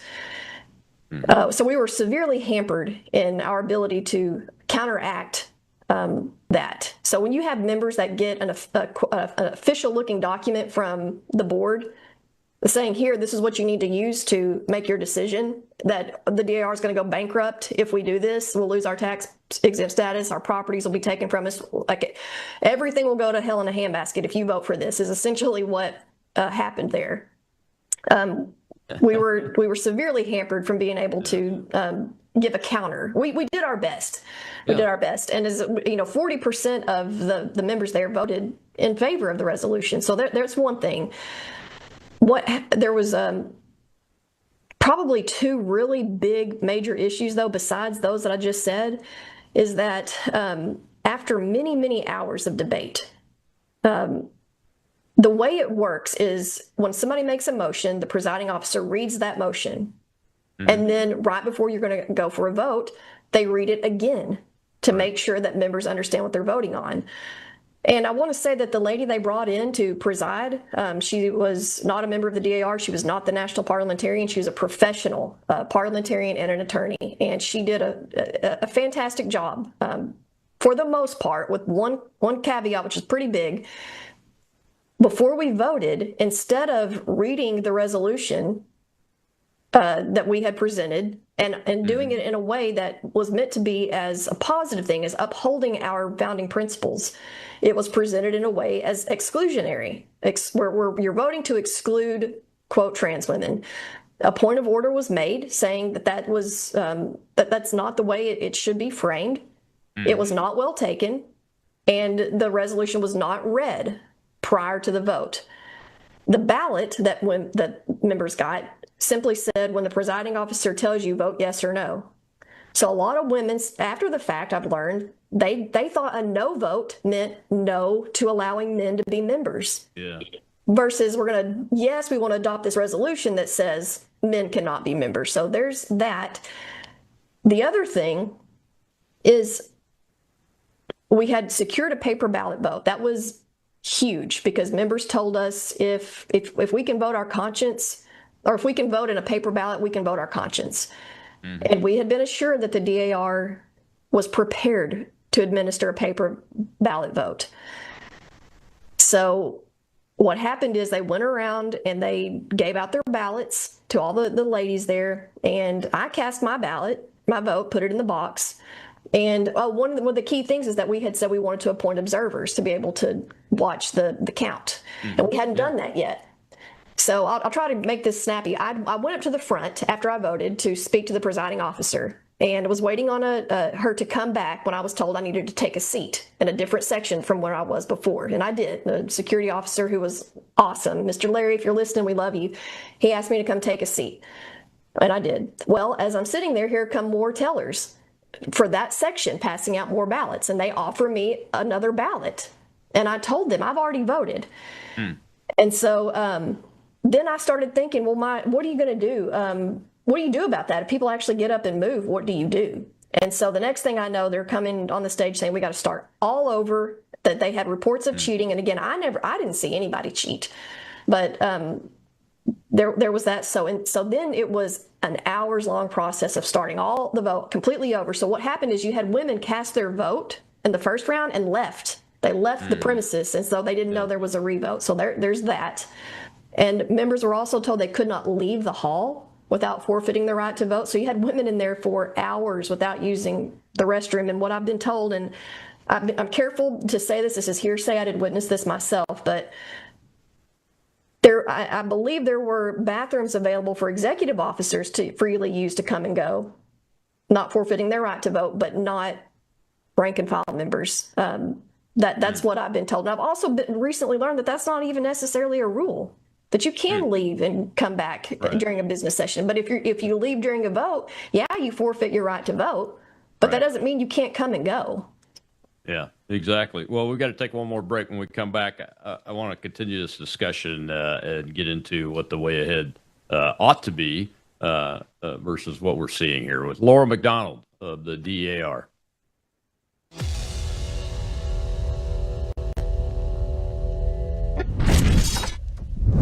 You woke up with a sore throat and a low-grade fever. You know you are getting sick, so here's your choices. You can get sicker and miss work, try to see a doctor this week, or sit hours in a crowded waiting room at urgent care. I have a smarter option for you. Open your medical emergency kit. Match your symptoms to doctor-recommended prescription in your booklet and take the right meds now and get well faster. This is not a first aid kit. It's like having an urgent care in your home. It includes doctor-prescribed medications to treat over 39 medical issues like respiratory infections, strep throat, pneumonia, UTIs, and more. No waiting to see the doctor and no standing in line at the pharmacy. It's right here.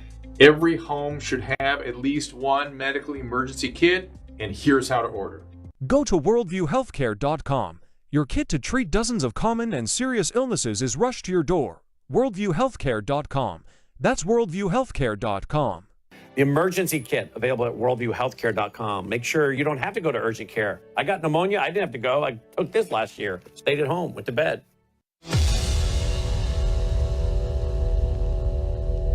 There's a group that's been around for a very long time in America. It's called the Daughters of the American Revolution. It's a genealogical society. Men who think that they're women are now attempting to join the Daughters of the American Revolution. That part's not crazy because, well, it's crazy, but it's not shocking because the pro-trans movement has been trying to invade all sorts of women's spaces, their bathrooms, their sports teams, they're everywhere. But this one's crazy because the Daughters of the American Revolution, at least at the leadership level, is accepting it and encouraging it. I think this is the really exemplary case of the transgender agenda. It's certainly up there. This is a group devoted to history and tradition and preserving the norms of our society. That is, of course, why it is being targeted. If the Daughters of the American Revolution starts to admit men, the Daughters of the American Revolution has been abolished. The definition of the Daughters of the American Revolution is that it is a group in which men are not welcome. It's for daughters, and daughters and sons are different. You can't expand things endlessly. When you expand things beyond their limits, you abolish that thing. Welcome back to the Rob Maness Show. We're live on Worldview Tube, and my guest today is helping us step through that issue. The Daughters of the American Revolution are admitting trans people. I don't call them trans women, folks. I call them men pretending to be women because that's what they are as full members of the Daughters of the American Revolution. And my guest today is Laura McDonald. She founded a group called Daughters Advocating for Restoration and it exists for one purpose: to restore the DAR to what it's supposed to be, which is what Michael Knowles there is talking about. And Laura McDonald is my guest today. And Laura, you mentioned the special meeting in October. What is that all about? So Robert's rules and our bylaws say that upon the request of 30 chapters in 10 states, the President General shall call a special meeting. So special meetings are for the sole purpose of discussing one or two items of business. So it's something that happened it's when there's something of such significance that you have to have a special meeting to meet to deal with it. So the point is that it's not commingled with anything that's happening at the regular meeting, so that people aren't, like what happened at Congress, distracted by Congress activities. So we have requested a special meeting for October the 11th, 2026, on the birthday of our founding, which, by the way, October 11th, Columbus Day, was chosen specifically as the date of our founding of the DAR because it was Columbus Day. And now the DAR barely even recognizes Columbus Day, for whatever that's worth. And just so you know, too, restoration, for now, it is about restoring to women's only organization, but we are seeking to restore our founding principles, not just of being a women's only organization, but honoring our founders and our history, our American history. That's why this is so important, because over the years, we have seen institutions start to lean left, start to get away from promoting American exceptionalism. And the DAR should not be one of those institutions. Just want to say that for whatever that's worth. So we requested a meeting for that day for this purpose. And instead of doing that, they added it to Congress. They have absolutely no authority to do that. They gave themselves extra authority that the bylaws or Robert's Rules does not give them. So we are still looking for that special meeting. So that's we don't know if the President General is going to fulfill her duty. We've asked her, we've sent her many emails that she is ignoring. She is not responding to emails that we send her, registered letters, asking her when is she going to call that meeting. 114 chapters and 34 states have asked for that. Wow, 34 states. Yes, sir. That's pretty close to what you need for a constitutional amendment to the Constitution of the United States. That's pretty close. So they're ignoring you on the meeting. And there's other avenues that are going on, because this is a congressionally commissioned organization. I have a couple of questions about that. One is what Michael Knowles talked about. Does the DAR, as it's commissioned by Congress, still exist? Because they have abdicated a 50% of the membership requirement. That have become being an actual woman. I would argue no. The DAR is no longer a women's only organization. And that's part of this whole gaslighting thing, is that to this day, I think even some of the leaders will tell us there's no men in the DAR, while saying, yes, we accept trans women. So I would argue that the DAR is no longer a women's only organization. That's what we're fighting to restore. And here's what we'll say about the congressional charter. And this is why this is so ironic, is that you've got women in leadership telling us that we don't have a First Amendment right to define our membership eligibility. We don't have that. It would be against the law to say no to these individuals. That's what they've told us. It would be against the DC Human Rights Act. That's what they've told us. So then when they're hearing that Congress wants to amend the charter, which they have every right to do, charter is not a right, it is a privilege. That's right. Congress has the authority to amend, give, or revoke a charter. That's right. So now that Congress is paying attention and saying, hey, DAR, we gave you this charter based on the premise that you are a women's genealogical society, it looks like you're not really adhering to your bylaws. Maybe we need to revisit this charter, and which, by the way, DAR, you have the right to do whatever you want to do. You're a private association. You can let in whoever you want to or not. You need to amend your bylaws to allow for it. But, oh, and by the way, when you do that, now you're changing the whole premise of your society from which we granted you this congressional charter. So now you've got these women at the top who are, hollering, oh, it's illegal and we got to listen to the government, to how dare the government tell us what we can and can't do. Yeah. Yeah, absolutely. So there is a piece of legislation, Congressman Ben Cline from Virginia, H.R. 9701. What's that about? Well, Representative Cline, like you said, from Virginia, we found out, I want to say a week or two ago, and I wish that we could claim credit as Daughters Advocating for Restoration. The first time I spoke to Congressman Cline's office was last week to thank him for the bill. Now, we think we had an indirect impact on that, but we first learned about it from just through the grapevine, to be honest, a couple of weeks ago. And we were thrilled when we heard it, because since we are in such a governance crisis right now, we're not sure how to get out of it. We're in a quagmire. But if Congress would step in and say, DAR, if you want to keep your charter, you have to adhere to your bylaws as they're written, that would probably solve the problem for the foreseeable future. Because the bylaws say that you have to be a woman. Correct. With confirmed lineal heritage, right? Yes, sir. Yes, sir. Is that what the bill does? It does. I can't quote it verbatim, but essentially says that in order to be eligible for membership in the DAR, you have to be a woman that has either the ability or would have had the ability, except for medical issues, to be able to have children, essentially something along those lines. It's not so restrictive, to where it would, exclude women that have, maybe can't have children, or, maybe have don't have two X chromosomes. But if you have a Y, you're a guy. That's essentially what I think it's trying to home in on. That's the way God created it. So if you have a Y, you're a guy. That's right. And is that going to be voted on? Do you know? I know it's about it? I think we're up to over 20 co-sponsors on that bill right now. I don't know. But we do need members of the DAR and non-members to write your congressman, to ask them to co-sponsor the bill. Let them know that you support this. And it's important that institutions like the DAR maintain their integrity, that words have meanings.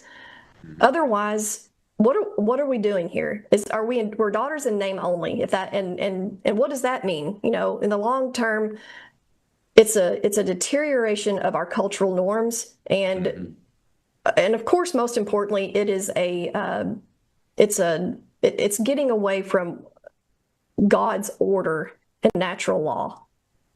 Absolutely right. It is across every American institution. And I, for one, have been calling for women, American women, to organize and act to stop this desecration of women's spaces, this disrespect of women's rights, because it's not just an opinion, Laura. This is becoming law more and more and more, like this D.C. law that this lawyer is trying to quote, saying that you have to be, you have to follow it. And by the way, 501c is a federal charity nonprofit designation, not state or local.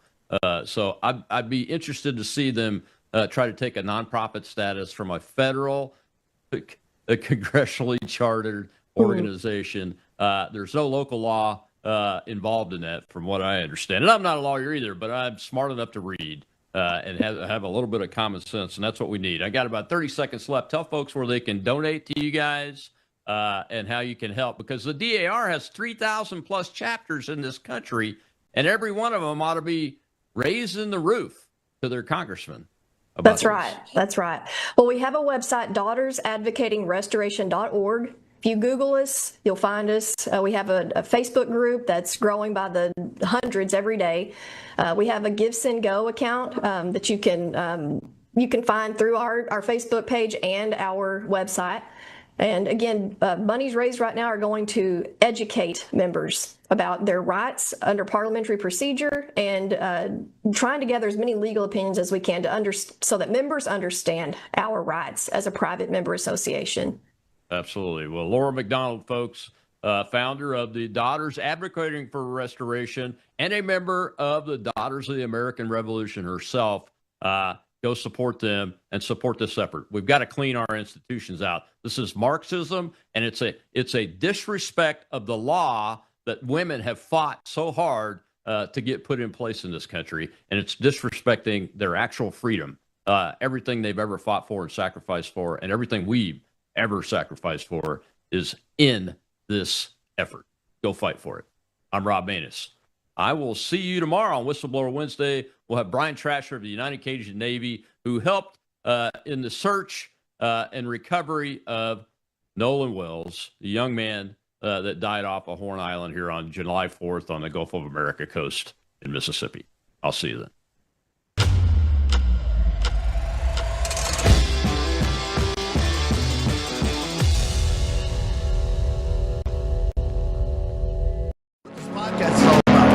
Talk about a lot of political things, but underneath all of that is the Bible.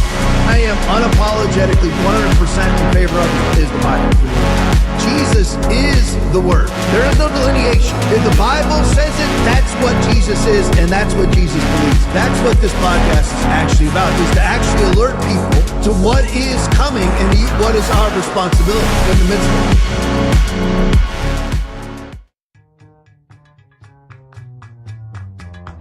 It's a pretty known fact that the Jews are God's chosen people, that the Jewish homeland is Israel, that the Jews believe in the Old Testament, and that the Old Testament is about Jews.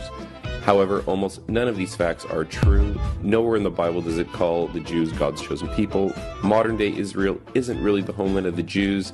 The Jews don't really believe in the Old Testament, and only maybe 5% of the people in the Old Testament can even be considered Jewish.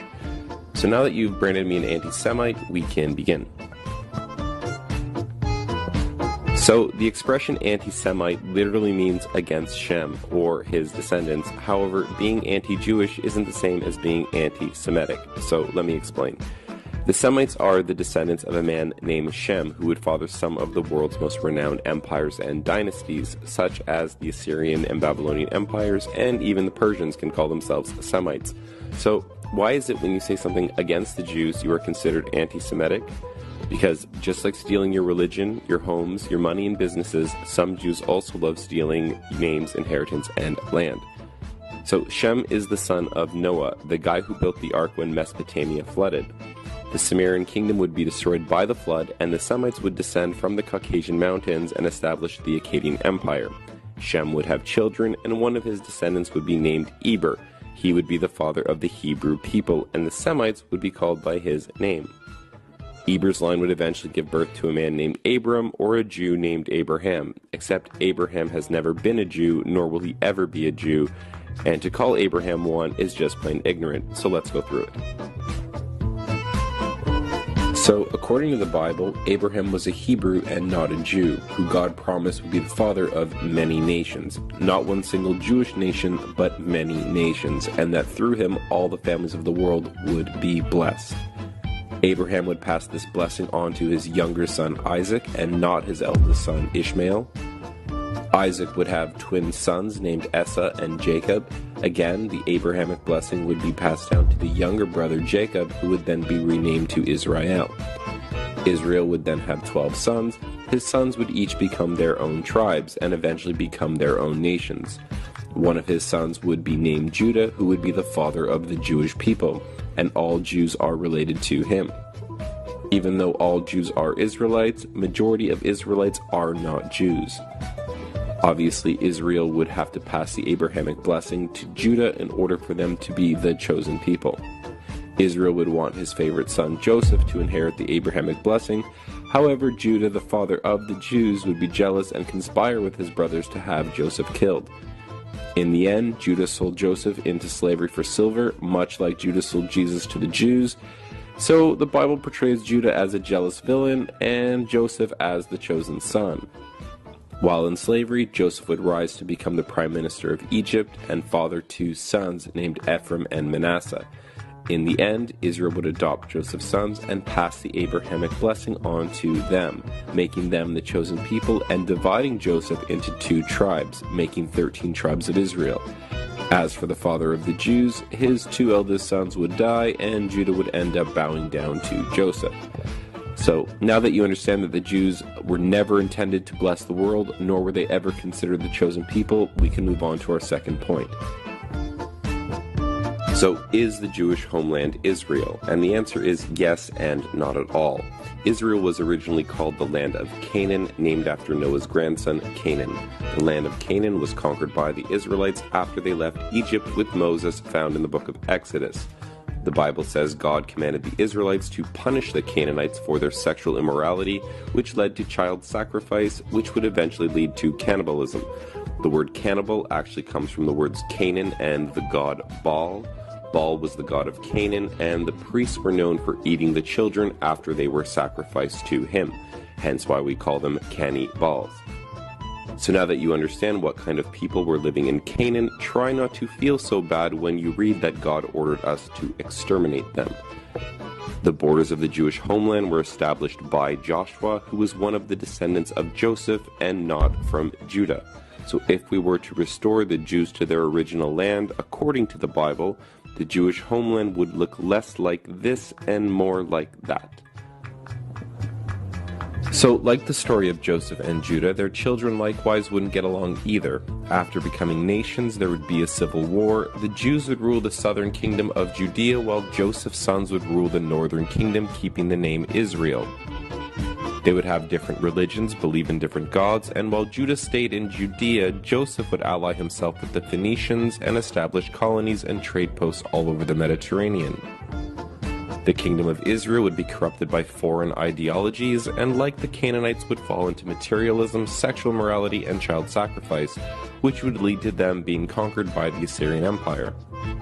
Some of the Israelites would be taken into captivity into the lands of Assyria and Media, while some of the Israelites and Phoenicians would flee to their colonies and trade posts, fulfilling the promise made to Abraham that the world would be blessed through him, as he would be the father of many nations. So the sons of Joseph would become fruitful and multiply among the nations, forgetting who they are, which shouldn't surprise us considering their names literally mean fruitful and forgetful. Just like the northern kingdom, the Jews would fall into sexual immorality and start sacrificing their children. They would be conquered and enslaved by the Babylonians, then freed and reestablished by the Persians, conquered again by the Greeks, and later occupied by the Romans. While under Roman rule, the Jews would launch the greatest revolution in Roman history, known as the Great Revolt, which would fail, causing Judea, Jerusalem, and the Jewish temple to be destroyed, ironically fulfilling everything Jesus and the Christians said would happen. The Jews, not being satisfied with losing their temple and homeland, would stab the Romans in the back by launching 2 more rebellions, killing over 500,000 Greeks and Romans. God would bless the chosen people with 2 more humiliating defeats, along with a banishment from the land, causing Judea to be renamed to Syria Palestina. So the reason the Jews have been able to take Palestine really rests on the fact that they've stolen the name Israel and have convinced the Christian West that they are the chosen people and that they alone are Israel. But once putting things into perspective, we see that just isn't true. Which brings us to our third point. Do the Jews believe in the Old Testament? The answer is kind of and not really.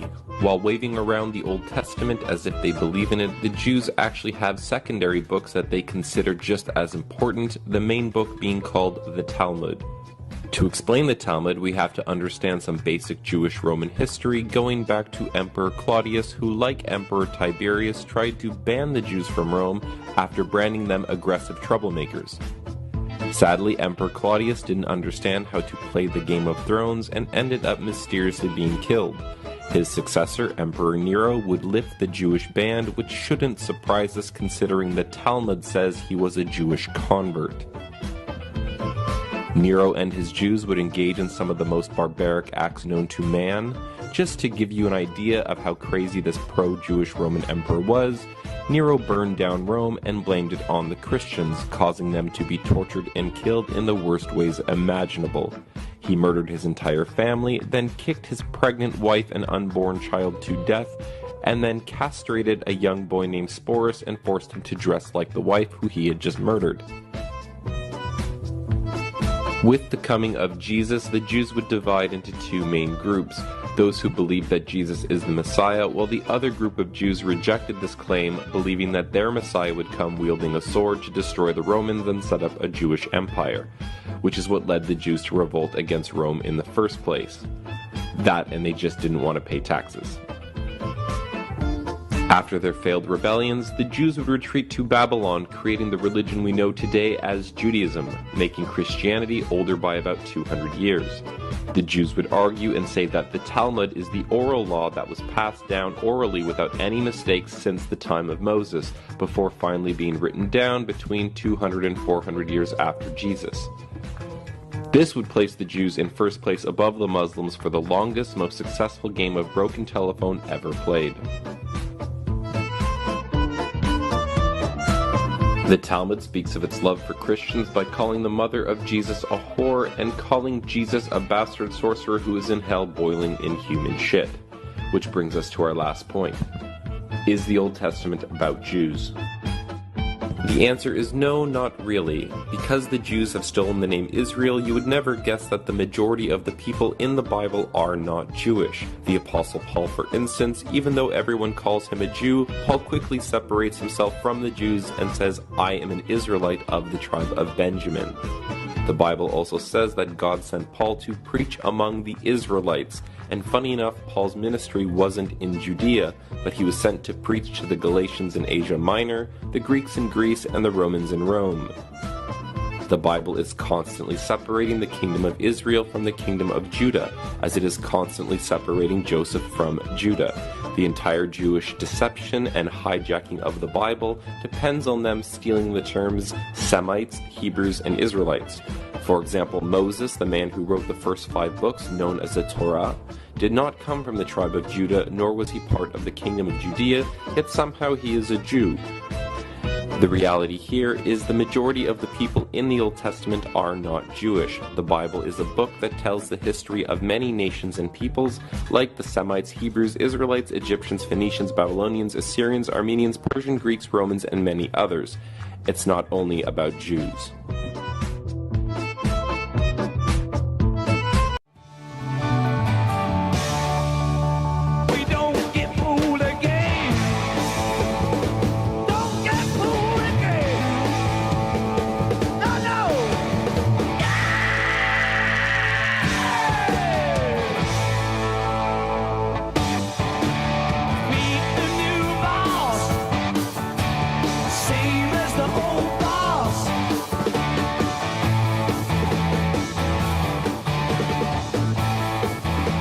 Welcome to the Tom Lively Podcast. I am your host again tonight, and with me I have Joe and Tommy, just like we did last night. All right, well, welcome. We are broadcasting live here from the United States of America, and we've got some. We're going to go into the NDAA.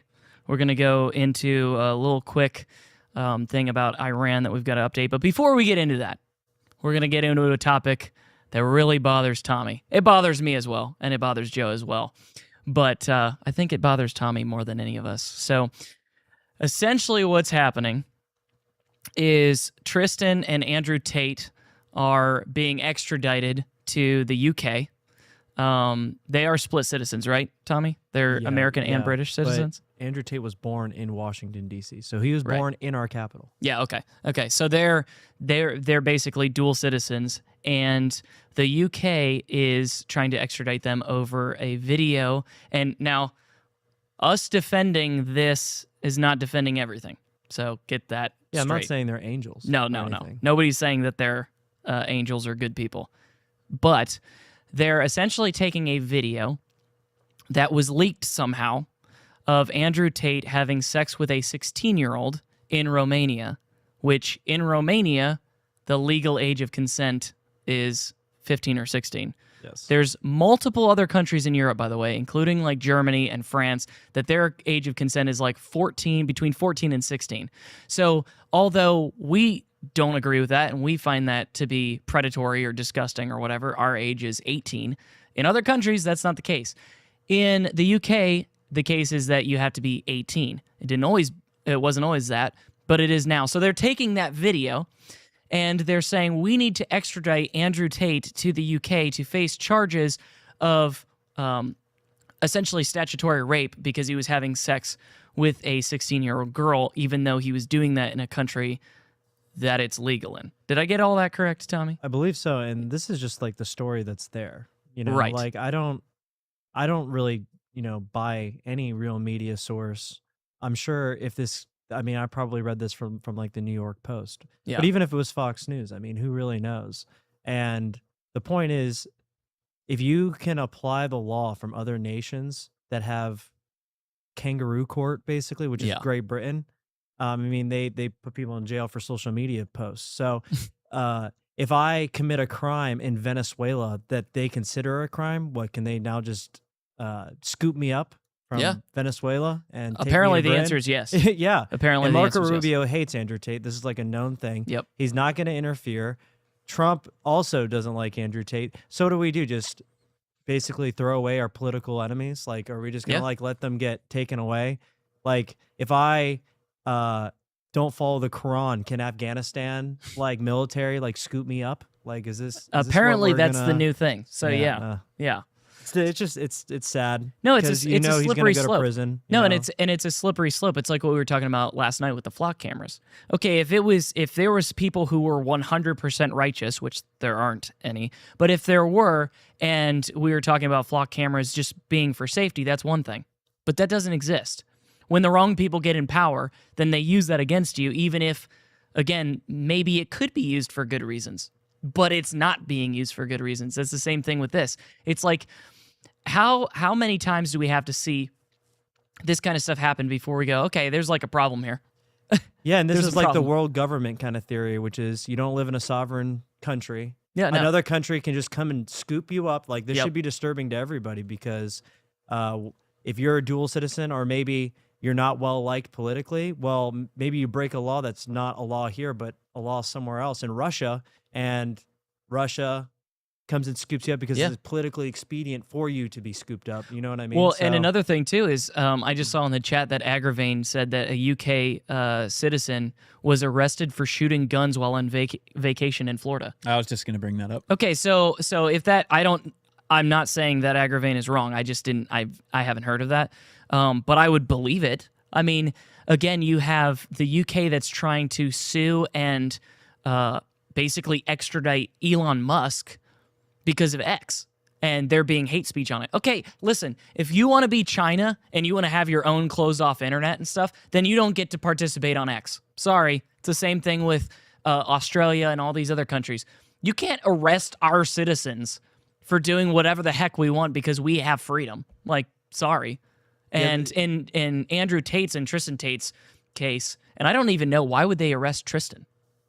He wasn't on the video. Well, he is connected to the same business that Well, yeah. Andrew Tate had, which was the cam girls. But there's no evidence that there was really even, That they did even anything illegal. underage. This is like allegations. This is Yeah. the problem, and this is even what the British government has basically said, which is they have like 30 some odd girls that have all these allegations. This is like what they did in the NFL with Yep. Deshaun Watson. Deshaun Watson never got arrested. He had double-digit amount of girls have these allegations with no credible evidence, so that they can basically say that you allegedly raped somebody in every single news article. Yeah. This is. Well, Tommy, we have to believe all women, you know?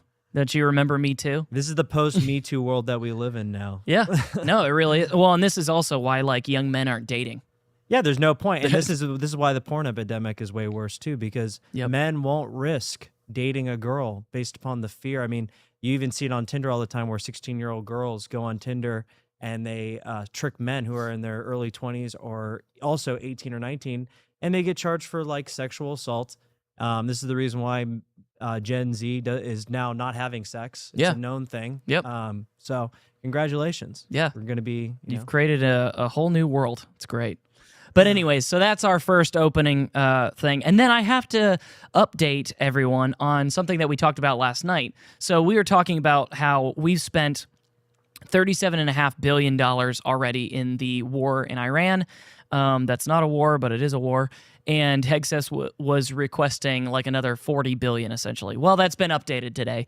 He's requesting another $70 billion. So congratulations, your tax dollars are going to a full-scale possible ground invasion, especially after what we were talking about last night with their other nuclear testing site that would require ground troops to invade it, essentially, because you can't drop a bunker buster bomb on it because it's too deep. So congratulations, there's another $70 billion out the window, and it probably will get approved. I mean, everything else has, so why wouldn't another $70 billion get approved? I don't know. I think it's gonna happen. But so those are the updates. The quick hitter with the Tate brothers. So yeah, we'll be obviously looking more into that. Another quick hitter is James Fishback had to go to court because Jay Collins was essentially suing the DeSantis government. This is just like what Tom always says of how convoluted all of this is. Jay Collins is currently the lieutenant governor of the state of Florida. So he's right under Ron DeSantis. Jay Collins is suing Ron DeSantis, essentially, his government, which includes himself, to kick James Fishback off of the ballot because he's not a Florida citizen. The whole basis of this is because James Fishback had, and I don't know if he still has it, but he had a investment property in Washington, D.C. that he did not live at. And so Jay Collins is saying, because you have to be a resident of the state of Florida, I think it's 6 years, it might be 7, but 6 or 7 years, if you haven't been a resident of the state of Florida for 6 or 7 years, then you cannot run to be governor because that's a qualification. It'd be like running for president. You have to be at least 35. For the Congress, you have to be at least 25. There are certain things that you have to meet. So he is suing the government that he currently works for and in to kick James Fishback off of the ticket because he had an investment property and is trying to prove that he wasn't a Florida resident because Jay Collins knows that he's going to lose badly, and he already is in the polling data, to James Fishback. And so they had their final, I think it was their final hearing was today, and the judge will make a decision on Monday on whether or not he'll be kicked off the ballot or not. So obviously, for all of you who are voting for James Fishback, well, you can only vote for him if he doesn't get kicked off the ballot. And that is currently in the hands of a judge. I didn't really have time to look into this judge to see if they were actually like a good judge or not, but most judges are not. So I'm not going to hold my breath, but I watched some of the videos of the court hearing because it was some court stuff. They don't allow video cameras in the courtroom, but this one they did. And I was watching some, oh my gosh. It was so cringy and awkward. One of the pieces of evidence that they were trying to use against Fishback was like I think it was like an offer letter or something like that. And it wasn't even addressed to him. It said, "Dear Will, da-da-da-da-da-da." Okay, he's like, but my name isn't Will, it's James Thomas Fishback. So like this, what's your point? And they're like, yeah, but what's the address on the paper? He's like, it doesn't matter what the address on the paper is. That's not my name. So it's obviously not going to me. So it was a farce. It was a freaking joke. And again, it's because Jay Collins is a desperate, hot-headed loser. And yeah, he served our country and he lost his leg. I feel bad that he lost his leg.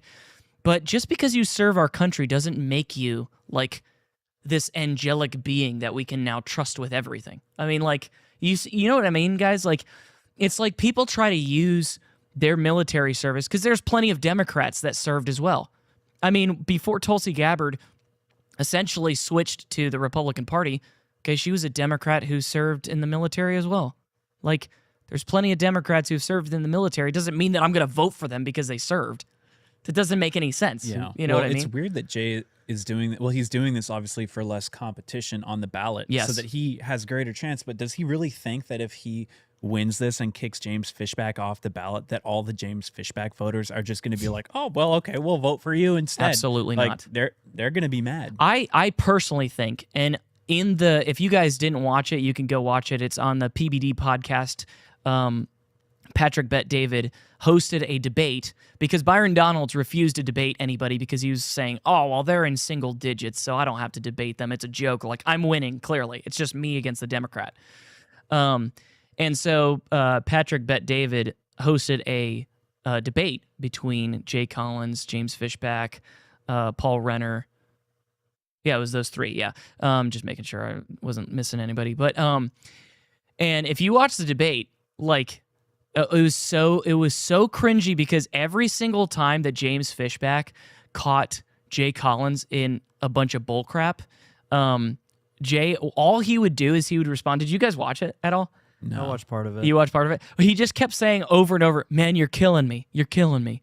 It's like, just answer the freaking question, bro. Oh, you're killing me. You're killing me. And then there's a part of the debate where he goes and says, he had mentioned something about James Fishback being a Florida resident. And he goes, oh, am I a Florida resident? Where do I live? And he goes, I can't remember. And he's like, it's in Madison. And he's like, yeah, Madison, Florida. So yeah, you're a resident. And then James Fishback is like, oh, okay, well then drop the lawsuit. You just heard it here, people, that I'm a resident of Florida and I have been a resident of Florida. So drop the lawsuit. What are you doing? And Jay's response, because again, he just screwed himself. He was like, oh, I have respect for the legal system. So we're not going to go there. We're not going to go there. Okay, you're filing a fake lawsuit and you're saying you have respect for the legal system? You just admitted that your lawsuit is bullcrap and made up. But you're going, we're not going to go there. You're killing me. You're killing me. Dude, I'm out. Like, you're not a real Republican. This is why I'm saying, like, for me, I just get super blackpilled because like 99.9% of Republicans or conservatives are not Republicans or conservatives. So if it comes down to Byron Donalds versus the Democrat, why would I vote for either of them? I meant to say this last night. If I vote for Byron Donalds and I do the whole, oh, it's the lesser of two evils. No, I'm complicit in evil.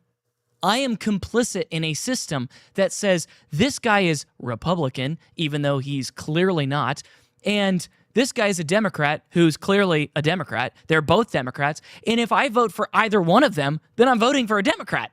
I'm complicit in a system that is rigged. I'm complicit in a system that is not for us. It's not conservative. And I would rather have clean hands and a pure heart. I'd rather not have blood on my hands. And again, like Joe had mentioned last night, Byron Donalds doesn't even think abortion is that big of a deal. He thinks of it as just a medical situation.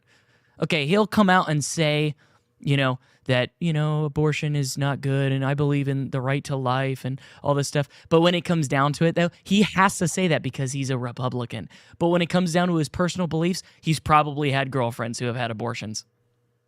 Do I know that? No. But in the way that he talks about it, it sounds like he's trying not to alienate his own kind of people that have had them. So I'm out. I don't care. I'm not going to vote. So you guys can do whatever you want. Obviously, this is America. We have freedom. And if you don't agree with me, that's fine. Again, this is America. We can debate. Unlike, in the UK, if you say anything wrong, you'll get jailed. More so than places like Russia. But anyways, that's the first little tidbit of the show. We're going to move into the main topic for tonight, which I played, if you were here for the pregame. I know it was a little long. It was like 10 minutes long. But I wanted to set this conversation up so that people actually know who Jews are, Israelis, Israelites, God's chosen people, all that, because we're going to talk about the NDAA, all right? The National Defense Authorization Act, which we talked about last night. Thomas Massey said that didn't get to vote on whether or not to allow Section 219 to stay in it. They didn't take a vote on that. They kept Section 219 in it, and it passed today in the House. So congratulations. The House has just said that we should merge our military with Israel. Now, it has to pass the Senate. This is how bills work. If you don't know how bills work, you should watch, I think, what is it, Classroom Rock, or what is it? Schoolhouse Rock. Schoolhouse Rock, thank you. Where it's, I'm just a bill, all that. Okay, go watch that, because that'll teach you how it works. It has to pass both the House and the Senate. Some bills originate in the Senate, they get passed, and then they move to the House and they get voted on. This bill, voted on in the House, passed in the House, and now it's moving to the Senate. I really don't know what's going to happen, guys. Like, I don't know. I don't know what's going to happen. Because the thing is that the Republicans in the Senate do not have enough people to overwhelm a what's it called? I just forgot where they like stall. Filibuster. Filibuster. Thank you. Good grief. Brain fart. They don't have enough Republicans to overwhelm a filibuster. So, because you have to have 60. So it's 60% because there's 100 of them. You have to have 60 to basically pass something without the possibility of a filibuster. The Republicans are more so the ones that want to pass this, which again, see, this is my point. They're the conservatives. They're the Republicans, but they're not conservative. They're not Republican. They want to hand over our military. They want to hand over our intelligence agencies to a foreign country that should have nothing to do with us. Israel can go do whatever the heck they want, just like France can, just like Qatar can, or Morocco. Who gives a crap? Go do whatever you want. You want to bomb Iran? Good luck with that. Good luck with that. We're not in it. And you're going to lose if we're not in it, because here's the deal. Like, Netanyahu and, like, he always will basically say, and any, like, head member of their government essentially will say, oh, well, you know, we're such a great partner to the U.S. because we provide essential intelligence and technology and all that. Dude, your freaking Iron Dome is us. Sorry. Like, you didn't make that. We're not importing, like, I don't know if you guys remember this, but I think it was in the first Trump administration. Trump was talking about importing the Iron Dome for us and Golden saying, Dome, yeah, and he was calling it the Golden Dome. I'm like, you're not importing that from Israel. You're importing it from us. So I don't know what the heck you're talking about, Trump. That's our technology. We're the ones. Here's what I think they're actually saying when they say we provide essential intelligence.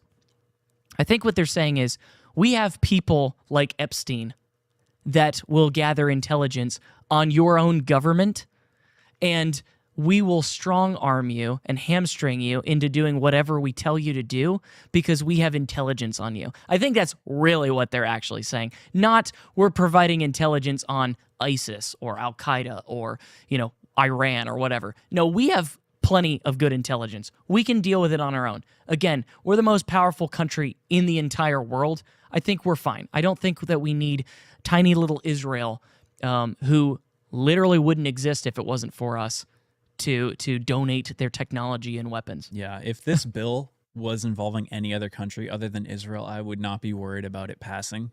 But the fact that it's about Israel, yeah, that's what I'm saying. I mean, they clearly have dirt on a lot of high-level people in the U.S., like a lot. Like, you can just tell by the way things are going. Like, the chips always fall in favor of them, and now it seems like we're going to go to war for them again. And it's just like, so to me, it seems like this is inevitable to pass. I'm rooting for Democrats. Oh, well, honestly, yeah, because they're the ones that are against it. And that's what I was saying is that's why I'm saying I don't know if it's going to pass in the Senate.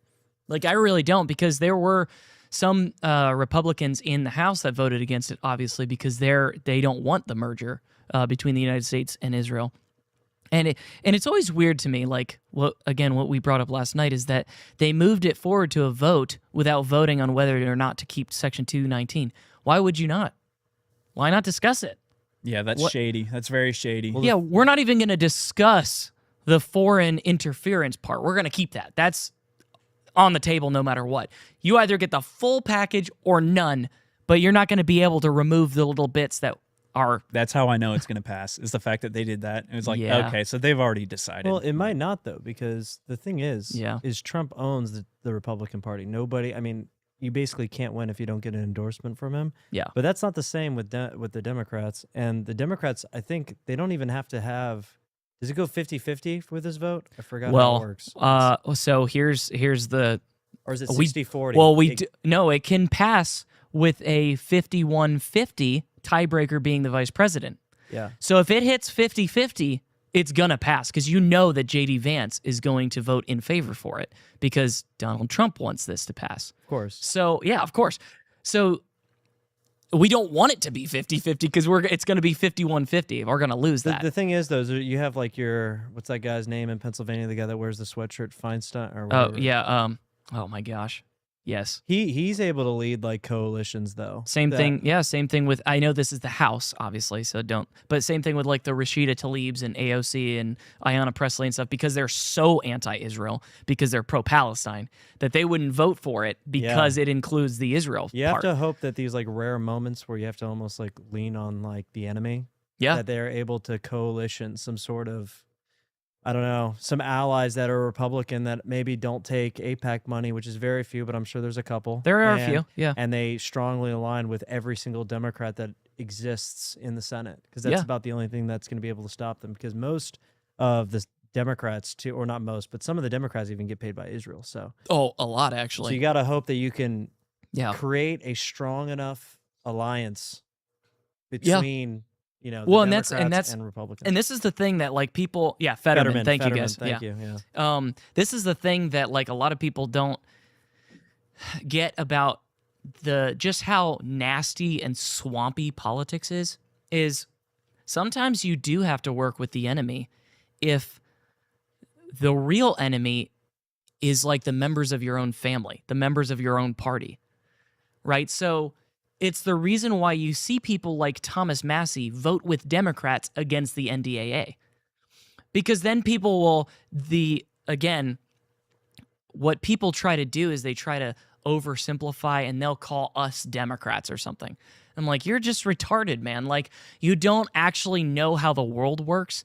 And the thing is that this is why Thomas Massie lost his election, is one, because his opponent was heavily financed by AIPAC, and it was the most expensive House race in all of American history.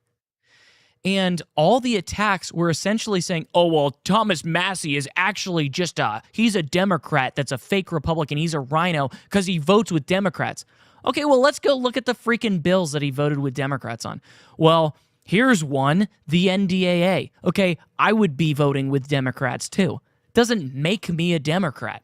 If you still think in black and white, Republican versus Democrat, don't even pay attention to politics anymore, because it's not for you. I'm sorry. Like, I'm not trying to be offensive. I mean, I am, but I'm not trying to be offensive. But like, it's too high level thinking for you. You're still thinking that like, you know, it's all going to work out because we've got the House, we've got the Senate, and we've got the White House. We have the majority of judges on the Supreme Court. Okay, well, it's not working out for us right now. So what else could you have? You cannot say, oh, well, it's the deep state because, you know, Trump is just trying really hard and stuff. He has the White House, so he's got the presidency, all of his cabinet members that he picked.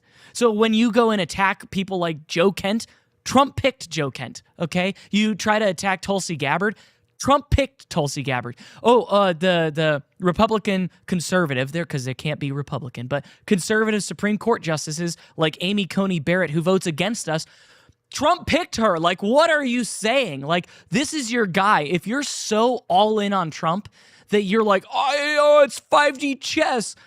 I'm sorry, again, just like tune out. Like, maybe just go fishing or something. Like, just don't pay attention to politics anymore, because it's not for you. Like, it's not meant for you. You have to actually be able to understand what's going on. And one of my favorite Bible verses in the Bible says that with knowledge comes sorrow. Okay, the more you know, you actually realize, like, man, this is so screwed up and messed up. Like, I don't even know if we're going to get out of this. Like, I really don't, unless it comes down to like a second revolutionary war. Because here's the thing is, like, I'm not advocating for violence at all. But what would have happened if the Revolutionary War never started? What would have happened if we didn't start shooting at the British? Okay, well, we'd be British subjects then. There's, at some point, something has to change. Either we can completely overwhelm the swamp, which, again, is like almost impossible at this point because it's so entrenched, or we're going to go to have a civil war with ourselves. I mean, like... It's like the two-party system. It's pretty tough. A lot of other countries, I know Canada as well, they have multiple parties, like 4, 5, 6 mainstream parties, and it's not often that one party will win by such a huge majority. A lot of the times they'll have to form coalition governments so that you can't get this kind of thing where it's like, we're putting all of our eggs in the Republican basket. But then what happens when Republicans kind of change, and then now we're all left almost with no party? Yep. Skunk71 said Massey didn't change, Trump did. 100%. That's completely true. Yep. And like, I didn't change. Neither did I. I used to really love and support Trump. Like, I thought that was like the golden ticket. Yeah. I thought the golden age was coming. Me too.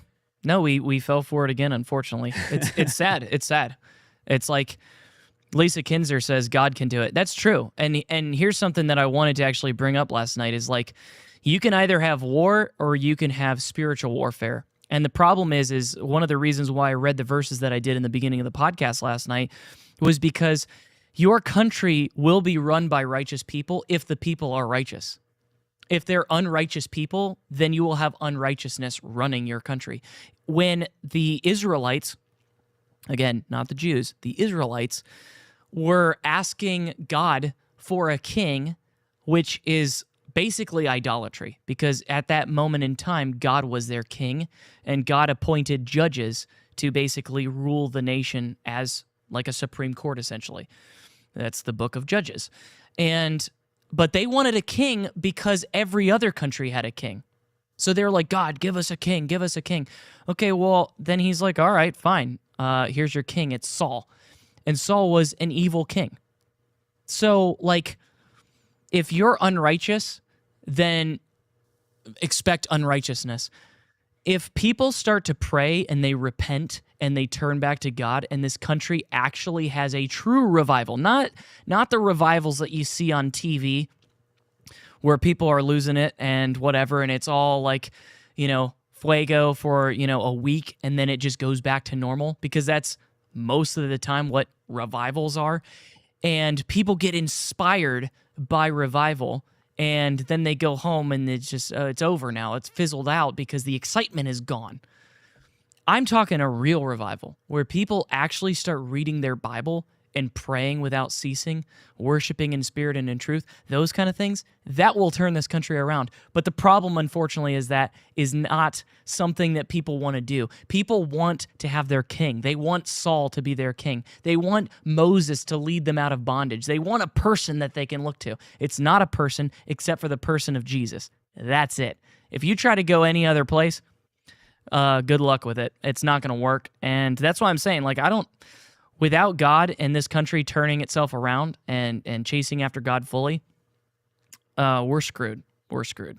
Because again, like we just said, the NDAA passing in the House, like the possibility of it passing in the Senate, pretty high.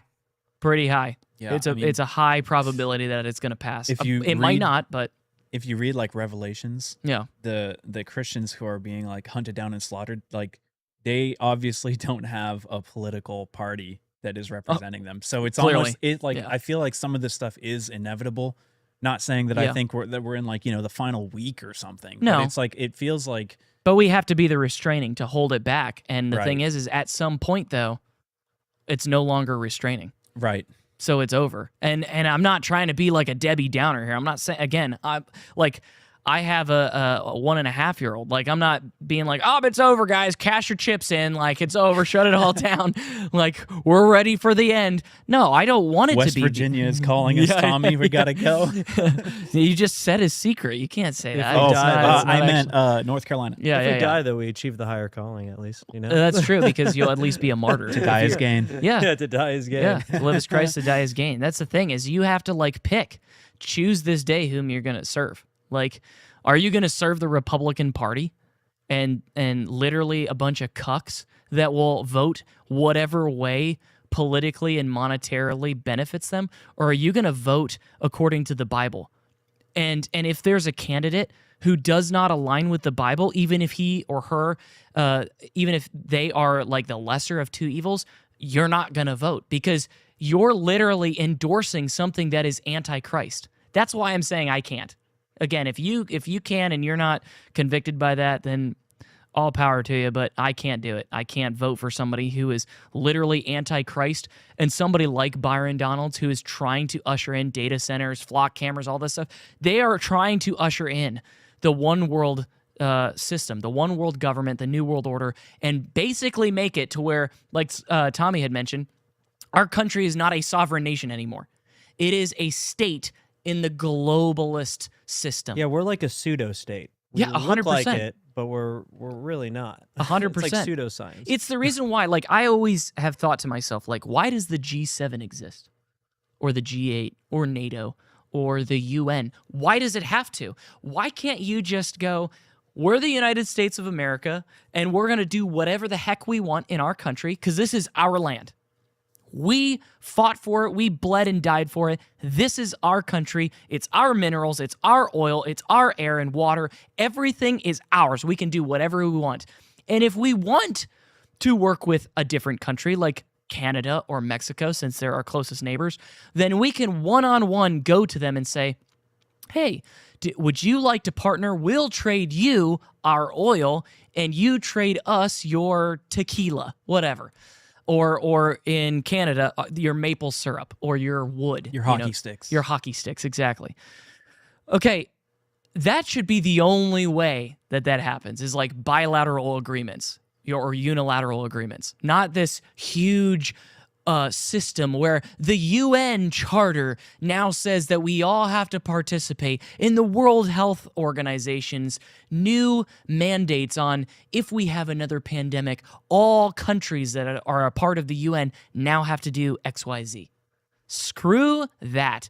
Get the heck out of the UN, get the heck out of NATO, get the heck out of all these freaking groups of countries that are trying to globally control you, and let's live on our own. If we have to get involved in situations like what we were talking about last night with Cuba or Venezuela or whatever, okay, that's our decision to make. We'll make it if we want to do that. And that's the decision of the people in this country.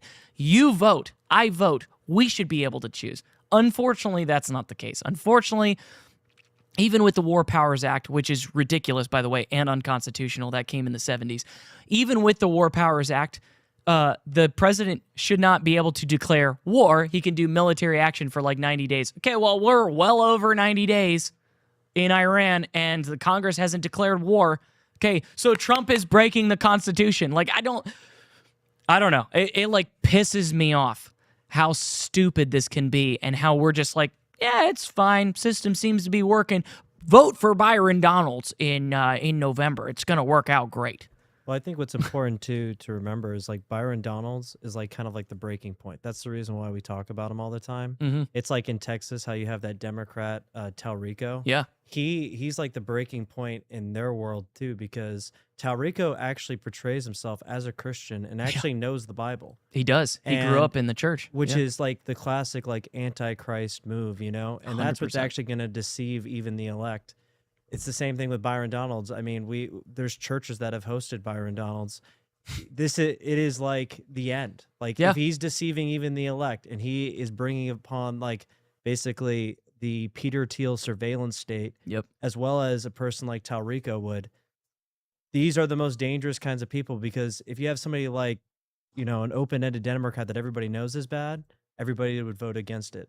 But obviously, this isn't the case. No, it's the enemy within. Yeah. It's more dangerous than the enemy Subversion. without. Yeah, 100%. Because you'll have like Republicans maybe even vote for, like a Catholic Republican vote for Talrico because he's like, oh, this guy knows the Bible, you know? It's true. You know, that's a possibility, especially like maybe a progressive Republican, you know? It's possible. Yeah. No, it's true. It's 100% true. So anyways, yeah, the NDAA passed the House, so congrats, everybody. Hopefully it doesn't pass the Senate. I mean, I don't know. But the reason why I played the video in the pregame, and again, if you didn't watch the pregame, go back and watch it after the show is over.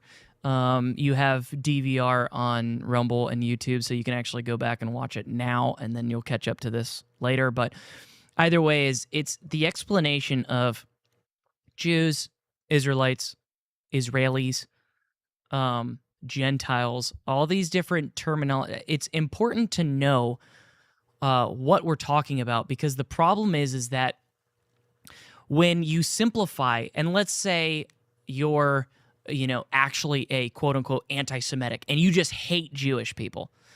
Okay, well, that's not what we're talking about.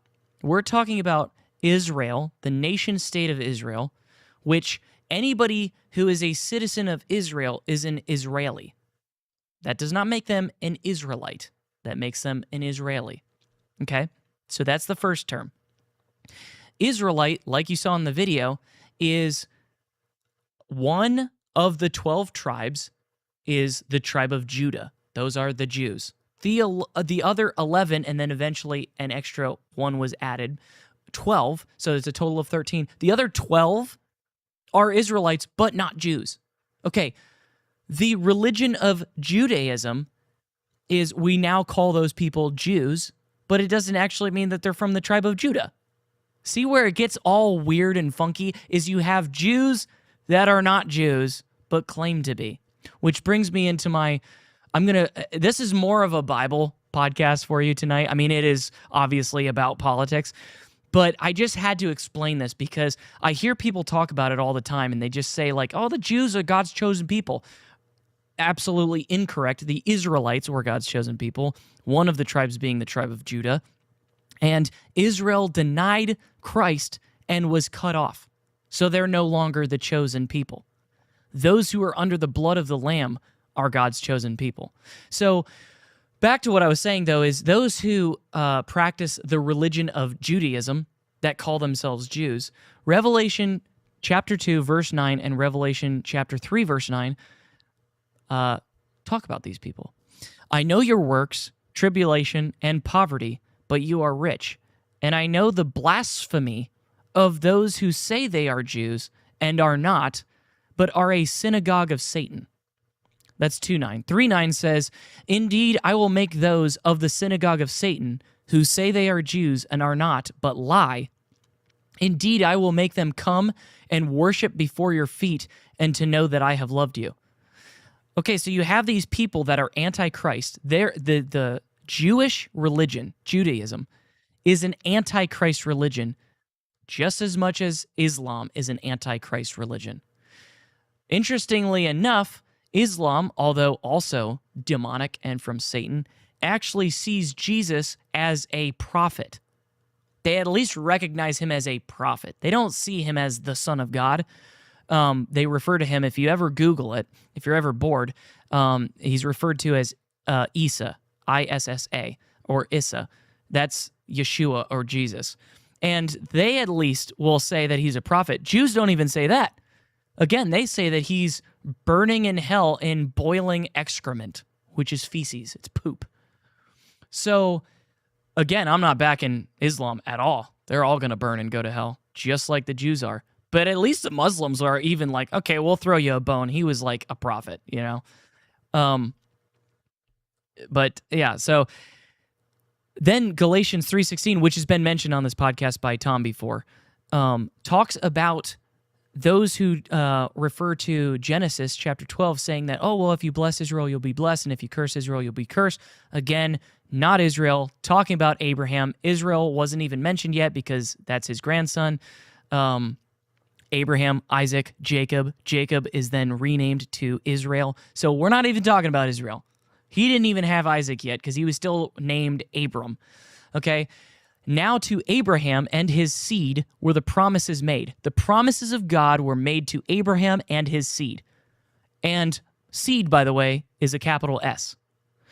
He does not say, and to seeds as of many, but as of one, and to your seed, who is Christ. So those who bless Abram will be blessed, and those who curse Abram will be cursed. And through you, all the nations of the world will be blessed. Well, why? Because here's the thing is Islam actually comes from Ishmael, which was Abraham's son. It was actually his firstborn son. He had sex with Hagar, who was his wife's maidservant, and Ishmael came about, and when Hagar and Ishmael were sent away by Sarah because she was jealous, that's where Islam comes from. The Islamic faith, they even say that it came from that, but for them, they actually think that Sarah was the maidservant and that Hagar was actually Abraham's wife, which is an interesting side note just for you. I know this is really nerdy Bible talk, but this is more interesting to me than, Republicans and Democrats. But anyways, when they were sent off, that's where Islam comes from. Okay, so if through Abraham all the nations of the earth will be blessed, then aren't the Muslims blessed? No, that's not what it's talking about. It's talking about because of the seed of Abraham, which is Jesus, the nations will be blessed because they will be given a Savior who will die on a cross for their sins, and if they repent and believe and turn from their wickedness, they'll be saved, and they'll be able to live in heaven with Jesus. That's the blessing. That's the blessing. So if you want to say, okay, well, if you bless Israel, you'll be blessed, and if you curse Israel, then you'll be cursed. Well, then, if with that logic, all the nations of the earth are blessed, and the Muslims are blessed as well. And if people who claim to be Jews but are not, and they don't actually believe in Jesus, technically, somehow, magically, are still saved, even though they don't claim the blood of Jesus, well, then wouldn't Muslims be saved too? Because they're from the same lineage. Yeah. Right? I mean, am I missing something? No. Does that... Like, some people will say, I forget what I was about to say. Sorry, guys. Oh, you're good. No, Let me collect my thoughts. No, yeah, you're good. You're good. It just left my brain. It happens. You're put on the spot. There's a camera. There's lights. I know. You guys make me so nervous. There's like 10 million people watching right now. Oh, and yeah, all I on was going Rumble. to say, when people read the part where it says, those who say who are Jews and are not, but lie, like in the context of this being the last days, I don't know who they think that's talking about, if not the modern state of Israel. Yes. Like, I don't know who are there another like group of Jews that are like I don't get They're it. the Like, secret Jews. It seems very like cut Yeah. and dry when you read it in the context of what's happening right now globally. 100%. To me, it seems very cut and dry. I mean, I don't know who else that could be referring to. There's only one group trying to rebuild the third temple. Right. Correct. And that has to happen for the Antichrist to be ushered in. Like, this is what I'm saying is, like, if you don't read your word and you don't know the Bible and you're not praying and being led by the Holy Spirit and having discernment, you're going to fall for this stuff. Tommy mentioned that verse that talks about, even if at all possible, even the elect will be persuaded by this Antichrist. Listen, the Antichrist is coming. This is a fact. Just as man is destined to die and face judgment, this is also a fact. The Antichrist is coming, whether you turn America around or not. It's going to happen at some point. And he will come like Jesus. People will think that he is Jesus. He will perform signs and wonders, okay? You want to talk about, if he didn't come with signs and lying wonders and he was just some dude, okay, well, some of the world would fall for it, but mostly, like, Americans, we're so jaded by, like, religion and, like, all this kind of stuff. Like, we're not falling for crap. Like, if somebody says that they're, like, the Christ, most Americans are going to be like, yeah, okay, sure. Anyways, can you give me my Bud Light? Like, they don't care. They're not going to be interested in that. You have to perform miracles. You have to show yourself just like an angel of light. Okay, he's going to come like that. He's going to perform miracles and signs and wonders. And people who are Christians that don't know their word, aren't filled with the Holy Spirit, and don't have discernment are going to begin to worship him. That's the reason why they're going to take his mark. Okay? Again, whether you believe in the rapture at all, pre-trib, rapture, mid-trib, post-trib, doesn't matter. If it says that even the elect, if possible, even the elect, okay, that means Christians are going to be here when the Antichrist is here. So, again, I don't really care. You can believe whatever you want, work out your own salvation with fear and trembling. But if it's talking about elect falling for it, that's referring to Christians. So Christians are going to be here, and Christians are going to take the mark of the beast, because they're going to think, and like Tom says all the time, Christians will push old ladies out of the way to receive their mark of the beast so that they can continue shopping at Walmart. Because it's easy. Okay, so if that's the case, which it absolutely is going to happen, you're also going to have these churches that Jesus mentioned that he called the Jews an adulterous generation because they seek a sign and a wonder. Okay, those are the people. Those are the people that are going to be persuaded. Yeah, the Jews are waiting for their Messiah to come. Correct. And Christians are looking out for the Antichrist to come. Yes. Is that a coincidence? I mean, if he's going to deceive even the elect, I mean, what is the biggest divide in Christianity that you see right now? It's like the whole issue of, are the Jews God's chosen people? And you have people vehemently on both sides arguing for it. To me, that sounds like one side or another is deceived. Like the elect are already being deceived. That's what I think. Yeah, no, it's true. Think about it too. Basically, no churches in the world really do. Nobody's really raising the dead here. If that was the case, we'd be seeing on X or on Instagram Reels. It'd be all over the news. But when the Antichrist comes, people will be getting raised from the dead. Like you'll see limbs growing back. You don't think churches are gonna jump on that? They're gonna. It's literally gonna look like Jesus. Yep. And when it talks about him making himself like God and ruling from the temple of God, okay, the Jews are rebuilding that temple. They want that temple rebuilt. So they're literally rebuilding the temple for the Antichrist to rule and reign. And it says that all the nations of the earth will see it happen. Okay, well, that wasn't possible back in the day, but luckily we have YouTube now. So we can live stream the Antichrist trying to rule and reign from the temple that will be rebuilt by the Jews. Okay, this is the reason I bring all of this up, and I've got more verses. I've got a couple more that I'm going to read. But the reason I bring this all up is why are we merging ourselves with them? I'm going to jump ahead in my notes here. 2 Corinthians 6:14 through 18. Do not be unequally yoked together with unbelievers. Okay, what do you call somebody who doesn't believe in Jesus? Is that an unbeliever? Yeah, that's an unbeliever. Okay, so do not be unequally yoked together, and yoking, just for those who don't know Bible terminology, it's okay. You just need to read your Bible more and you'll learn it. It's all good. You can just Google it. But yoking is what they would do when you had two cows, and they basically, it's this piece of wood that goes around their neck so that they walk together, so they can pull a plow, right? A very heavy plow would be pulled by like 2 oxen, okay?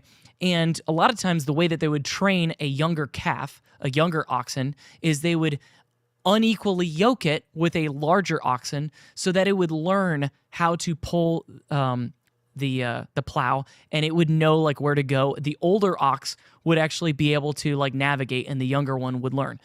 Okay, God is specifically telling you, do not be unequally yoked together with unbelievers. For what fellowship has righteousness with lawlessness? And what communion has light with darkness? And what accord has Christ with Belial? Or what part has a believer with an unbeliever? So it's emphasizing that. Okay, but we're trying to yoke ourselves together with unbelievers. I know that the majority of our government is not Christian. Okay, so don't get me wrong. I'm not saying like, oh, all the Christians in America are trying to yoke themselves with the government of Israel and stuff, and you know, we shouldn't. No. They're just as evil because they're actually not Christians, just like they're actually not conservatives. So they're going to die and burn in hell for all of eternity too if they don't repent and turn from their sin. But this nation was formed by Christian European men. That's what this country was created by. Okay? The whole reason that the Pilgrims came here was to be able to serve God, to be able to not be under the thumb of the Church of England, which was tyrannical, and a king who the church essentially in that time was basically backing whatever the king said. And so people would say, like, let's say the king had kind of a tyrannical dictate. People would be like, well, that's messed up. Like, I don't know. And then the church would come out and back it so that it's like, oh, well, you know, it's spiritually correct. The church says we have to obey, so we'll obey. That's the reason why this country was founded. So that Christian nation syncing itself together with a Jewish nation, a nation that practices Judaism and Zionism, why are we doing that? And what agreement has the temple of God with idols? For you are the temple of the living God. And God has said, I will dwell in them and walk among them. I will be their God, and they shall be my people. What people is he talking about? Is he talking about the Jews? No, he's talking about those who are under the blood of Christ. Therefore, see, people will read that part and then leave this part out. Therefore, come out from among them and be separate, says the Lord. Do not touch what is unclean, and I will receive you. I will be a father to you, and you shall be my sons and daughters, says the Lord Almighty. Mm-hmm. If you don't have the Son, then you don't have the Father. Exactly. So they reject the Son. Their entire religion is based off of rejection of the Son. Absolutely. It was formed because of it. Correct. Right. Exactly. The Talmud was literally their response to Jesus, essentially. Galatians 3:7-9, therefore know that only those who are of faith are sons of Abraham. All right, there. I could end it right there. Yeah. Okay, so those who claim to be sons of Abraham, those who claim to be Jews, whether they claim to be Jewish, practicing Judaism, Jews, or if they claim to be Jews by lineage of the tribe of Judah, only, and it's italicized, by the way, only those who are of faith are sons of Abraham. And the scripture foreseeing that God would justify the Gentiles by faith, which would be those who are not Jewish, but those who are not an Israelite, those who are not of any of the 13 tribes of Israel.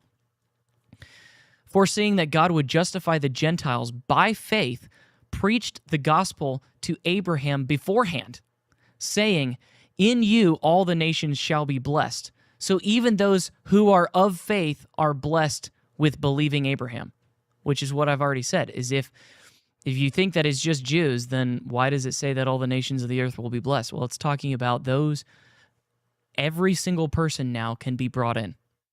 The only special people now, God's chosen people, are those who receive Christ. So if you were an Islamist, which is a massive extremist in Islam, or just a typical Muslim, run-of-the-mill, not actually harmful, but you just serve a false god, if you turn from your sin and you believe in Jesus, you are now one of the chosen people of God. The chat wants to hear about Star of Remphan. What do you know about it? Oh, yeah, Star of Remphan. They call it the Star of David. That's what the Jews call it. And The that's their six-sided star. Yeah, it's weird, too, because inside of that six-sided star are, it's like, it ends up being like 666, essentially. And it's funny because there is nowhere in the Bible that mentions the Star of David. But there is a verse that talks about the Israelites and specifically the tribe of Judah worshiping their god Remphan. And when you look into the god Remphan, it has a six-sided star. And that is literally the logo for their country. Yeah. That is the flag under which they exist, is the star of a false god. So, that's good. That churches in America are like flying their flag from the pulpit. Oh, absolutely. You would think numerically, like isn't 7 the holy number and 6 is kind of like the evil number? 7 represents like Jesus, essentially. I feel like there's a lot of breadcrumbs here for us Christians to be able to like picking up on this. Isn't it weird? Yeah, and it also, it talks about within the book of Revelation, when you look into like the 6th trump and the 6th seal and the 6th this, it's like, okay, well, 6 comes before 7, so the Antichrist is coming before Jesus. Oh. Okay, so then everybody's going to be persuaded and deceived into thinking that the Antichrist is Jesus because the Antichrist is coming first. Therefore, those who don't know this information will worship the beast and take its image. And what I've always said is like, if you were Satan and your main enemy was Christ and Christians, wouldn't you target their religion and try and muddy the water 100%. And trick them? Like, you're not just going to not do that, right? That's like the main... That's the goal. That's the main tactic. So for Christians to just believe that there's nothing nefarious going on and that no one's trying to trick them and like, oh yeah, we bless Israel and, that's just the end of it. It's like, the devil's working here, man. Like, are you working? Yeah, and guys, the devil does know Scripture. Satan knows Scripture. He quoted it to Jesus. Here's the thing. This is actually a good example of like bad pastors and bad Christians and stuff like that. Is just because you can quote certain scriptures doesn't mean that you're actually a Christian, and it doesn't mean that you have correct motives. Because there are Christians all over the place that, quote unquote Christians, they're not real Christians, but there are quote unquote Christians that will take verses out of context all the time just so that you can fund their fake ministry and they can be rich and stuff like that. Okay, that doesn't mean they're a Christian.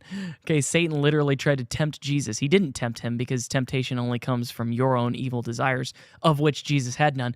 But Satan tried to tempt him and tried to use scripture that is Jesus. Jesus is the Word, trying to use scripture to tempt Jesus into eating. You don't want to, you're so hungry.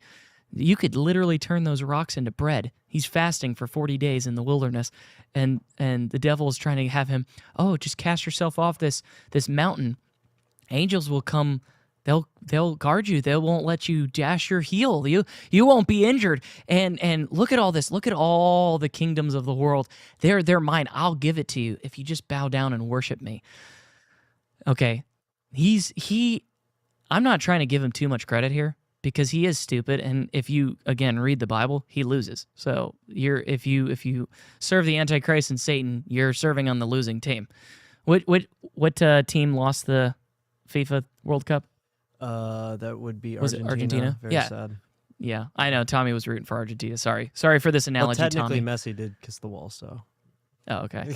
So sorry for this analogy then, but you're rooting for the losing team. You're rooting for Argentina. Sorry. Like, if you serve the Antichrist, you're going to lose. 3 more verses, and then we'll call it there. But Galatians 3, 26 through 29 says, "For you are all sons of God through faith in Christ Jesus." Again, I could just end it there. It's so, guys, it's so easy. The Bible is actually super easy.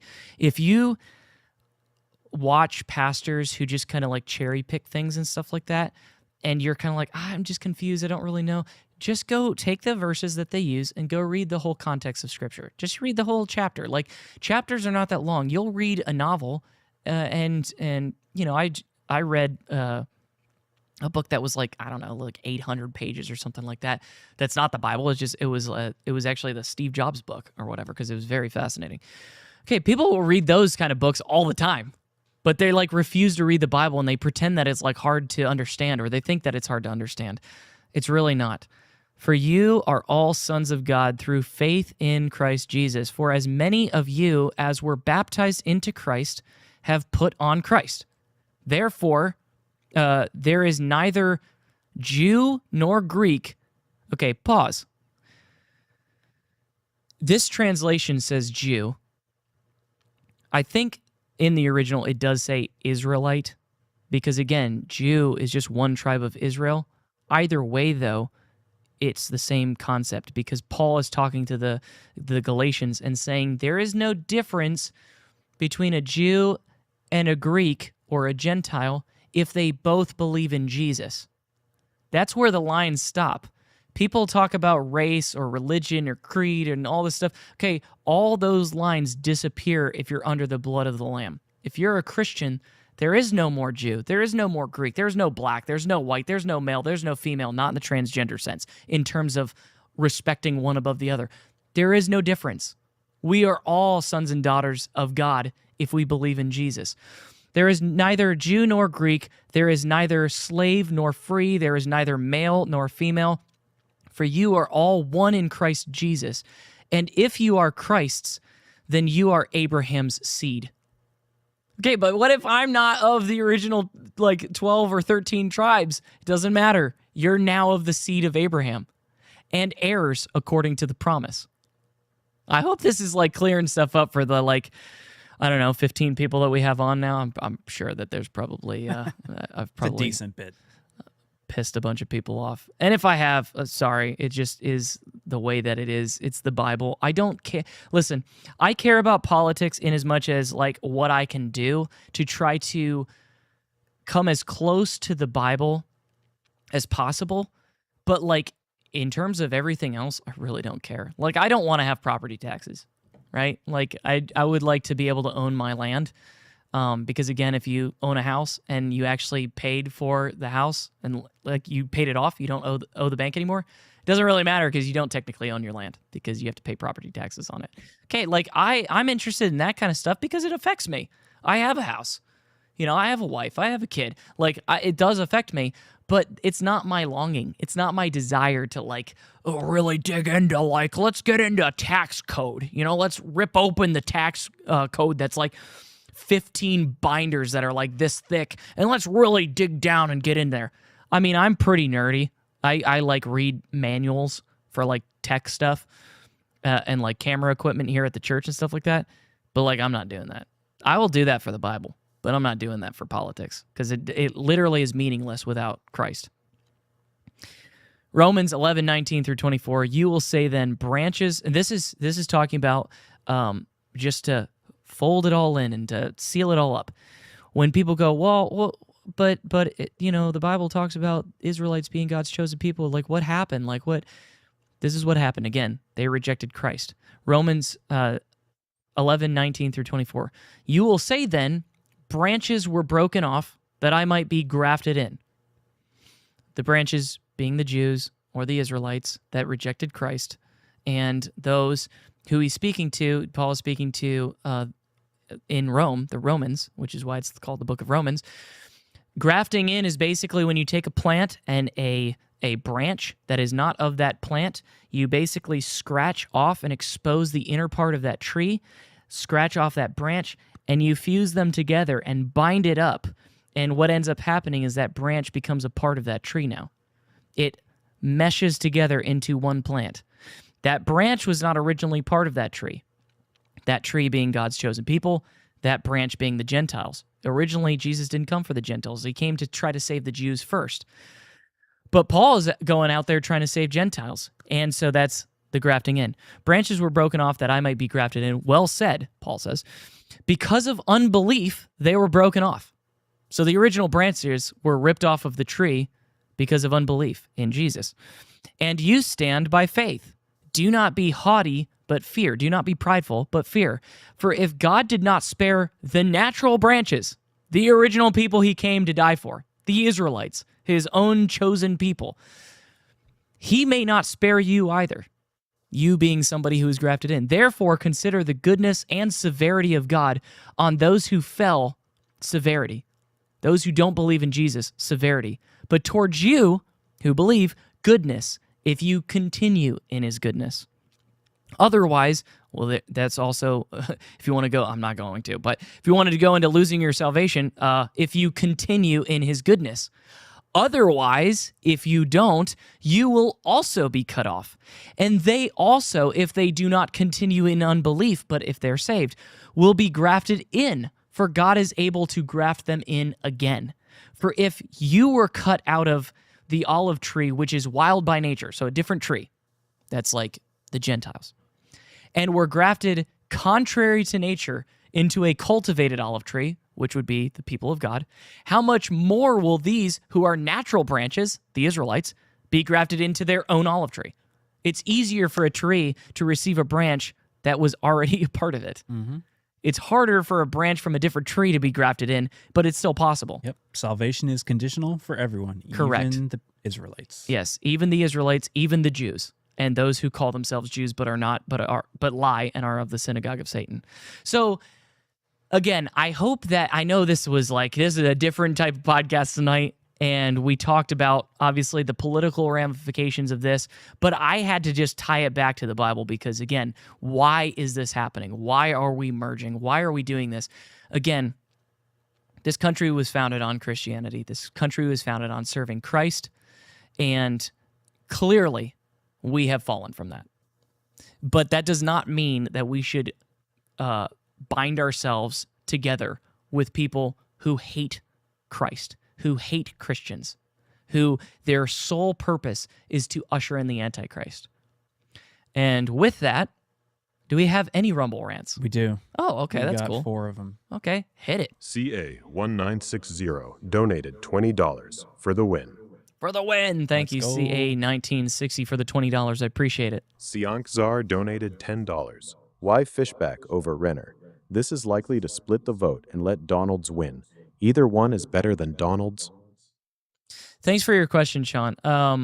So for me personally, I can't speak for Tommy, I can't speak for Joe, but for me personally, Renner he says a lot of good things, but at the same time, though, he is kind of your typical Republican. He is like, I'm not saying he's a bad person, but he is like the typical, very polished, conservative kind of swamp creature. He was the Speaker of the House in the Florida House of Representatives. Because again, I hope you guys know, but there's two different, each state has their own state house, and then you have your representatives that go to Washington. So he was the Speaker of the House for the state house. And to me, I just hear it, and it just sounds like even when he says good stuff, it sounds like JD Vance to me. JD Vance sometimes says stuff that I'm like, hey, I dig that. I'm good on that. But you know that JD Vance is saying it because he has to in order to win. Fishback literally says stuff that will almost certainly make him lose, but he's willing to say it. Now, I could be wrong about Fishback. He could be an absolute phony fake. I don't know, but it's closer. He's saying stuff that's closer to what I believe than Paul Renner does. Absolutely Jay Collins. But aside from all of that, he's also like the front runner other than Byron. Correct. Like with the most support. Yeah, in the polling data, it shows Byron Donalds way ahead, quote unquote. Certain polls actually show it very close between Fishback and Byron Donalds. I don't know what to believe. Polling data is basically bullcrap, and you kind of just got to hope for the best. But essentially, depending on what you look at, either way, Byron Donalds is at the top or near the top between Fishback and him, and then Fishback is next, and then it's between Renner and Jay Collins way down the line. Mm-hmm. They're like point whatever percentage. So they're useless. They need to drop out, and they need to get all their people to back Fishback, even though I know for a fact Jay Collins obviously would not. I personally think Jay Collins is staying in not because he thinks that he can win, but because he's trying to help Byron Donalds win, because he's trying to take votes away from Fishback, because he clearly hates Fishback. And that's also why Byron Donalds can't be the one that sues DeSantis to get Fishback off the ticket, but Jay Collins can. Because if Byron Donalds does it, it looks worse. He's the front runner and he's trying to get rid of his competition. Let Jay Collins do the dirty work for you. Right. You'll give him, maybe he'll continue to be the lieutenant governor. Maybe he'll get to keep that position under Byron Donalds. Maybe not. I mean, obviously they have running mates at this point, but like, you never know what kind of position or money or whatever they can be offered. So anyways, that's my thought. Thanks, Sean. Conservative Warrior 65 donated $5. It's to corrupt only revival or revolution or Christ. No one man outside of Christ can fix something this corrupted. No, it's true. 100%. Again, revival through Christ or war. Like that's, and honestly, depending on the situation, sometimes war is God's desire for that in order for things to change. I mean, obviously, his desire is that nobody dies. He's long-suffering towards us that no one perish. He's literally like waiting. He wants to hold off the end as long as he possibly can to get as many people saved as possible. But like, I don't know, man. It's like, yeah, it's basically that. Those are your options. It's like the country turns and repents and we have a spiritual revolution, or we have an actual physical revolution and people have to get killed, unfortunately. But yeah, that's your options. Jules 21 Arhers donated $20. Great job, TLP team. So appreciate you.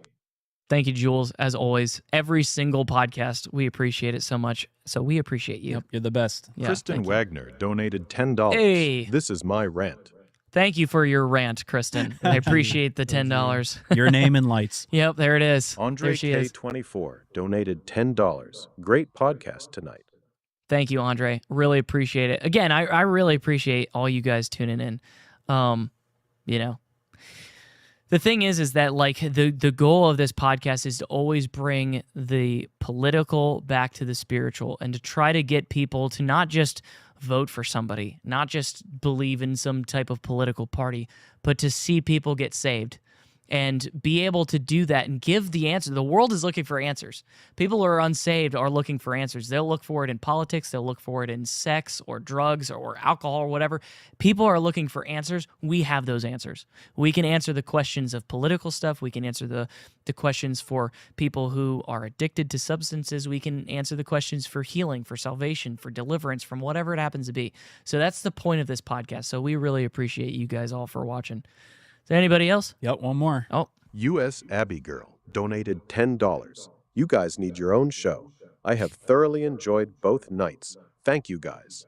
Thank you, USA Abbey Girl. I really appreciate that. That's really nice. Yeah, I don't know. You. Keep that energy for tomorrow. Yeah, keep that. Yeah, we're one more night. Yeah, we got one more night. We're gonna be back tomorrow. So make sure that you guys tune in for tomorrow. Hey, listen, I really appreciate that. That's a really nice comment.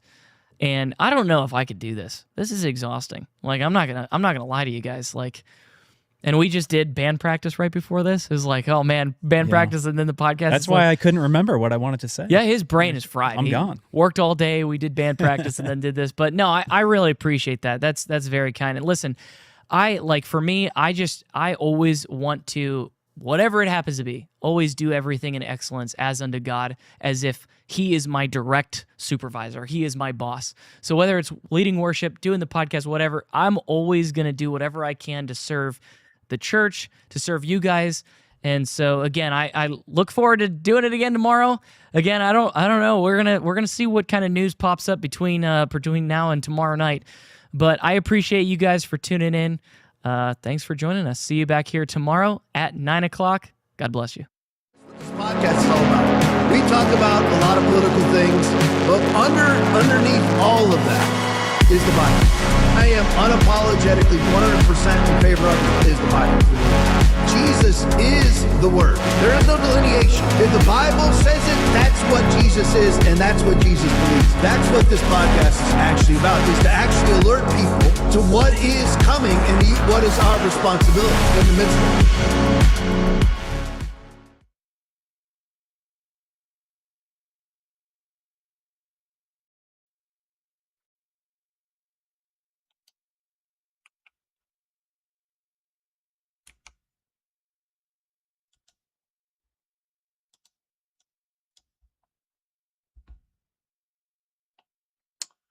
Hey everybody, Jason Burmis here.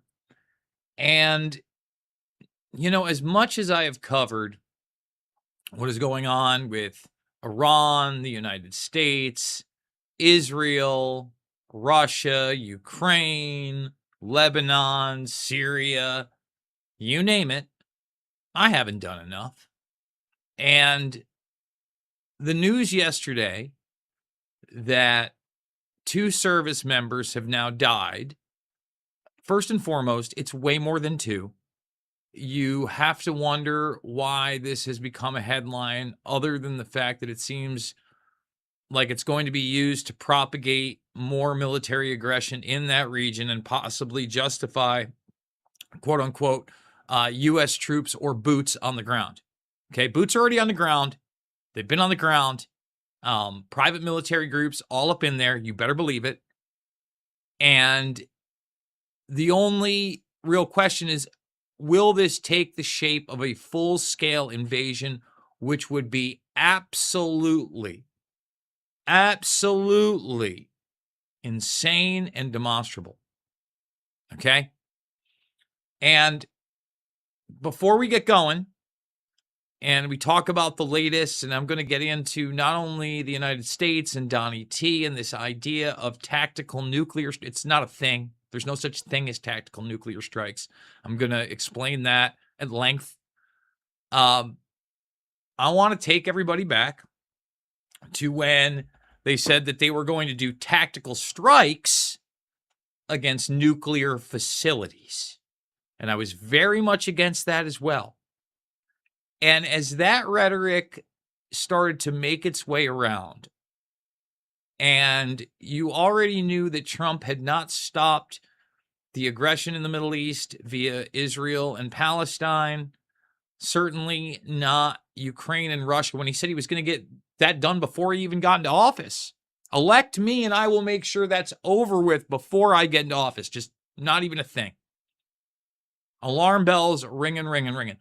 But when I saw the shift, not just in the rhetoric and the actions of the administration, but the shift in so many people that had just been, you know, outward MAGA cheerleaders, some of them in total fantasy land with the QAnon nonsense, some of them not, start acting as, oh yeah, tactical nuclear strikes against tactical strikes against nuclear facilities. We don't want them to have a bomb.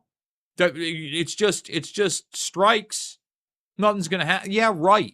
Right then, I knew this whole thing was on an escalation ladder. And, you know, although I don't talk about it enough on this program, every single time I'm on another program and this subject gets brought up, I do not see a way that this entire thing is not on an escalatory ladder throughout whatever remains of this administration, period. Like, there is now no getting out of Iran, the Strait of Hormuz, none of it. It's not going to happen, in my opinion. I hope I'm wrong, but I hoped I was wrong about those tactical strikes against nuclear facilities.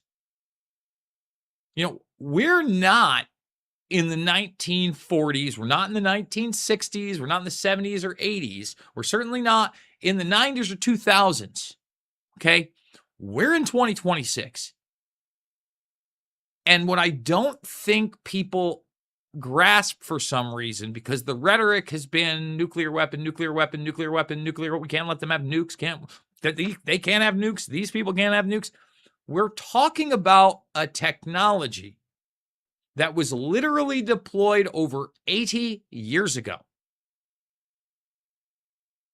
And quite frankly, as lethal and deadly and dangerous as they are, and as much as they should not be used, the moment someone dares to use them, whatever nation, state, or entity decides that they think it's okay to use them, forget about just mad, mutually assured destruction between and amongst nuclear states. And that's why, I'm against the rhetoric that you're hearing coming out of Russia right now as well. We're going to cover that. The gloves are off. Weapons you don't have any idea about are going to be deployed. Just like when in World War II, they deployed weapons nobody really knew about. And that was a rap show. And they killed a bunch of civilians. We're going to be talking about that too. The number of casualties of innocent people in these wars that are no longer declared wars is completely and totally unacceptable to me. Completely and totally unacceptable to me. And so many of the people that you could say are military targets, people within, they're out of their mind and brainwashed, to be a part of these systems. And I get it. We need a national defense. But do I want to join a military that just rebranded the Department of Defense back to the Department of War? No, I was against that too. Absolutely. Do I want to join a military that has now been overseas in wars of aggression based on a false narrative surrounding 9/11? Absolutely not. Absolutely not. And I can't sit there and cheerlead for it.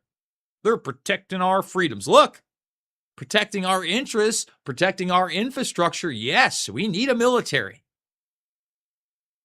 Do we need a Department of War? Absolutely not. And look, I get it. It's just a massaging of the semantics, but words have power. And when you use language in a repetitive fashion, just like the rhetoric that's out there, you get the parroting of it and people believe it. They believe now that we're in a situation because they don't want the troops. They don't want the boots on the ground. So still, most people don't want that, right? So somehow they believe that like using nuclear weapons would stop that. Wow, you have no idea what you're talking about. You have no clue that how much the world changes like that if nuclear weapons on any level by any nation state are deployed. Period. Full stop. But we're going to get into all of it. So thumbs it up, subscribe, share. Let's not go to nuclear war. If you agree with that, maybe you want to support the broadcast, $5, $10, $15. It absolutely means the world to me. Big donors. Thank you, thank you, thank you. Couldn't do it without the Burmis Brigade. We've also got the PayPal down below. Also, give me a little follow on X. We've lost, I don't know, probably about 150, 200 followers in the last few months, not being hardcore about it and telling people to go there, not being like Mark Levin, being a warmonger and a neocon, just being an honest person. It's tough out there, especially when you have nuanced opinions and you're not, cheerleading people like McGregor and trying to rehabilitate his. You notice all the alternative media personalities they get big boosts. They get boosty boostersons. They love it. Hey, you're promoting Paramount Plus. You're promoting the main. Get in here. Well, that's not me. Speaking of that, I want to give a big shout out to Roger Waters. He's been kind of on this podcast tour lately for 9/11 Truth with Matt Campbell. And Matt Campbell is somebody I got to meet in person in D.C. this past 9/11. He's a family member that's been fighting. You want to watch an emotional masterpiece, go watch Dylan Avery's Unspeakable, talking about the family members trying to get justice for 9/11. And the reason I brought up the search engine here, okay, take a look, is that Roger Waters, like I said, is on a podcast tour talking about 9/11 truth, controlled demolition, World Trade Center Building 7. And although the top thing right here is the signal about Tucker Carlson, it says nothing about 9/11. Keep going down a week, nothing. No, he's been doing this for a month. Nothing. He was on Piers Morgan. Okay, nothing. I mean, this is how controlled the narrative is. That in the most popular search engine in the world, there's not one mention of iconic Roger Waters of Pink Floyd talking 9/11 truth. I mean, it used to be that once you start, because, you know, these things do get shared on social media. They may be throttled, but they're still shared in mass. And now everybody is siloed into their own algorithm. The mainstream media just won't touch this stuff, which is abhorrent and gross. It's abhorrent, and it shows what their role has been for a very, very long time and continues to be. So, just want to start with this headliner right here. It's just going to be isolated strikes against nuclear facilities. Derp! Diggity derp! And look, I get it in May. You know, now what? Like a little over 2 months ago, that Trump has said, no, you know, after he said he was going to obliterate an entire civilization, no, nuclear strikes are off the table. But the United States just hit a power plant, supposed, and again, I take all this with a grain of salt, because again, it's not like I can understand what's being said on the other side, okay? I don't speak Farsi, so I take it with a grain of salt, but it looks like they just hit a nuclear power plant in Iran that was under construction. And here's the deal. You know, we could talk about the weapon systems all day, but if you are going to subjugate an entire nation to not being able to have nuclear power, you are taking them completely out of the technology race, and their people, 90 million of them, just basically have to become second or third world slaves. Period. I mean, all the numbers show that, yeah, they're about to take the water and they're about to take the energy like you wouldn't believe, but they're ramping up for these mini nuclear power plants. Okay, and I've actually been an advocate of nuclear energy, especially in certain areas, especially these like third generation ones, right? But at the same time, I'm an advocate for that, where I know that we have suppressed technologies, suppressed propulsion and fusion systems, all right, that would be so much more beneficial to the general populace, but instead they've been weaponized in those super secret squirrel weapon systems that are real. You know, they're not like anonymous losers on message boards making stuff up. They are real. And again, if we get into some kind of a nuclear war, they're going to be utilized. And we'll still have like no idea how they work, only that they cause mass death and destruction. Cool. So, you know, this is yesterday. And look, I don't think there's going to be a deal with Iran, but nuclear deal that would permit uranium enrichment by Saudi Arabia in limbo, awaiting Trump administration sign-off. Look, we're talking about weapon systems, I'll say it again, that have been around for 80 years. 80 years. All right? And there are plenty of states that are nuclear at this point: Pakistan, India, Israel, the United States, the United Kingdom, NATO. You go down the line. There's plenty of them. North Korea. The question as to how far Iran actually got is an open one because they're so close to getting a nuclear weapon since the 80s on that rhetoric. But there's no doubt Russia's got them. All right, and just like we shouldn't use them, there's no way that we should be poking the bear for them to use them. Okay, so this one is brand new. Trump told me Iran would use a nuke. I should have asked him why. Washington, no kidding. Again, these softball interviews with guys like Trump and even, the Rogan Vance thing. And look, I'm not trying to diss Joe. But, Vance has really become like this mouthpiece surrogate for damage control. He's not a dumb guy. I think he's extremely dangerous because he's not dumb. He's very well spoken. He's likable. He's on the same agenda and path. He's not his own man. There's a reason that people should be critical of him coming up with Peter Thiel. All right? There's a reason that people should be critical when, Thiel, he's remained almost silent on all this stuff. Instead, people are talking about his lectures on the Antichrist and him talking about AI. But then you hear Alex Karp, the CEO of Palantir, another acolyte of Peter Thiel, and he sounds insane because he is. And he's all about the track, trace, database, global society. He's all about the drone warfare. He's all about the AI warfare. Period. Full stop. And he's very, very much on that full spectrum dominance train of the United States and Israel. He's one of the guys that would advocate for this military integration. And he's one of the guys on the inside that does understand the ins and outs, that it's integrated in everything, but, law only. I mean, in name, it's pretty much integrated. All right? But they haven't been able to solidify it, so you're like treasonous for pointing it out yet. Sure tried. Almost got there. And I don't think they're going to stop. They're going to continue to try to get there. Okay?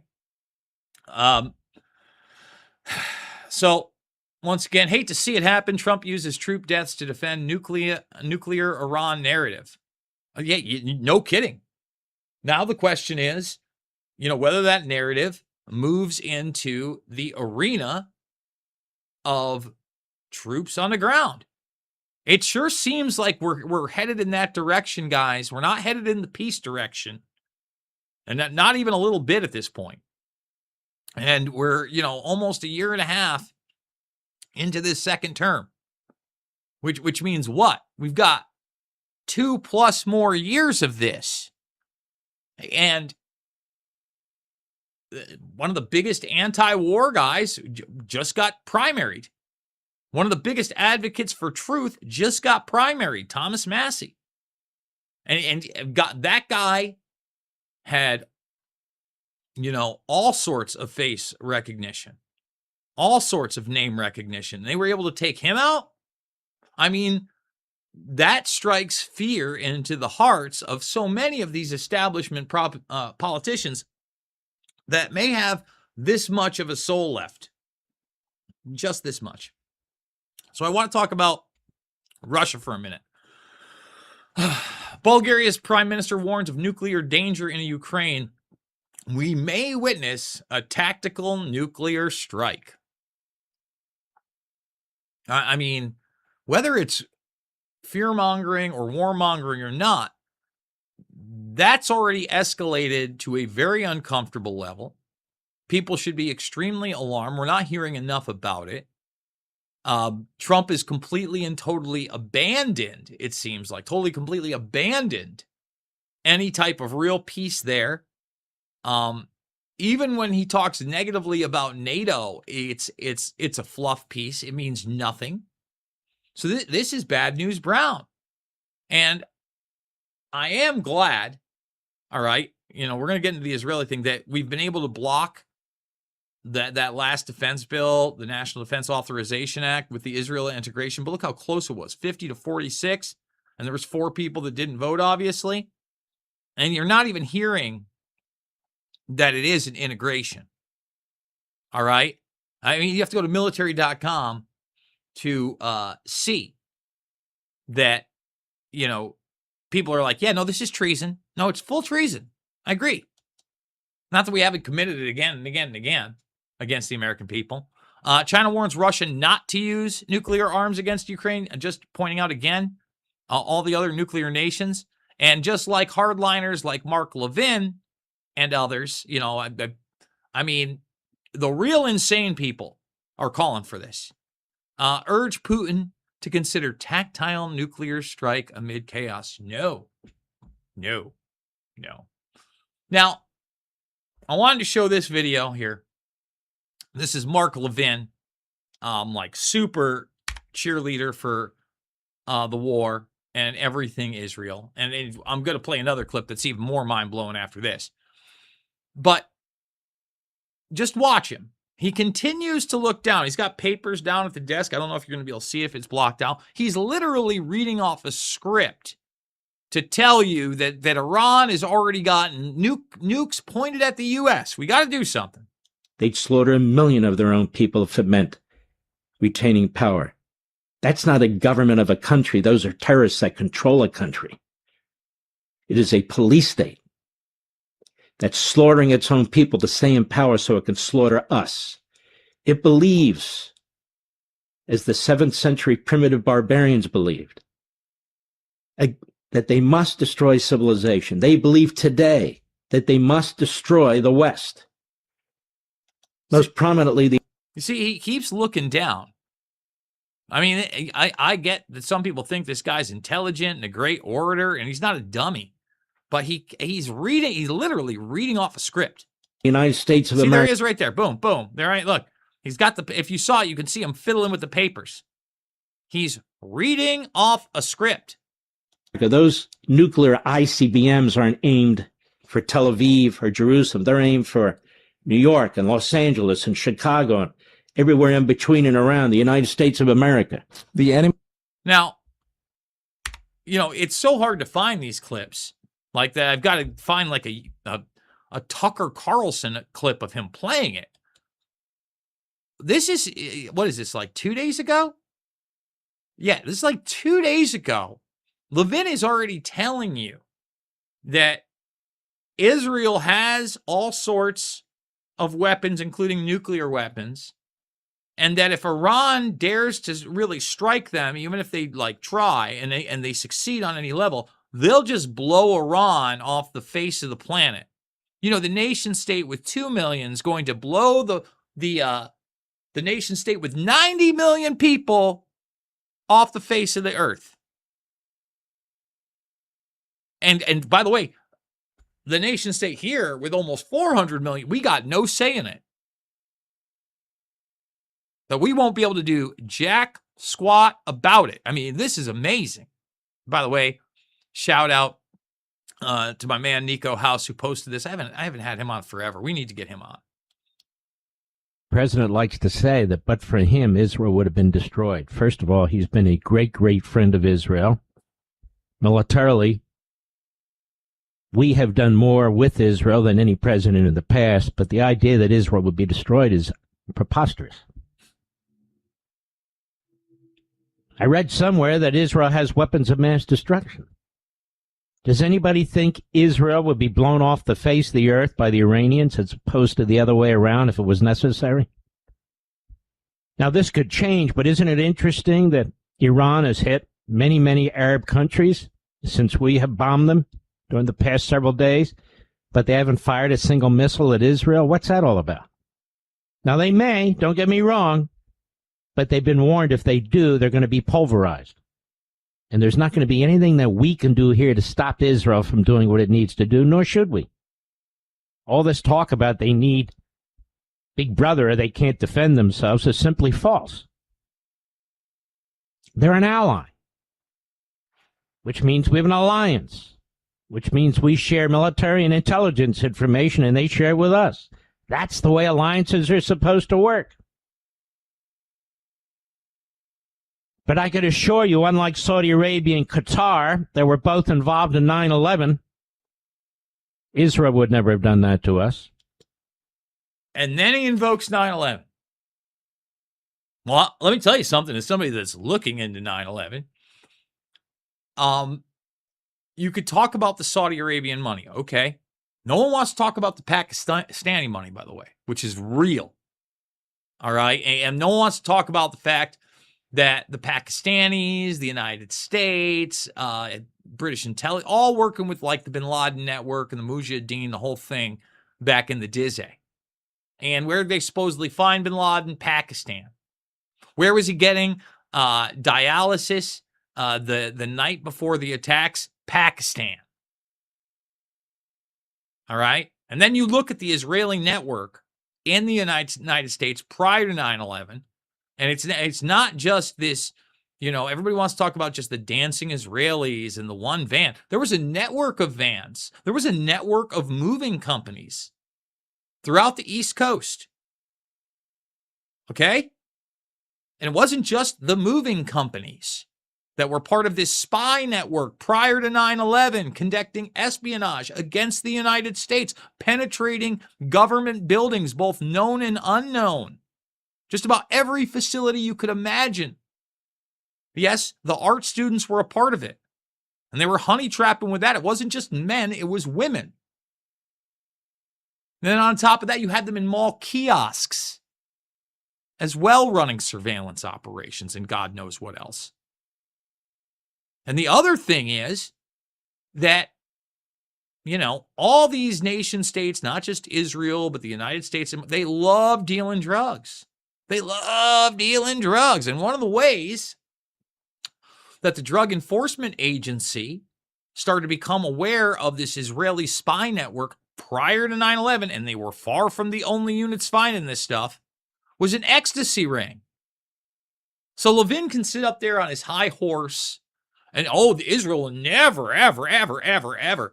Yeah, like I said the other day, you scratch and sniff on so much of the official 9/11 narrative. Ted Olson, the Solicitor General at the time, that supposedly got a phone call from his wife from the plane that a lot of people have speculated couldn't have happened, especially when the records were released. He was the lawyer for Jonathan Pollard, the Israeli super spy that was a U.S. Navy guy that was passing on nuclear secrets to Israel and that Trump pardoned. And that, you want to talk about somebody that advocates for nuclear strikes against these nations. Jonathan Pollard's one of them. He's on camera talking about it from Israel. I mean, Levin is some kind of thing. Well, we don't like talking too ill of people here. We're going to wrap this one up. Folks, you know the drill. Can't do it without you. $5, $10, $15. It means the world to me. Big donors. We need you. We need you. We need you. More and more, I'm going to have to start relying on these broadcasts as the 9/11 work is like coming to a crescendo within the next, I think 6 weeks or so. So, hey, I'm going to be at this. I hope that you're enjoying this stuff. We've never had the largest audience. We've always tried to grow, but we're not trying to grow by clicks. We're not trying to grow by sensationalist stories or narratives. I'm always going to tell the truth. I'm always going to give you my real opinion, whether it's popular or not. And you can disagree with me or agree with me. Let me know down in the comments below, not just here in the live stream for all you people that were with me. As always, it is not about left or right. It is always about right and wrong. I absolutely love you guys, and I will see you all on the flip side.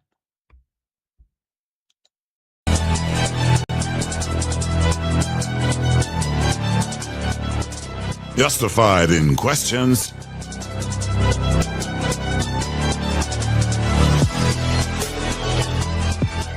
Justified in getting answers.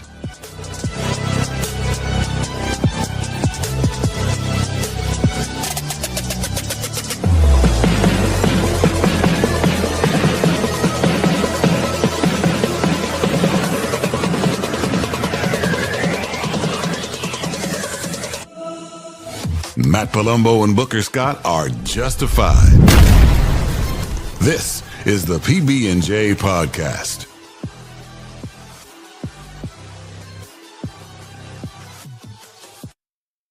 Thursday night, Donald Trump addressed the nation, or at least part of the nation, unfortunately. And then he declassified thousands of documents that may shed light on what happened to the 2020 election. At least there are investigations going on now. I don't know that it's going to do any good until people have leg shackles on their feet and their hands are cuffed. I'm Booker, and this is the PB&J Podcast. My co-host every week is a guy named Matt Palumbo. He is a best-selling author and a former content director of the Bongino Report. Matt, what did you make of the speech on Thursday night?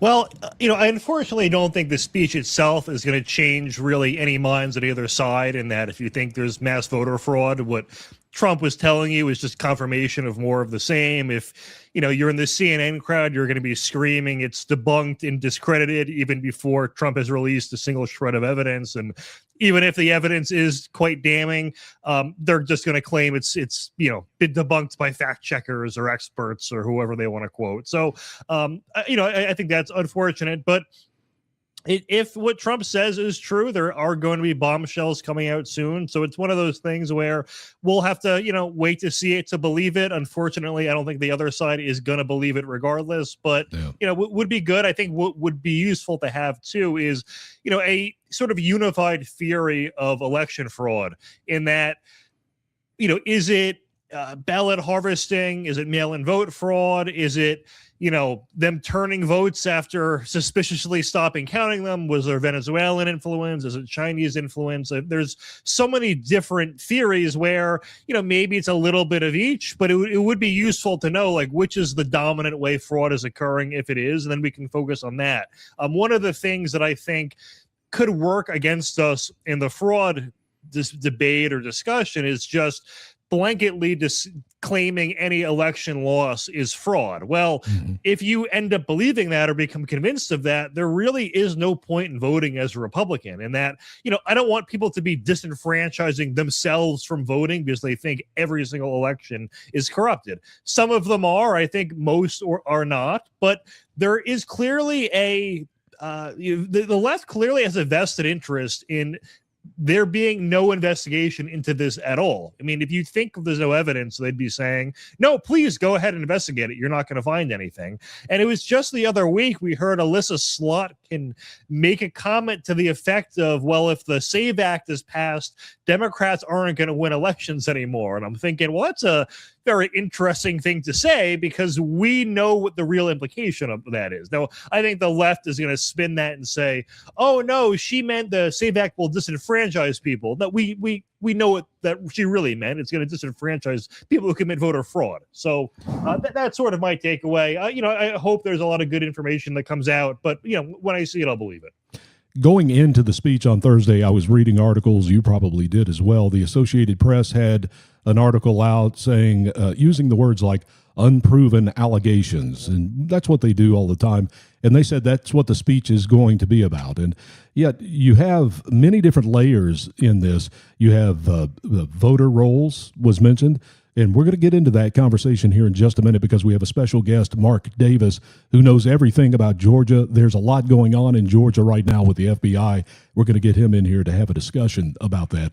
But you have the voter rolls, you have China, then you have possibly the CIA paying China, or China paying the CIA to pay journalists. That's not the First Amendment. That's collusion, and to have a coup, to overthrow a government. And so that's pretty serious if it can be proven. And I think that's what they're going to try to work on. And who knows, like I said, I think until people are cuffed and stuffed, that it's really not going to make a difference, not going to make an impact on the people that really need to have an impact made on them. And that's what I took out of Thursday night. And I sort of mentioned it as we started this hour together, that, half the country probably saw that.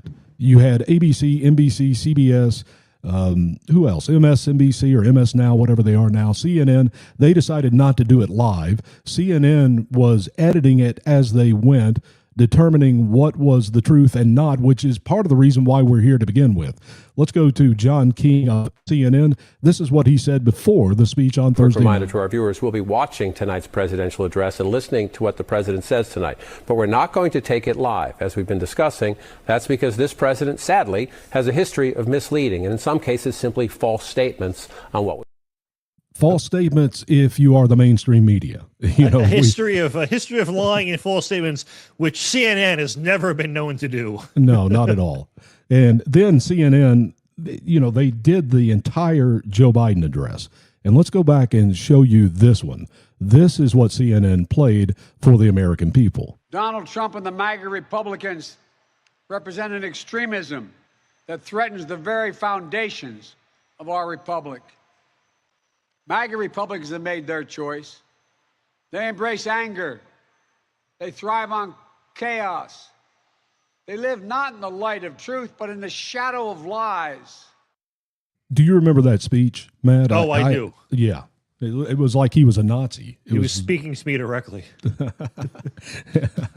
Well, Mark Davis is a guy that has been around Republican politics in Georgia his entire life. His father was Guy Davis. He ran for governor in 1986. Very successful campaign for a Republican at the time, because at the time Georgia was heavily Democrat. Not so much the case anymore.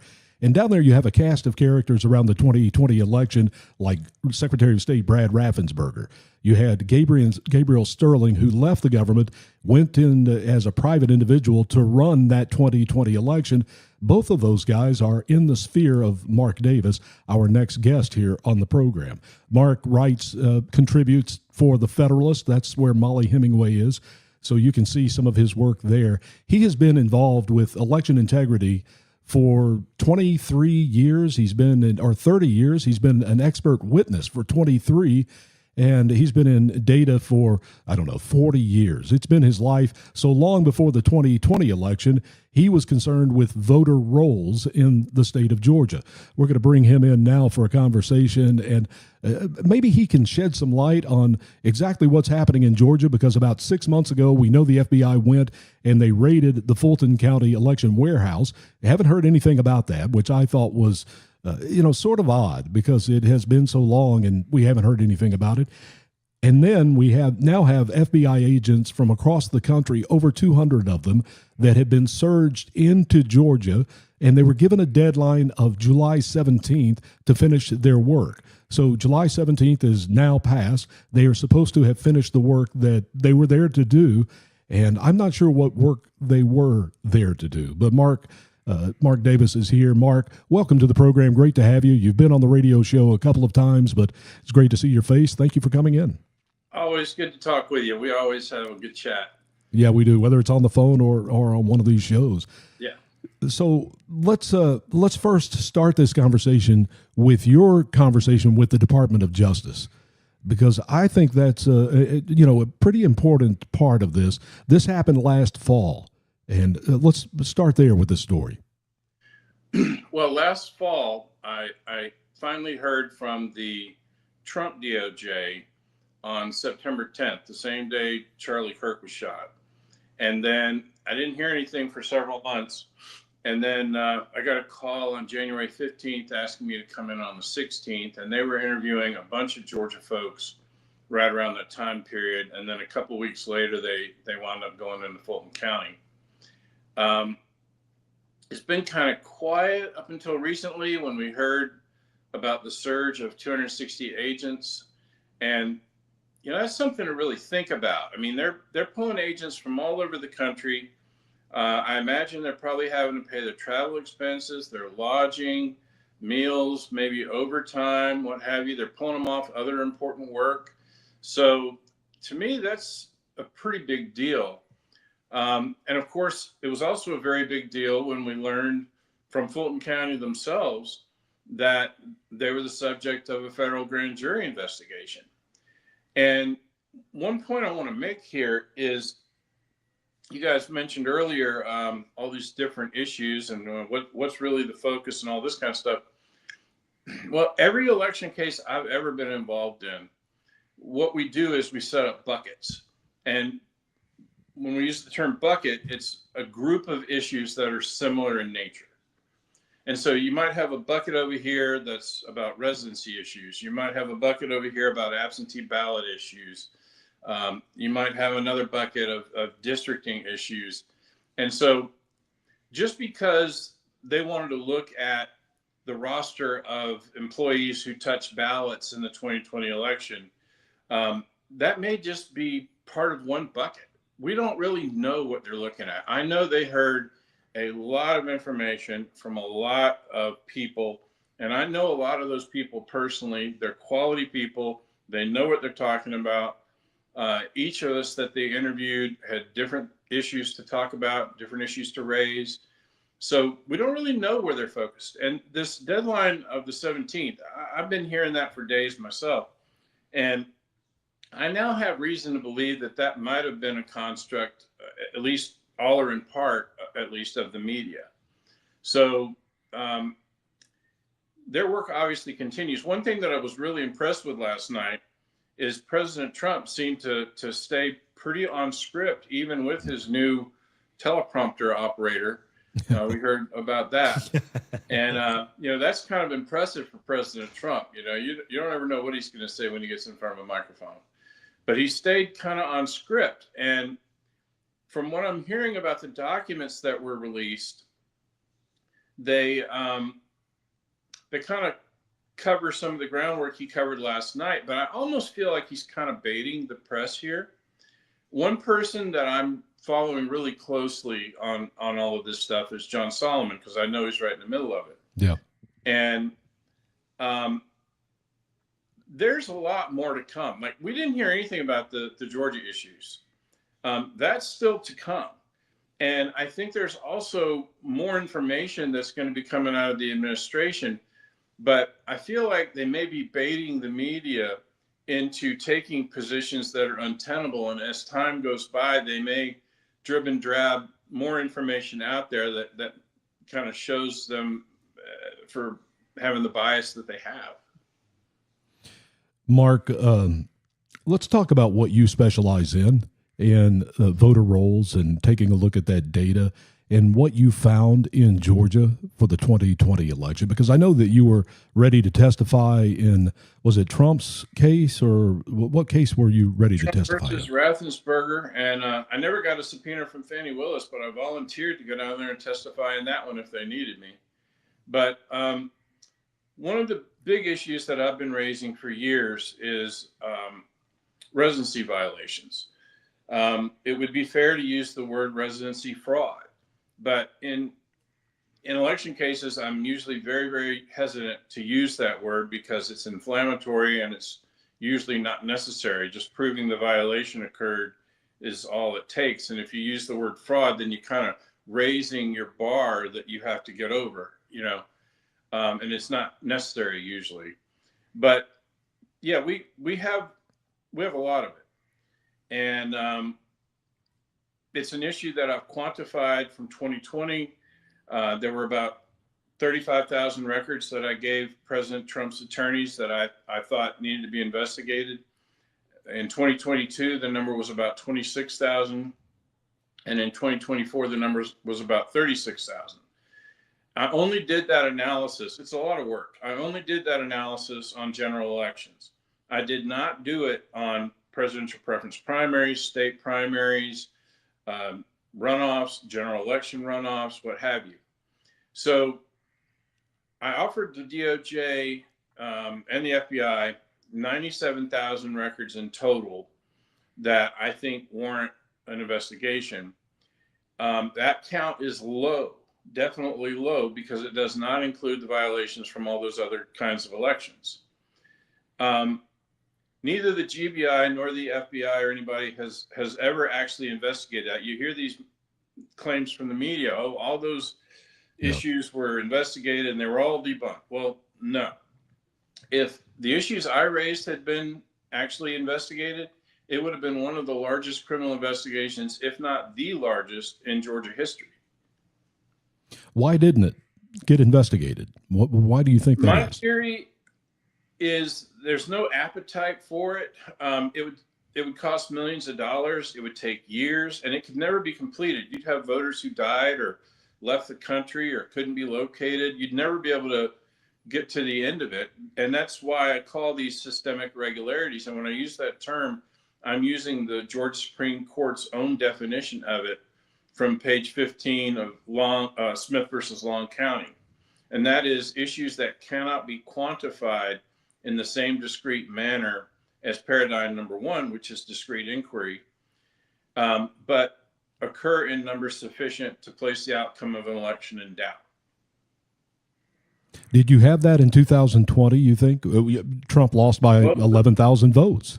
11,779. And, just my bucket of issues that I contributed was around 35,000. Now it's, all of those in a criminal context would have to be individually adjudicated. And there's probably some red herrings in the mix there. But what happens is we have voters that come back by the thousands after every election, and they finally get around to updating their voter registrations to where they're supposed to be voting. And that address matches the same one they told the post office they were moving to months or years ago. Yeah. So they're kind of providing corroborating evidence on themselves. And to me, these issues can't be much clearer. And I've got a couple of solutions to the problem I've been working on with the Georgia legislature. One I've had in the mix for a couple of years, but I recently got involved in a case in Arkansas, and I was blown away. I found almost no residency fraud in Arkansas. Really? And when I started looking into it, I learned what they do. They run NCOA on the voter data. They push the matches into the poll pads, and then the clerks can stop residency fraud cold. But then they do something really interesting. Here in Georgia, if you move within the same county, you can just update your registration and you can keep voting, no problem. But if you move to a new county, which is a new legal jurisdiction, you can't do that. Well, in Arkansas, last year, they passed a bill that changed their law so that if you're already registered in the state of Arkansas and you move even across county lines, you can just update your registration and keep voting. So what they've literally done is our mantra: make it easier to vote and harder to cheat. It's exactly what they did. And we do that in Florida. Yes, do that. Well, we do that in Florida too, Mark. I've moved a few times, and every time I move and change my driver's license, they ask me, do I want to change my registration? And I do, so that kills it in the other county where I did live. So I think that's a good plan. The problem Brad, is go ahead. Our law has no teeth on the law that requires us to update our driver's license. People will go months or years without doing it. Yeah. But if they're only voting once, then that's not the big issue that I think we're talking about. No. Because, we're talking about, they leave one county, maybe they leave the state, then someone in China steals someone's identity, they find that person, they then print their own ballots and fill it out based on a person that no longer lives in a jurisdiction. And I think that's a little bit about what Trump was talking about last night. I've got a clip here, and I'm going to play it, and I'll come back to you, Mark. But here's a little bit about Donald Trump and what he said about China and ballots and everything else that he thinks happened in 2020. The third set of documents we are releasing proves that for many years, Americans were blatantly lied to about the security of our election infrastructure, including electronic voting machines and ballot counting systems, dishonest, almost all. They're vulnerable and they're easily compromised, and people within our government knew that. Tonight, we're publishing a series of previously classified U.S. intelligence community assessments and other reports proving that our government has long known these machines are extremely exposed to attack. And Matt, this is what you were talking about. We've known that. That's not new information for us, is it, Mark? We have known that for several years. There have been reports going all the way back, I guess, to 2018 or 19, and in those reports, it was Democrats, people like Amy Klobuchar and Elizabeth Warren that were signing off on those reports. Mark, I'm going to come back to you, though. I want to ask you about Brad Raffensperger and your relationship with him and Gabriel Sterling. I know that Gabriel Sterling, when he was a kid, was hanging out at your house, And, he was one that, claimed that Georgia was a very clean election and maybe the cleanest ever. He ran it in 2020. I don't know what else he would say if he ran it, but it wasn't. We still have hundreds of thousands of ballots with no chain of custody in Georgia, and he still claims that it is real. And I know that personally you had the opportunity to go to work for Secretary of State Brad Raffensperger. Can you talk about that with us here? Well, his political consultant was a friend of mine named Mark Roundtree, who Gabe Sterling and Jordan Fuchs used to work for. And I've known Gabe since he was 15, which was also 1986. And yeah, he used to come to our house. He was friends with my youngest brother, and he'd be there every now and then, come to parties and whatnot. And in 2018, Mark Roundtree invited me to help coach Brad Raffensperger on the 1993 NVRA, election integrity issues in general, issues and obstacles he might face as Secretary of State or whatnot. And then after he got elected, I went and met with him, and he asked me if I was interested in a position on his staff, and at the time I couldn't do it. I have a business to run and all that. And I told him I couldn't, but I would help coach him.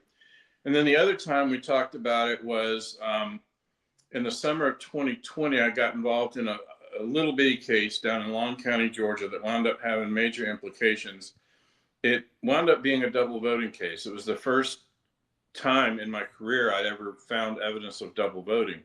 I now understand that Georgia has 3 different kinds of double voters. And going back to what you were talking about earlier, it's long been theorized that if someone has NCOA capability and access to the voter rolls, then they might be able to hijack the registrations of voters who left the state and didn't cancel their registrations. But there's also another set of anecdotal evidence that says, well, we have voters that are sometimes registered several times, and there may be bad actors that hijack one of those additional registrations and then move that voter elsewhere. So there's all kinds of issues like that. And then there's another one that's of real concern that's been documented by a couple of different analysts. One of them I have an immense amount of faith in, and that's called flapping. And what this is, I'm told that's the proper term for it anyway. What this is when a voter record comes onto the rolls, stays for a while, leaves the rolls, comes back for a while, leaves for a while. It just goes on and off the rolls. And, there are instances where a voter record can be immediately removed from the rolls, but in most instances, you're talking about putting a voter on inactive. They've got to stay on inactive through 2 federal elections. Then they got to get put on the purge list. They got to receive a purge notice. There's this whole lengthy process. So these voters that are flapping on and off the rolls are a real concern. And there are some analysts who say that, it happens a lot right around an election where they're put on the rolls long enough to vote and then they disappear again. And then there's another major issue that needs to be dealt with, and I know it's happening at least in Georgia and in Michigan because I've talked to other analysts about it. If you think about the way the voter rolls function, it's a relational database. You have a header record and you have a trailer record, or a set of trailer records. The header record has got your name and address and your voting districts and your county and all that good stuff. And then each time you vote, a little bitty trailer record is generated that's credit for voting. And so if you think about it, once an election is held and then it's certified, that record of who voted should be absolutely cast in stone. It should never change, right? But when we go to get vote history trailer records here and in Michigan, and we download them, you'll see a date and time stamp that's recent. And what you get in that file may be different from what you would have gotten if you had downloaded it right after the original election. And I think there's something really sketchy about that. Those vote history records, once the election is certified, they should be published. That record should be cast in stone, and it should never change. And that's what drives election integrity advocates up the wall. Everything is always a moving target. The voter list is a moving target. The subset of the voter list that's called the qualified list of electors is a moving target. The vote history trailers is a moving target. All the numbers are always a moving target. Nothing ever seems to work out. And it just drives outside observers and election watchdogs absolutely crazy. Hey, Matt, do you have any questions you want to jump in here with Mark? I think you kind of like covered a lot of ground. I don't know. I don't think I could ask anything that would be any more informative than you gave. But I guess I guess in a general sense, are there any election fraud theories you take the most seriously or think have the most credibility on a national scale versus? I just feel like I sort of see everything on social media, from things I find plausible to like Venezuela flying in ballots in the middle of the night, which I feel like are probably not credible. So I don't know. Do you have any, I guess, opinion on in the 2020 election in particular? Is there a dominant theory that you think makes sense? Well, when it comes to the 2020 election, there was a court case called Curling versus Raffensperger, and in it, the plaintiffs got a court order to disclose the ballot images from the recount. They wanted the ones from the original election, but they had been deleted. Well, in my opinion, deleting a ballot image is deleting an election record, and that's a crime under Georgia law and federal law. I guess that's a question for a lawyer, but when they asked for those records, they got 60 counties worth from the recount. And when they started digging into it, they found that about a half a dozen of those counties had overshared the data. They had included the SQL Lite database that's at the heart of the machine. And analysts were able to access that, and that's where they found the hard-coded Dominion master password that was in use here in Georgia. And then we learned that that's the same hard-coded master password that is being used in other states. And it's now being sold on T-shirts on Amazon, eBay, and Walmart.com. And it's a blatant security issue. And CNN reported in 2024, when it came out in the Curling case, that the state was not going to update our software to correct that issue until after the 2024 election. Well, that update still hasn't happened. And what's maddening is that security issue was first published on the EAC's own website back around 2010. So it was a known issue when we bought the system in 2019. And then we've had it ever since, and we're probably going to be stuck with it until the contract ends in 2029. And God only knows if we're going to update the machines or not. The legislature has yet to do that. And we may be hopefully going to hand-marked paper ballots, and then the only ballot marking devices that we'll still have would be a few here and there for the disabled, and those hopefully will be upgraded. So I'm hopeful that when we have a change of administration this fall, we'll be able to get a lot of those issues corrected. I see a potential for a dream team. I had a meeting with some other election integrity analysts with Rick Jackson back in March. And after hearing us out, he voiced support for common sense election integrity reforms. And then we've got Greg Dolezal, who's our nominee for lieutenant governor, who's been supportive of election integrity for years. Then we've got Tim Fleming, who is a lot stronger on election integrity. He's our nominee for secretary of state. And he's stronger than a lot of people give him credit for. And he's going to surprise a lot of his critics. And we've got Brian Strickland, our nominee for AG, who wants to see concurrent original jurisdiction from the General Assembly for election crime. And if we can get all these guys in place and replace the head of the state election board, maybe we can get the state election board, the Secretary of State's office, the General Assembly, all of our constitutional officers all rowing in the same direction. And then we might actually be able to get a lot done. I mean, these issues, in my book, almost all of them are fixable. It's not a question of whether we can, it's a question of whether we have the political will to institute the solutions. Mark, I have one more question for you, and we'll let you go. I said we would keep you for 15 or 20 minutes. We're a little bit over that. Good. Okay. The question I have for you is, where do you see this going? After Donald Trump's speech on Thursday night, the FBI agents that have been surged there in Georgia, the raid back in January, where does this end? Are there going to be people held accountable? As I said, I think that That's what it's going to take for more Americans to understand what happened in 2020. And it's going to take people being arrested. And do you see that happening in Georgia? I would not be surprised at all for some bombs to drop on Fulton County. I mean, it was like the Wild West in 2020. A lot of policies and procedures weren't properly followed.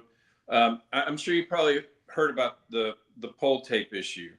That case only got heard because the chairman of the SEB happened to be out of town. The executive director spotted it on the list, got interested in it, and suggested to the other board members that they put it on the calendar to be heard.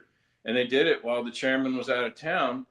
And that case got heard, and it was explosive, and the rest is history. But there's other cases that have been suppressed since 2020. There's one I'm aware of that's very similar to the one that blew up. And there's 3 that I've got in there that still haven't been heard, and they're major cases. One of them involves the exact same data that Raffensperger and Trump were arguing about in that phone call. It still hasn't been heard to this day. And so, yeah, I think there's a lot on the table. And if you look at that poll tape issue, when you've got all but one early vote center that just decides not to comply with the rules and just decides to do things their own way, that starts to look like a management decision to me. And a management decision like that starts to look kind of like a conspiracy when you're talking about violating rules or laws. And I think there's a lot of examples of procedures that weren't properly followed. There were ballots that were scanned multiple times. There was a lot of sketchy stuff found in the ballot data. And when the FBI gets through going through all those actual paper ballots, I don't know how well they're going to match up with what the paperwork says. If there's a conspiracy, who's behind it in the state of Georgia? Is it Raffensperger and Kemp, Gabe That Sterling? becomes a really good question, because here in Georgia, our elections are run by the counties, but in conjunction with the Secretary of State. So one of the questions that I've always had this whole time is, okay, they've gone into Fulton County. Once they get a good look at what they got from Fulton County, are they going to turn around and go into the Secretary of State's office? And if they do, have records been scrubbed since 2020, and think issues like that? I mean, I don't think, if I was in the FBI, I don't think I'd have to look very hard to find major issues that I would find of huge concern. Yeah. So nothing's going to shock me. I mean, they may decide to kind of come back and just make some points or score some points, however you want to look at the situation. But they may come back with a very thorough analysis of what didn't happen in 2020 and lay it all out so we all know. And it's high time this stuff got to look. I mean, we very rarely prosecute anybody in Georgia for election crime. In fact, our AG, to my knowledge, has not prosecuted a single election crime in the decade he's been in the office. To me, his office is where election cases go to die. What few prosecutions we have had in the past decade have come from county DAs. And here in the last year or two, our Secretary of State has taken it upon himself in some instances to bypass the state election board and the Attorney General entirely, and just go directly to county DAs with certain cases. But the problem there is county DAs are sometimes overwhelmed with street crime or don't have the expertise necessary to handle election cases. So we need an Attorney General that has concurrent original jurisdiction, so that in those instances they can step in and they can handle those cases. Well, Mark, thank you very much. I appreciate you making the time for us here on the program. Anytime. Yeah, thank you so much. And we'll all wait and watch and see what happens in Georgia, maybe in Michigan. Yeah, we'll keep our fingers crossed. But Mark, thank you very much. I do appreciate you. Thanks, guys. Tired of struggling with low energy? We get it. That's why we created Organic Energy Juice. You'll have natural energy all day, and you'll never struggle with low energy again. In just 2 minutes, you can restore your natural energy without chemicals, without stimulants, no toxins, and there is no crash. You shouldn't have to struggle with low energy, and with the organic energy juice, you won't. So if you're struggling with low energy, buying organic energy juice is the right decision. Go to chemicalfreebody.com, use the discount code PBJ, and get your organic energy juice today. Those big online stores you've been ordering from, they could be as high as 70% Chinese-based sellers. How much money are you giving them? Now, if you're like me, you'd rather support American businesses and get stuff you can actually trust, right? That's why Mammoth Nation exists. It's a one-stop online marketplace where every single seller is a U.S.-based business. You can see it right here on their page. Quality products from companies right here in our country. The best part? Mammoth Nation gives members access to exclusive deals. We're talking some of the lowest prices you're going to find anywhere. Right now, you can join with and get 30% off when you use promo code USA. So if you care about where your money goes and you want to save while doing it, check out MammothNation.com today. I want to go to go ahead, Mark. I realize there's one thing we should probably clarify from the beginning.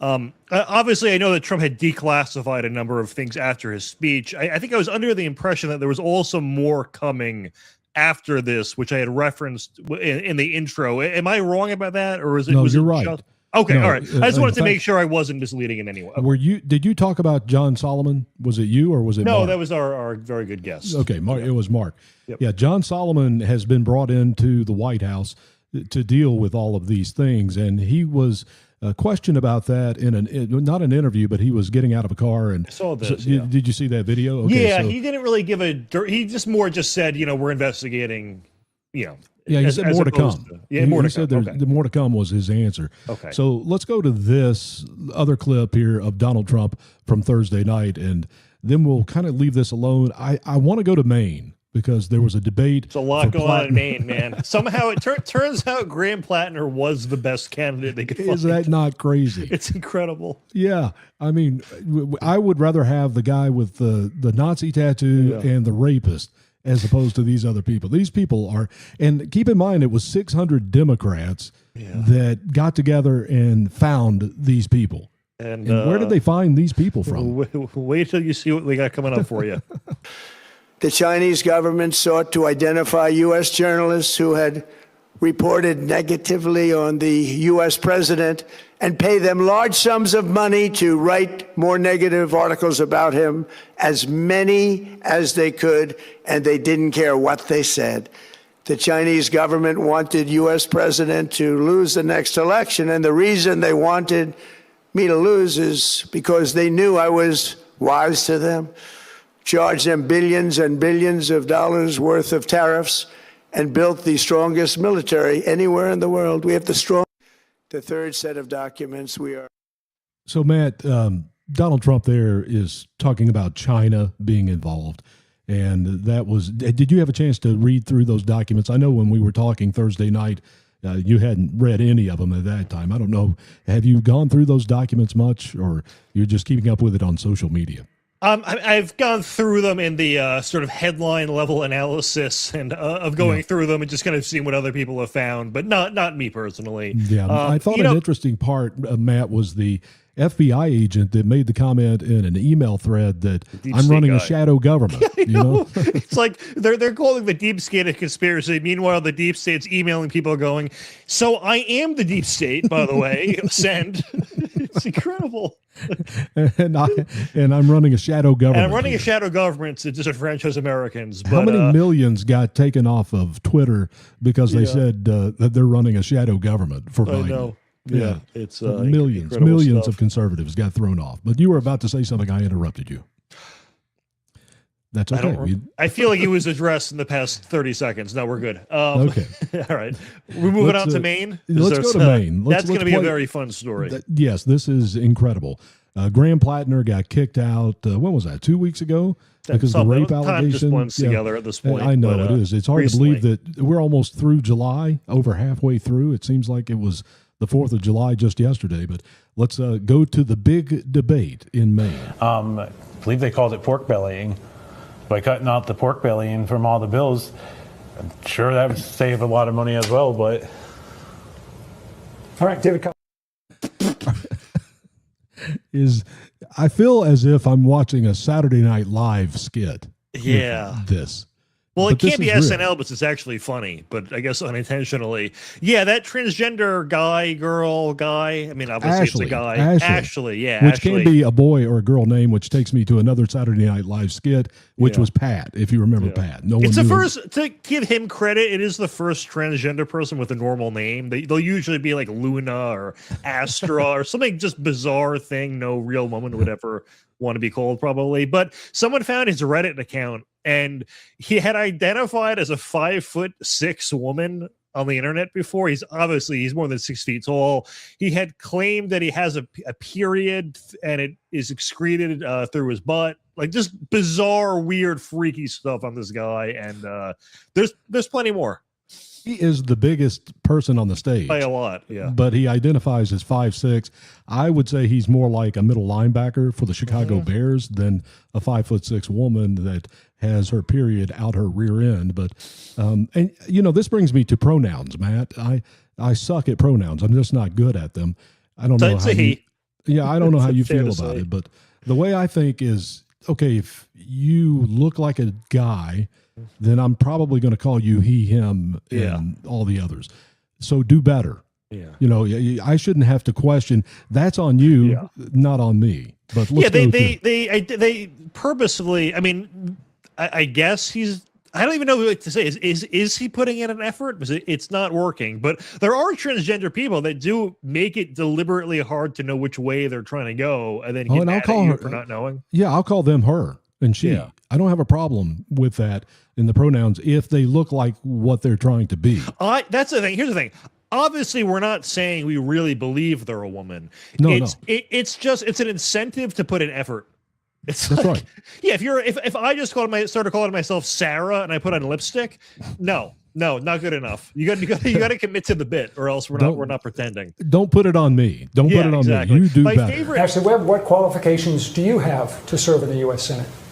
Oh, I ran for office several times. Didn't win, but I did run. And then I'm a songwriter, and then I write my own books. And then I suppose my transparency, I wouldn't lie to the people, and I wouldn't deceive the people like we're being deceived right now. Like, we wouldn't lie to the people. Your whole identity is a lie. What are we doing? That is so true. It's so bizarre. I'm pretending I'm a woman, but I'll never lie to you. Yeah, you're 6'2", not 5'6". Yeah. Although there's again, in this case, there's such a little effort being put in that it's almost not even a lie. It's I don't know. Well, we could have Weird had Graham stuff. Plattner. We could have had Graham Plattner. It's looking a lot better now. Yeah, well, there's a couple more people on the debate stage. We'll get to one more here in a minute. But here's Ashley Webb one more time. and then with the trans community, like, we're being dehumanized. They say that we want to hurt people. I don't want to hurt anybody. I just want to use the bathroom. And if they want me to use the men's room, I will, but I don't want to be assaulted. He's got my vote. I'm not assaulting this guy in the men. Why would I assault him? Like, under what bail? You're wearing a dress? Take a fit. Like, I just don't understand. I feel like a woman would be far more likely to react negatively to seeing an obvious man in the men's room. To me, I would be going, "Oh, it's another guy. Why is he wearing a dress? Whatever. No, not I my think business." I think I could understand the point that he's making. If he looks like that and goes into a men's restroom, he could have problems. I'm just not getting involved. I don't want to say the wrong thing and get accused of a hate crime, so I'm just not looking at him, getting out of there, not punching him either. I don't know. It's here's the thing with the bathroom debate. It's a pretty self-inflicted problem to have. Like we can't have mentally ill people make life complicated for themselves for no reason, and then complain that we're not accommodating them. It's an invented problem. And also, most places have a third bathroom option. Like, if you go to, this was a big issue with Target. I feel like this might have even been close to a decade ago, where they were going to start letting trans women and so men into the women's room, and there were groups against it that were saying, like, well, you already have a gender neutral bathroom in all your stores. You have a change, or in some of your stores, you'll have like a changing room that's single use. Family. So Family why room, not just have them use that? And that's the thing, is it's a solvable problem, and you just have that. I mean, in every public school in America that I'm aware of, the nurse's office has a gender neutral bathroom, a single-use bathroom that they could use. So if you're actually interested in solving that quote-unquote problem, it has existed forever. It's just, I guess they want social justice brownie points for accommodating a group or something. It's not good. No, it's not. Well, we have one more to show you from the debate in Maine. Another Rhodes Scholar was there. And so I have many ideas on this one. And if you'd like to go Give get me a one. mocktail. Give me an example of a specific area of oversight that you'd like to have a hearing on. Well, I'd like to have a lot of hearings. It's a Sarah Palin answer. All of them. Which, to be fair, I guess is a fine answer to give if that's true. But there was another clip, I can't remember if I sent it to you, where she listed as her credentials that she ran against Susan Collins in the past. Yeah. And she lost in a 2-1 blowout in a blue state. She got like 30% of the vote as a Democrat in Maine. Well, so, Maine is a quirky state, but from what I'm seeing here in this debate, I think Susan Collins is pretty secure. Yeah, she. I wish I checked the odds before we were talking, because the betting line I was monitoring was, will a Republican or a Democrat win that Senate race? It wasn't specific to Collins versus Plattner, and Collins was like 55% favorite, almost close to 60%. When Plattner dropped out, her odds actually went down to like 35 or so percent, meaning the market was pricing in the fact that Plattner was a bad candidate and was optimistic that he would be replaced by someone better than Collins. I assume the market probably has adjusted since then, given we're seeing what they're working with. But no, she's a very safe seat. Despite the state being blue overall, when Trump, I guess I should say with an asterisk, lost in 2020, given who our last guest was and what the discussion is, Trump, lost by 5 points in Maine or so around that margin. Yeah. She won by around that margin. So there was this like almost 10% gap, I believe. And in fact, I would actually say that's evidence against voter fraud in Maine specifically. I'm not talking about the rest of the nation. But when you have, when only the presidential race, I just feel like they would rig the down ballot races as well if there was going to be fraud in a particular state. So, but anyway, my point being, her seat is very safe regardless. There were a lot of congressional hearings this past week. Did you watch any of those? You had Todd Blanche in confirmations. You had Erica Schwartz that she said that mRNA vaccines are safe and effective.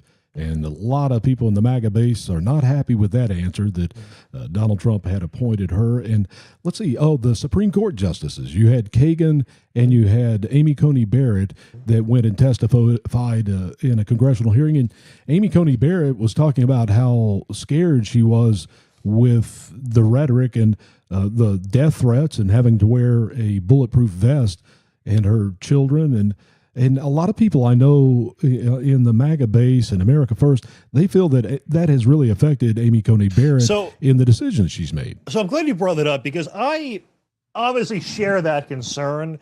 But we do have to remember, in her defense, and I'm not a fan of a lot of her rulings, so I'm not saying this as an ACB apologist, but she did vote to strike down Roe v. Wade. And I would say that is probably when there was the peak hysteria and violence threats against the Supreme Court. That's when someone tried to kill Brett Kavanaugh. We also, her ruling on birthright citizenship was very disappointing. Unfortunately, I think we were kind of expecting it. And a lot of people had pointed to the fact that she had adopted children from Haiti to say, she's biased in immigration because of that. But right before that, she voted to strike down temporary status for Haitians in this country. So that obviously was not biasing her decisions there. So I think she is I think her bad decisions that we disagree with are actually her opinion. I don't think she's been bullied into them. And that's kind of unfortunate for us to, even more, I would say. I don't think you and I have had the conversation about Justice Alito and Clarence Thomas. Mm-hmm. I like Clarence a lot. Yeah, I like both of them. I think they're great justices. They're 76 and 78 years old. So you have another year of Donald Trump, 2 years of Donald Trump, And let's assume for a moment that a Democrat wins the presidency in 28. You're looking at 86 and 88 years old. You have another Ginsburg situation, and you have a Democrat president that then could, appoint very liberal justices. And should both of these guys be looking at retiring next year? I mean, it's definitely something they should be giving a thought. I mean, if you are a Democrat, obviously you would want Ruth Bader Ginsburg to have retired. I remember, too, there was this one this poor couple that they had Ruth Bader Ginsburg officiate their wedding like a week before she died. And, of course, everyone online that was liberal was blaming them for killing her. Like saying, like, oh, my God, it's in the middle of COVID. How could you? Like, as if Ruth Bader Ginsburg can't make her own decisions. But sorry, it's a random aside. I mean, yes, but ultimately, yes, I think that is a conversation worth having. Although it is going to be tough to find a justice that's as good as Thomas in particular. So I don't know. Maybe we should invest in some like Clarence Thomas immortality potion. I don't know. Yeah, well, I don't have real ideas on that. But. Yeah, well, it was Schumer that was running his mouth that incited people to do the things that they did with Brett Kavanaugh and Amy Coney Barrett back around the Dobbs decision and the Roe v. Wade. Did you happen to see Chuck Schumer this week on the Senate floor? I try not to. What did he say now? Well, he didn't. It's not what he said. It's what he did. He apparently passed some gas right in the middle of the speech. Yes, of course. Yeah, I did see this. Him, Swalwell, they can't help themselves. Yeah, it's amazing. Well, TMZ caught up with Schumer on the street. They wanted to find out. Senator. Invalidate the election certificates of Senator Ossoff and Senator Warnock. Senator Jacob with TMZ. Did you fart yesterday on the Senate floor? So no comment. I mean, it over the course of his career, it's happened at least once. At least there's once. No way he hasn't multiple. Like there's statistically, it's impossible that he hasn't. Now, in that one moment, we don't know. But wasn't it Shrek that said "better out than in"? Probably. Yeah, just not there on the Senate floor in the middle of a speech. Yeah. Something else we should turn our attention to is a story that came out Friday afternoon, and that has to do with China building American ships in the middle of their deserts. Let's take a look at this together. Showing China building replicas of U.S. ships in the desert, with some now warning Beijing is using them to conduct military tests. Chief National Security Correspondent Jennifer Griffin is reporting live on this out of Washington for us. Hello, Jen. Hi, Sandra. Well, this is a 510-foot 3D replica of an Arleigh Burke-class U.S. Navy destroyer built in the middle of the Taklamakan Desert in China's Xinjiang province. Vantor, an American satellite company, tracked the construction over the past 6 months. The model could be used for potential targeting. It has an exact replica of the helicopter launch system on board, mast, bridge, and deck guns used on this particular American warship. It's very detailed. I mean, it's super duper detailed compared to earlier ones. Now, we've had targets before that clearly look like Arleigh Burke class destroyers, and we've had targets that clearly look like aircraft carriers, but this one is really just super detailed, which makes me wonder why. Do you wonder why, Matt? What are they doing? Well, I think the stated goal is probably pretty obvious, but I guess the good news is that Chinese knockoffs aren't exactly known for their quality, so it'll break in like 15 minutes once it's in the ocean. So they're not putting it in the ocean; they're targeting it. Yeah. I misunderstood. I'm sorry. No, they're building them so that they can target. And that gentleman that was just speaking there, he went on to say that they may even be using drones to train drones on how to select the best targets on those ships, because they are destroyers. So if you were, going to invade Taiwan and an American carrier group came over with destroyers in it that would be protecting the carrier, then you would want to destroy them first and maybe leave others alone. So you send an autonomous drone and you train them to take out that target. Now, they have done aircraft carriers in the past. They have done jets and other things. And some people say this is China posturing for Taiwan. And they're saying, that's what this is. So I don't know, but it's interesting. So on that note, forget I made that dumb joke and let's rewind. Hold on, we're rewinding. Yeah, no, I think it's pretty self-evident. I mean, obviously they want America to think that, if we were to go to war with them, perhaps over something like Taiwan could be my guess. They know how to fight our ships. I will say though, I mean, they they're not known for their quality. So they're drones, that is, in this case. No, it could be a decoy too, because you remember World War II, they had Patton over in England with the fake tanks and to make them think they were going somewhere else for the invasion when D-Day happened. So maybe that's what it is. I have one more video clip I want to get to here, and this is Catherine Herridge. I have a lot of respect for her. She was with Fox, CBS. And this has to do, again, with Donald Trump's speech and all of that declassified information. China is one of the biggest collectors of data on the planet. So if you take that 220 million voter rolls and you combine it with something called the SF-86, those are the security clearance applications that were compromised back in 2015, 22 million files. And then you combine it with all of the health information that's been hacked, you can really build this kind of digital composite of an individual. And you can use that for, voter registration fraud. You can use that for identity theft. And significantly, you can also use it to recruit American citizens to your efforts. So it's not just about the collection of the data around the vote. Exactly. Right. And I would say that China has all of our information. Just believe that, know that it's too late to stop it. And I would also remind everybody that China is America's #1 adversary. There's no doubt about that. Don't lose sight of that. And Chairman Xi's coming here. When? In September, I think? Yeah, and the thing is, too, is like people... I don't think people actually care about privacy as much as they may claim, and that anyone who's ever downloaded TikTok has basically given China an enormous amount of information. And at the age of social media, people pretty much put everything online. I think there isn't really much of an assumption of privacy anymore anywhere, which is probably for the worst. But yes, I think it would be fair to assume China does have a lot of this already in their possession. And I want to thank everybody for watching on WD Americans Facebook Live. Thank you for doing that.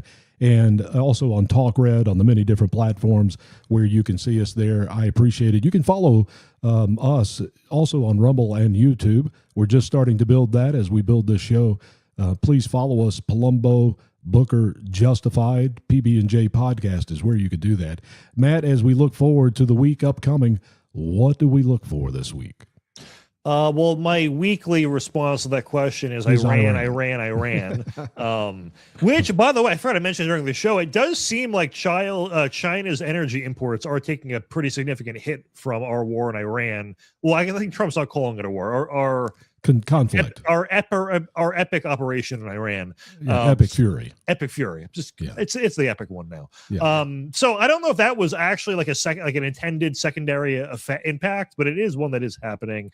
Besides that, I guess Todd Blanche related stuff. Yeah, well, I think I mentioned him. He had that hearing this week. Yeah, it was all showboating from the liberals as usual, and it's all the confirmation hearings. It's just to farm social media clips of you go, how dare you do blah blah blah blah blah, and they don't actually care anything.